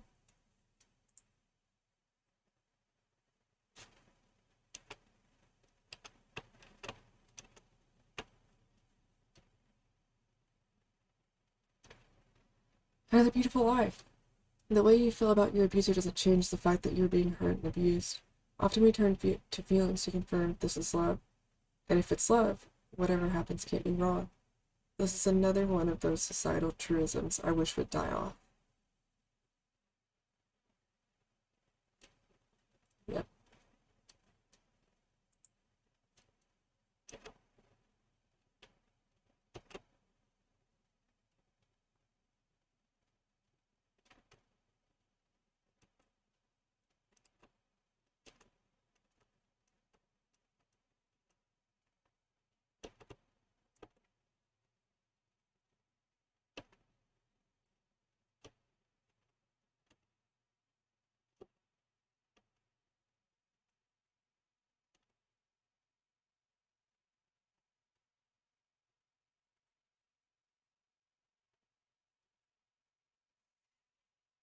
Of course, if this is James, encouraging Elsie to take the night off is more about James getting what he wants than it is about Elsie needing a break.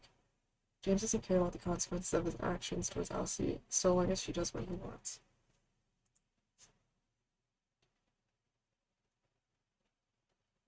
Elsie is completely divorced from her feelings outside of the volatile highs and lows of her relationship with James. She's obsessed with their relationship because it's the only thing that exists in her life anymore. It's the only thing that can make her feel.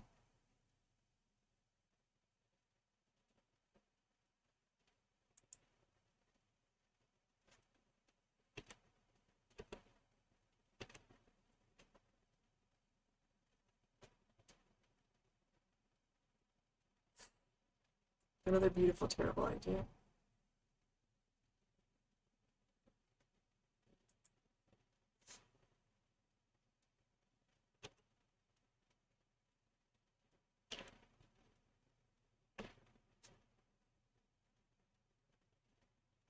And he is.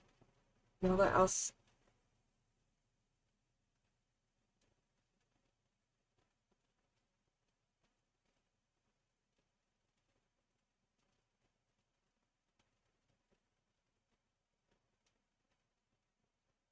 And he is.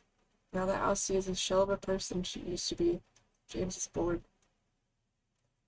What attracted him to her is no longer there, and it isn't fun to mess with her anymore. In the bad ending, he ends up leaving her. It's her worst nightmare, but something she will wind up grateful for.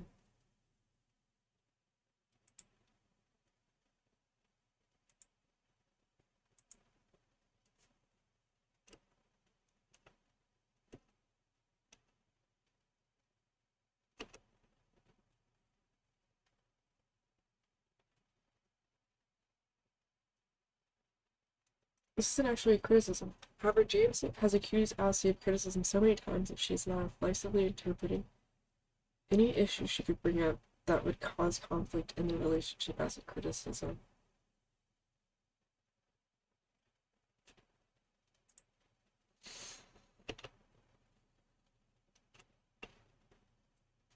It's not like you. As people fall victim to abusive relationships, they begin to change. They become depressed or anxious. They begin to be secretive. talking a little about themselves and their lives. They might lie or be more irritable than usual. Your friend will not act like their usual selves. Notice this in a friend. Pay attention.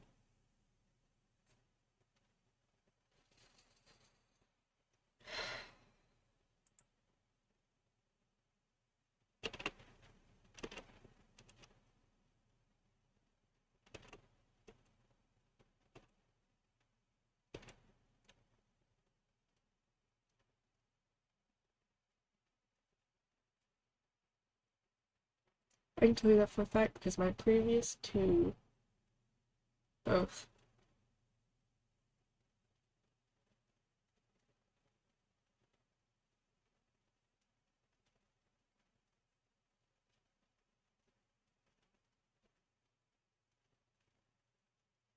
Abusive relationships affect people in so many ways, but one is the way people get held back. My ex told me accomplishments I had, like getting a scholarship to college, were achieved because of my skin color, but the compliments I received were because people were being too nice. He'd compliment me backhandedly, saying he thought I would be more successful at something by now. The effect on self-confidence means people don't take opportunities that are staring them in the face, even ones they're already succeeding in. I quit something that in hindsight I regret quitting.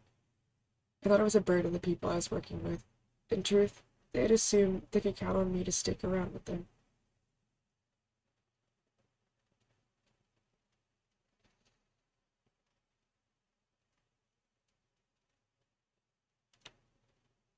So this one's twofold for me. Um, I know you told me one time that um,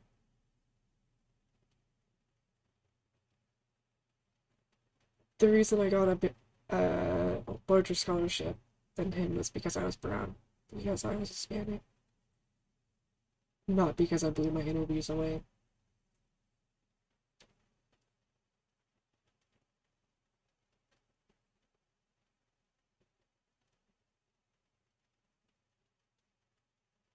Yeah. And then I turned it down because I wasn't going to go to the same college as him. Turned down a fat ass scholarship.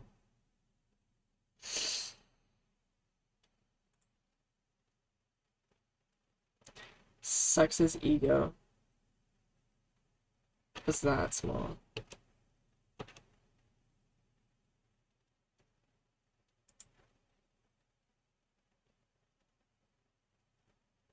If your parents divorce when you're a child, that can have an effect on you.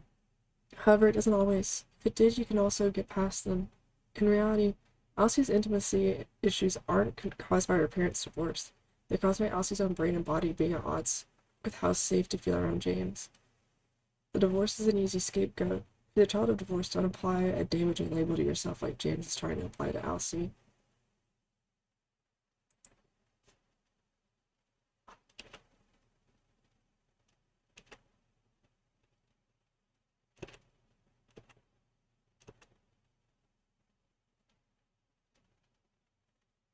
Ultimately, Elsie's head is filled with James's thoughts about her and who she should be. Her sense of self erodes.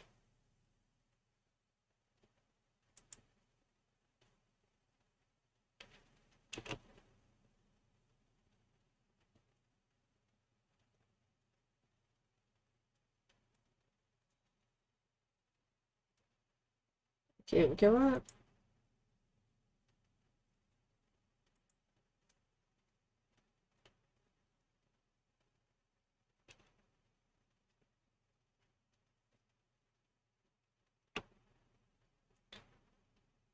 So, a fun fact, my dad is at the legal limit of marriages because he's been remarried 6 times. And in between that, there's handfuls of women in between, trying to fill a need. So,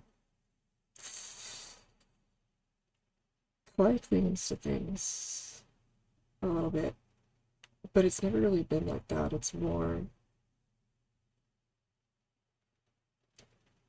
I give chances because of it. I'm willing to say they're broken people. But sometimes those broken people bring you down. And it's not worth it. It's not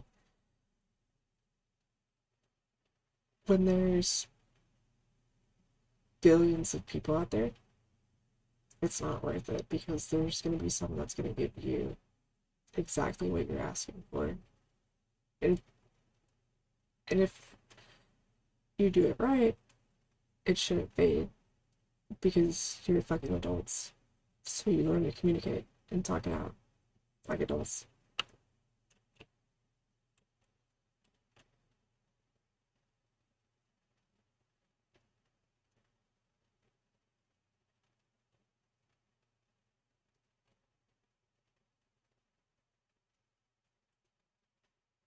It's funny because I have had every single one of these moments in this game. I've had texts that are exactly the same things that have been said. It's healing to see because, yeah, you have no fucking idea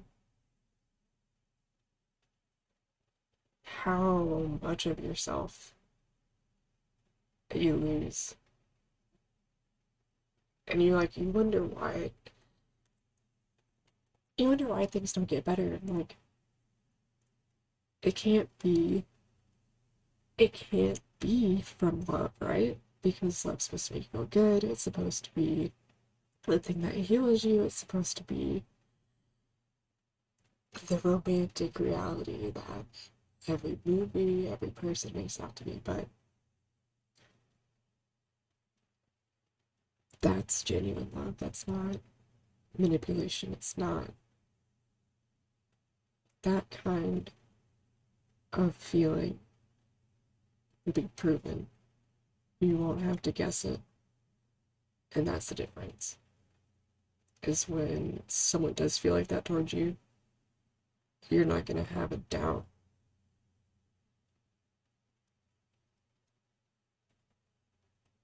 It's hopeful. It's hopeful.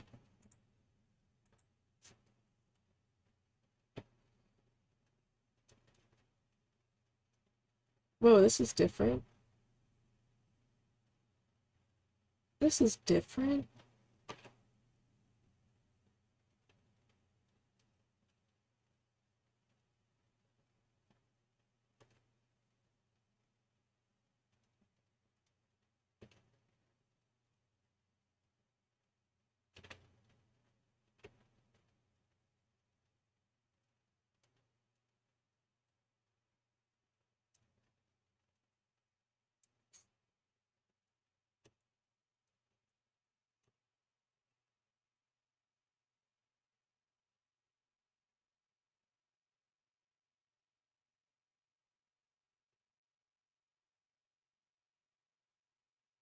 Oh, this is different too.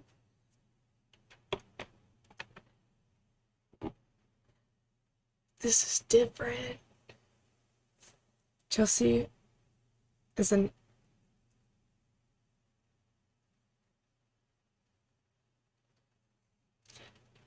amalgam.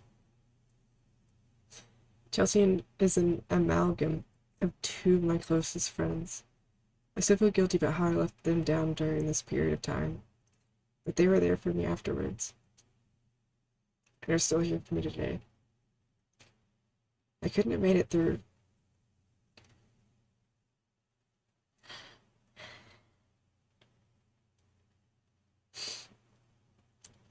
without their kindness and love,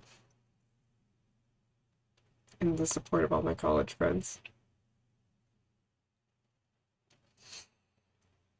If you all read this, I love you. And that's you, chat. That's where you fit in this story.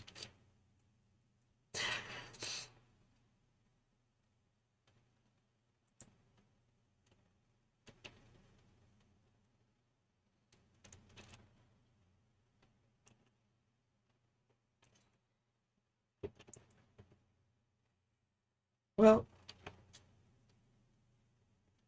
You know how my parents divorced a few years ago? She nods. It's causing some problems with me and James. She makes kind of a frown, sipping her coffee as she listens to me detail the different issues I have to address, all stemming from my parents' divorce. Chelsea knows some of this already. She was around when my parents divorced, and when I sank into depression right after. She's seen me struggle with dating in high school. She knows what I've been through. I just seem like a lot. I sip my mocha after finishing my tale, waiting for, I don't know what. Chelsea's deep in thought, and she chooses her words carefully. Girl, if you ever need help for anything, know I'm here for you, okay? I nod. She doesn't say anything after that. I think Chelsea makes a mistake here. Elsie is in a spot where she would be entirely receptive if Chelsea had doubts about James. She's desperate for someone to reach out to her and connect with her. Elsie needs someone to care for her and show her she isn't what James says she is. Chelsea chooses to keep her thoughts to herself until Elsie seeks help, which Elsie by temperament is extremely unlikely to do. That's part of why the good ending is so hard to get. In most universes, Elsie doesn't leave James.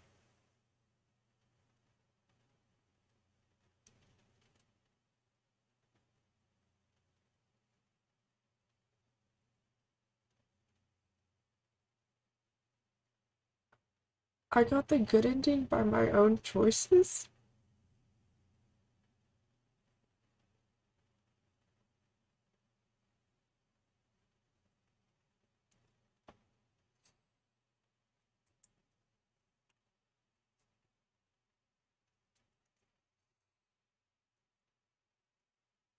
I'm honestly not sure how to continue the conversation.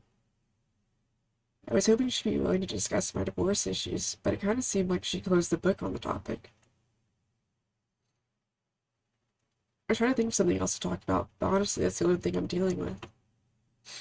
It's such a massive issue, it's consumed my life. It's the only thing coming to mind.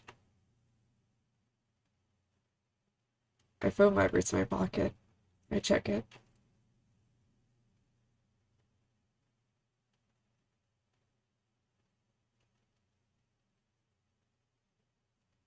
It's it. It's him. He's in crisis.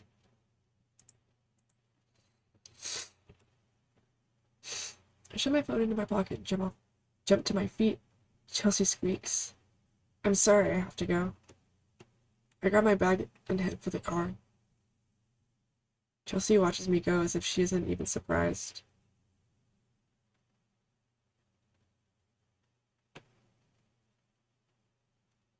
As soon as I step foot through the front door, I know something's wrong.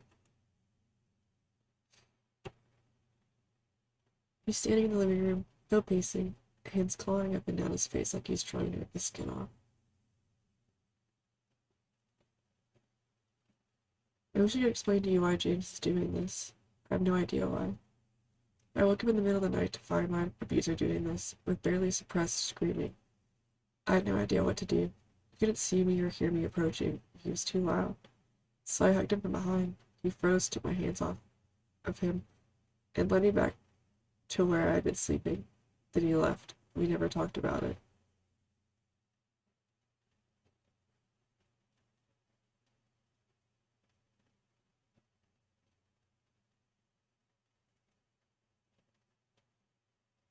Um,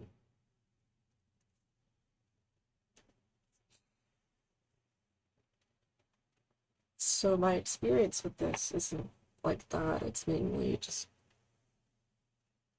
kind of a breakdown. Um,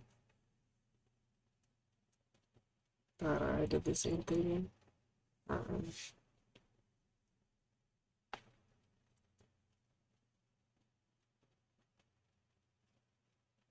it's just the guilt weighs on you eventually. And that's how you know that there's good in people, is the fact that they know that they're doing wrong. and that they have the power to correct it, but they're not. And that's the difference. What's wrong? Calm down. He shrieks, a wild sound of pain. The movement of his mouth highlights tears running down his face. Fear pricks me, crawling up my back and nestling in my neck.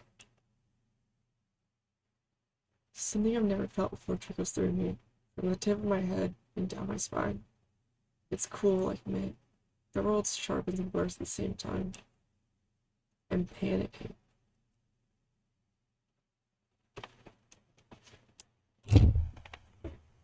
I start moving before I even know I want to.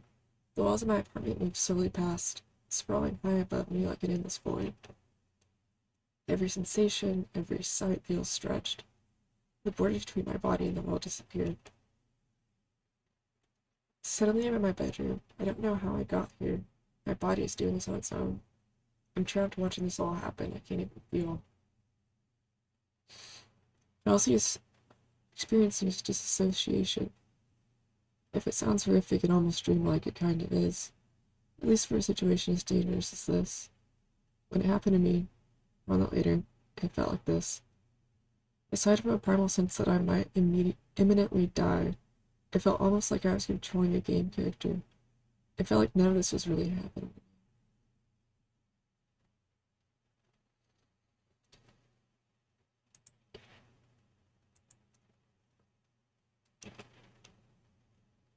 Heavy footsteps sound behind me, following me. My neck prickles again. I take a breath. I don't feel it. The sound grows closer and closer still. I scan the room for something, I don't know what. And he's there, behind me. I could feel him, breathing, reaching. I throw myself across the room, onto the bed, and grab for something, anything. My hand touches something soft, and I turn around to thrust it into the shortening gap between James and I.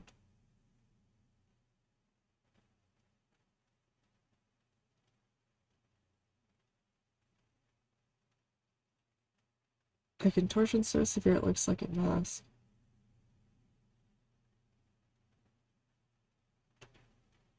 He doesn't look human.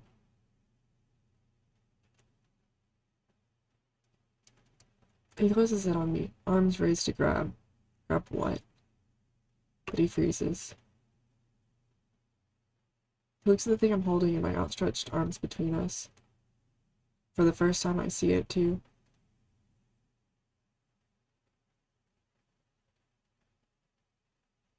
It's that bear. The bear he won for me that day. He looks down at it as I look up at him. He looks at me. He looks back at the bear. Suddenly he's calm. Suddenly I can hear again, and feel, and breathe, and cry. So intensely I can barely breathe. I'm shaking. The bear falls against my chest as I lose my grip, completely unable to function. James pulls back the covers of the bed. I can't move. My body's constricting itself into a tight little ball. I can do nothing but cry, breathe, and watch. Pulls my body into the covers and tucks them up to my chin. I don't know whether he pats my head, maybe just imagine it. I flinch away from his touch all the same. But he leaves the room, closing the door softly behind him. For a while there's nothing but the sound of my own frenzied breathing. This more or less happened to me. For me, what saved me wasn't a teddy bear, but something did stop him. And only in hindsight did I realize that the emotional abuse that pervaded our relationship nearly turned physical. A lot of people don't take emotional abuse seriously, despite the fact that the psychological damage is similar to damage done to those who experience physical abuse or neglect. Emotional abuse, however, is often a precursor to physical abuse. It can become life-threatening. Take emotional abuse seriously.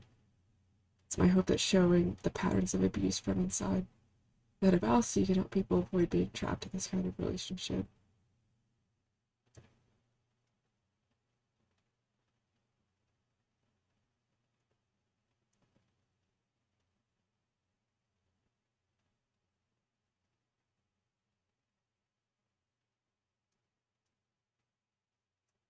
So this is one that I kind of skirted around for a while.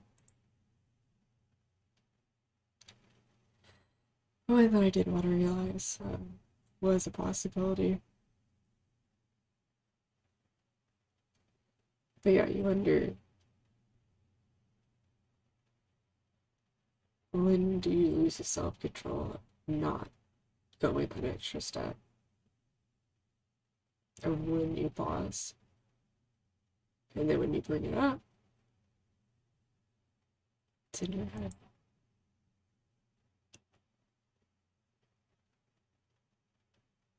And the TV flickers on in the living room. I see the light from the crack into the bedroom door. I stare at it, replaying and replaying what just happened. The images flash in my mind, but they don't form any kind of coherent narrative. Just snapshots flashing by. Then,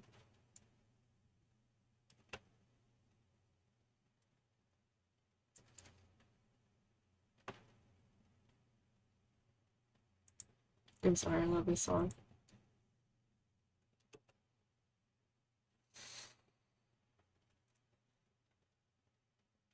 This morning, a buttery smell of pancakes wafts through the air.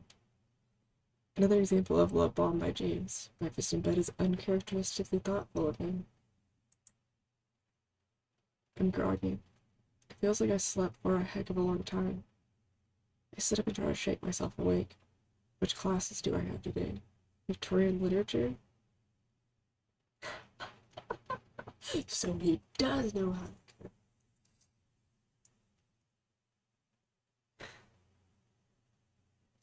Let's see what happened. It's an odd phenomenon I've experienced, particularly with high-stress situations. I've either been triggered or disassociated. Unless something prompts my memory, it's like it's been suppressed. This is the case for Elsie here. She feels kind of awful, but her brain isn't keen to remind her of the circumstances under which she fell asleep until forcefully reminded by the text. Okay.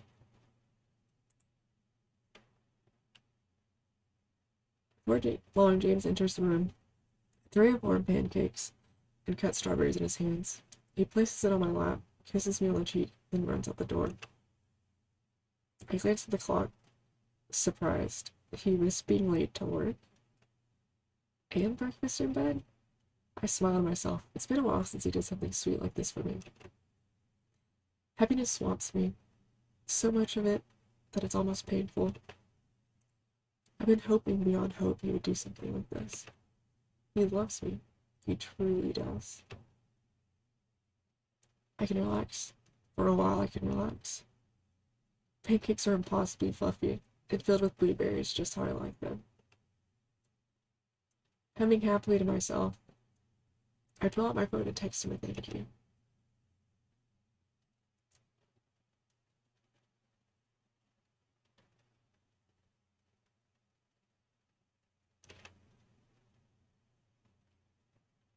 I stare at that message, frozen. Then I throw my phone across the room.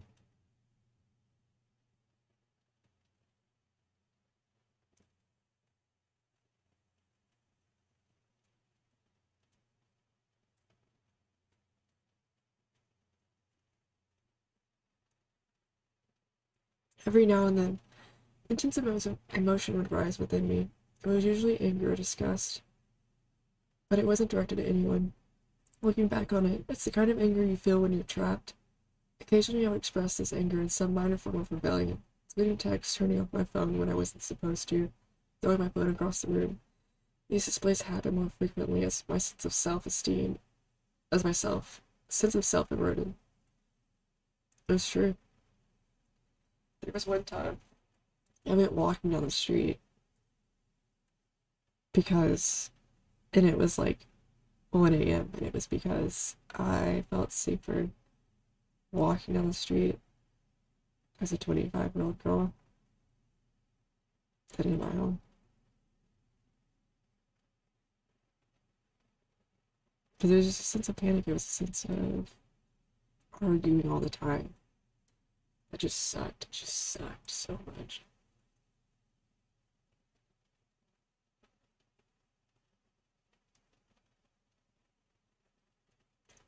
Sorry he's going through a lot right now. Send a message to Chelsea Wednesday. I want to be there for him. I have to be there for him. In a few seconds, a message comes back. Are you sure? It's my birthday.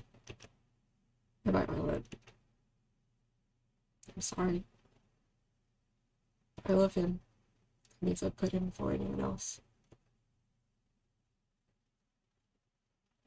I press send and wait for a response. Chelsea believes Elsie is a lost cause. She is disappointed in her former friend. I think Chelsea will still be there for Elsie when she comes out of the relationship, and that she will forgive Elsie upon finding out the extent of what Elsie was going through. As I said before, Chelsea made a decision not to discuss her thoughts on James with Elsie. In the end, Chelsea feels a bit responsible for what happened to Elsie. Yeah. Never comes.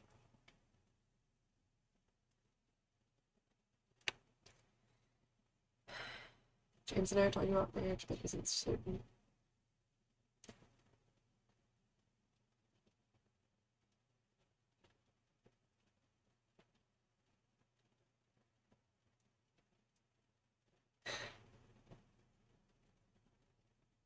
So gross. It's so disgusting.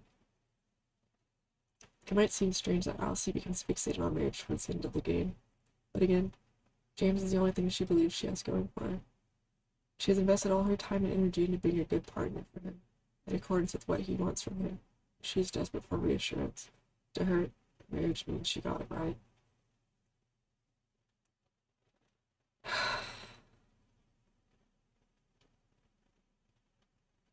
Dodged a fucking bullet. And also why I cry with relief is because I bought this game when I first started streaming, and I have not played it until this moment.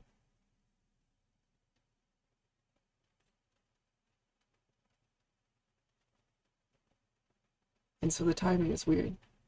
The timing is nuts. The timing is actually perfect. And I'm glad I get to share this with you guys.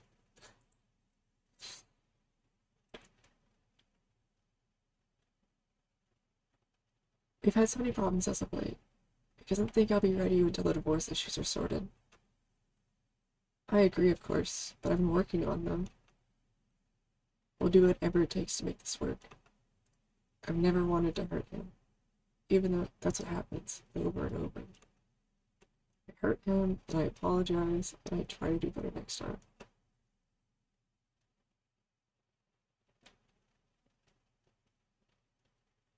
Every now and then, I wonder whether I'm actually doing something wrong. How is it only James I'm hurting? But then, I'm hurting Chelsea too. I'm letting everyone down. I'm hurting everyone. I'm a mess.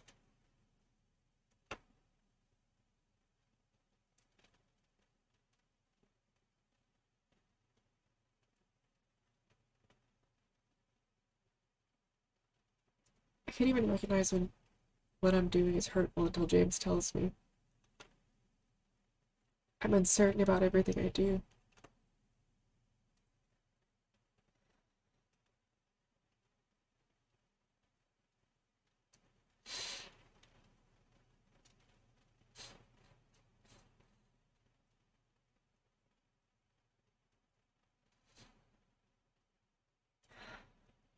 I'm so afraid I'll keep hurting people.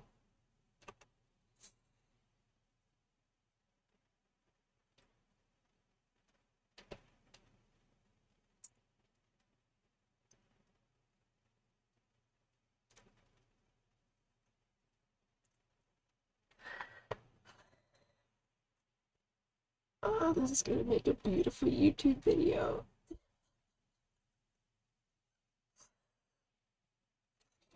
I need to do better. Must work harder.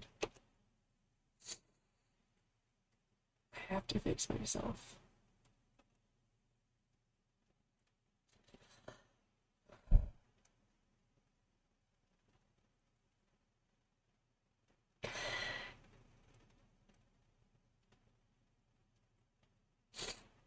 I don't think this way anymore, by the way. It's just staring. It's just staring at the waves from the top of the cliff that you just climbed up. That's what I'm feeling right now. It's staring at the rocks that you almost impaled yourself on from the top. From Sacra. That's what's nuts.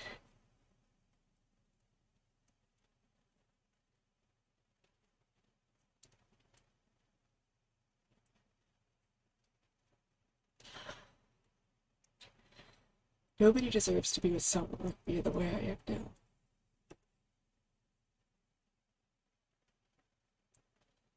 I'm lucky James is willing to stay with me through this all.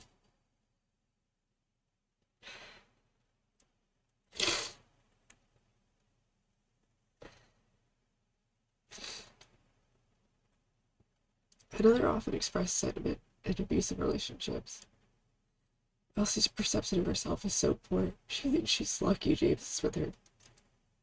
It's the effect of gaslighting. She can only believe James's reality. While James doesn't remember all the horrible things he said to her, Elsie does. Stringing them together paints an awful picture. Compared to that image, even James seems like a better person, especially since he frames himself as such.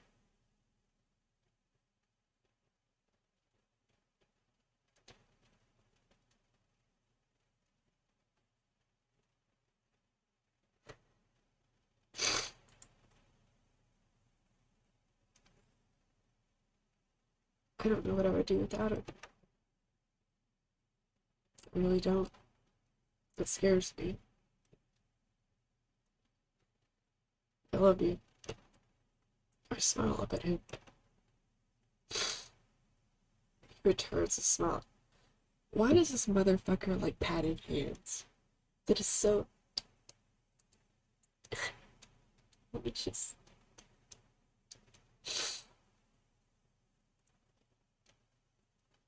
James is not even withholding I love you from Elsie.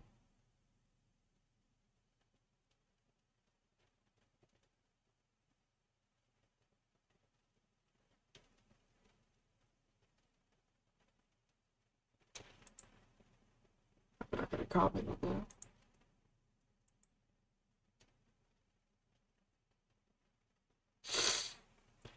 James leaves for work. The image indicative of just how much Elsie has lost herself. Thankfully, as I said before, it is implied in this ending. James ends up leaving Elsie for Melissa. Elsie's able to put herself back together with the support of her friends, not least of all Chelsea.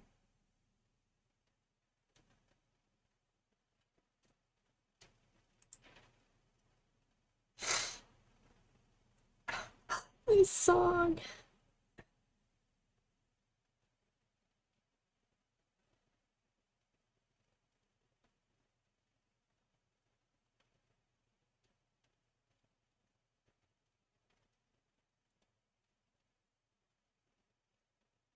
It's so good. It's so good.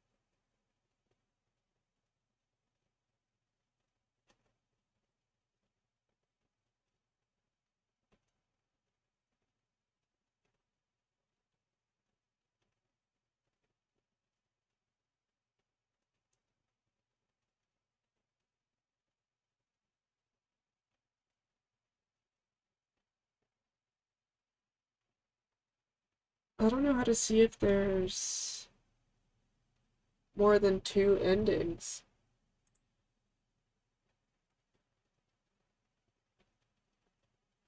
Oh, that's okay. So yeah, We did it.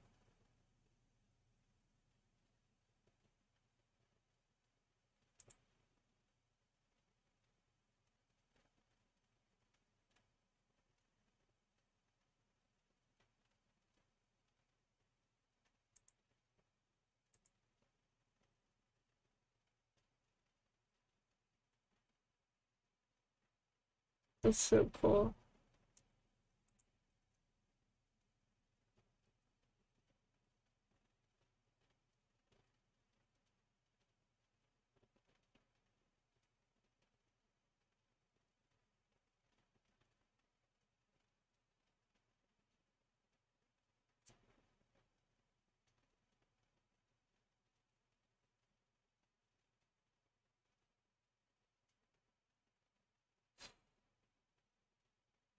No, that was an amazing game. This is a beautiful game. I didn't know that it was exactly what I needed. Um, because wow. But I am definitely feeling lighter after it. Okay, now do you want to play a stupid game? Let's balance it out. It's being lost above for somebody new. You're falling to. Do I want to know?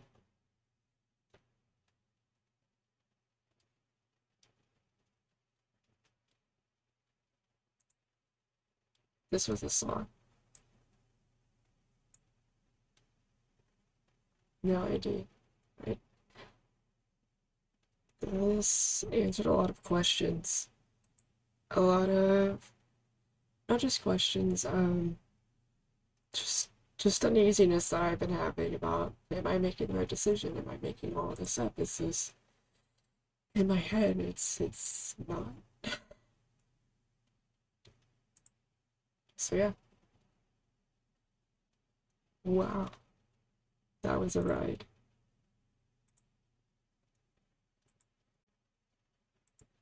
I will hold on hope.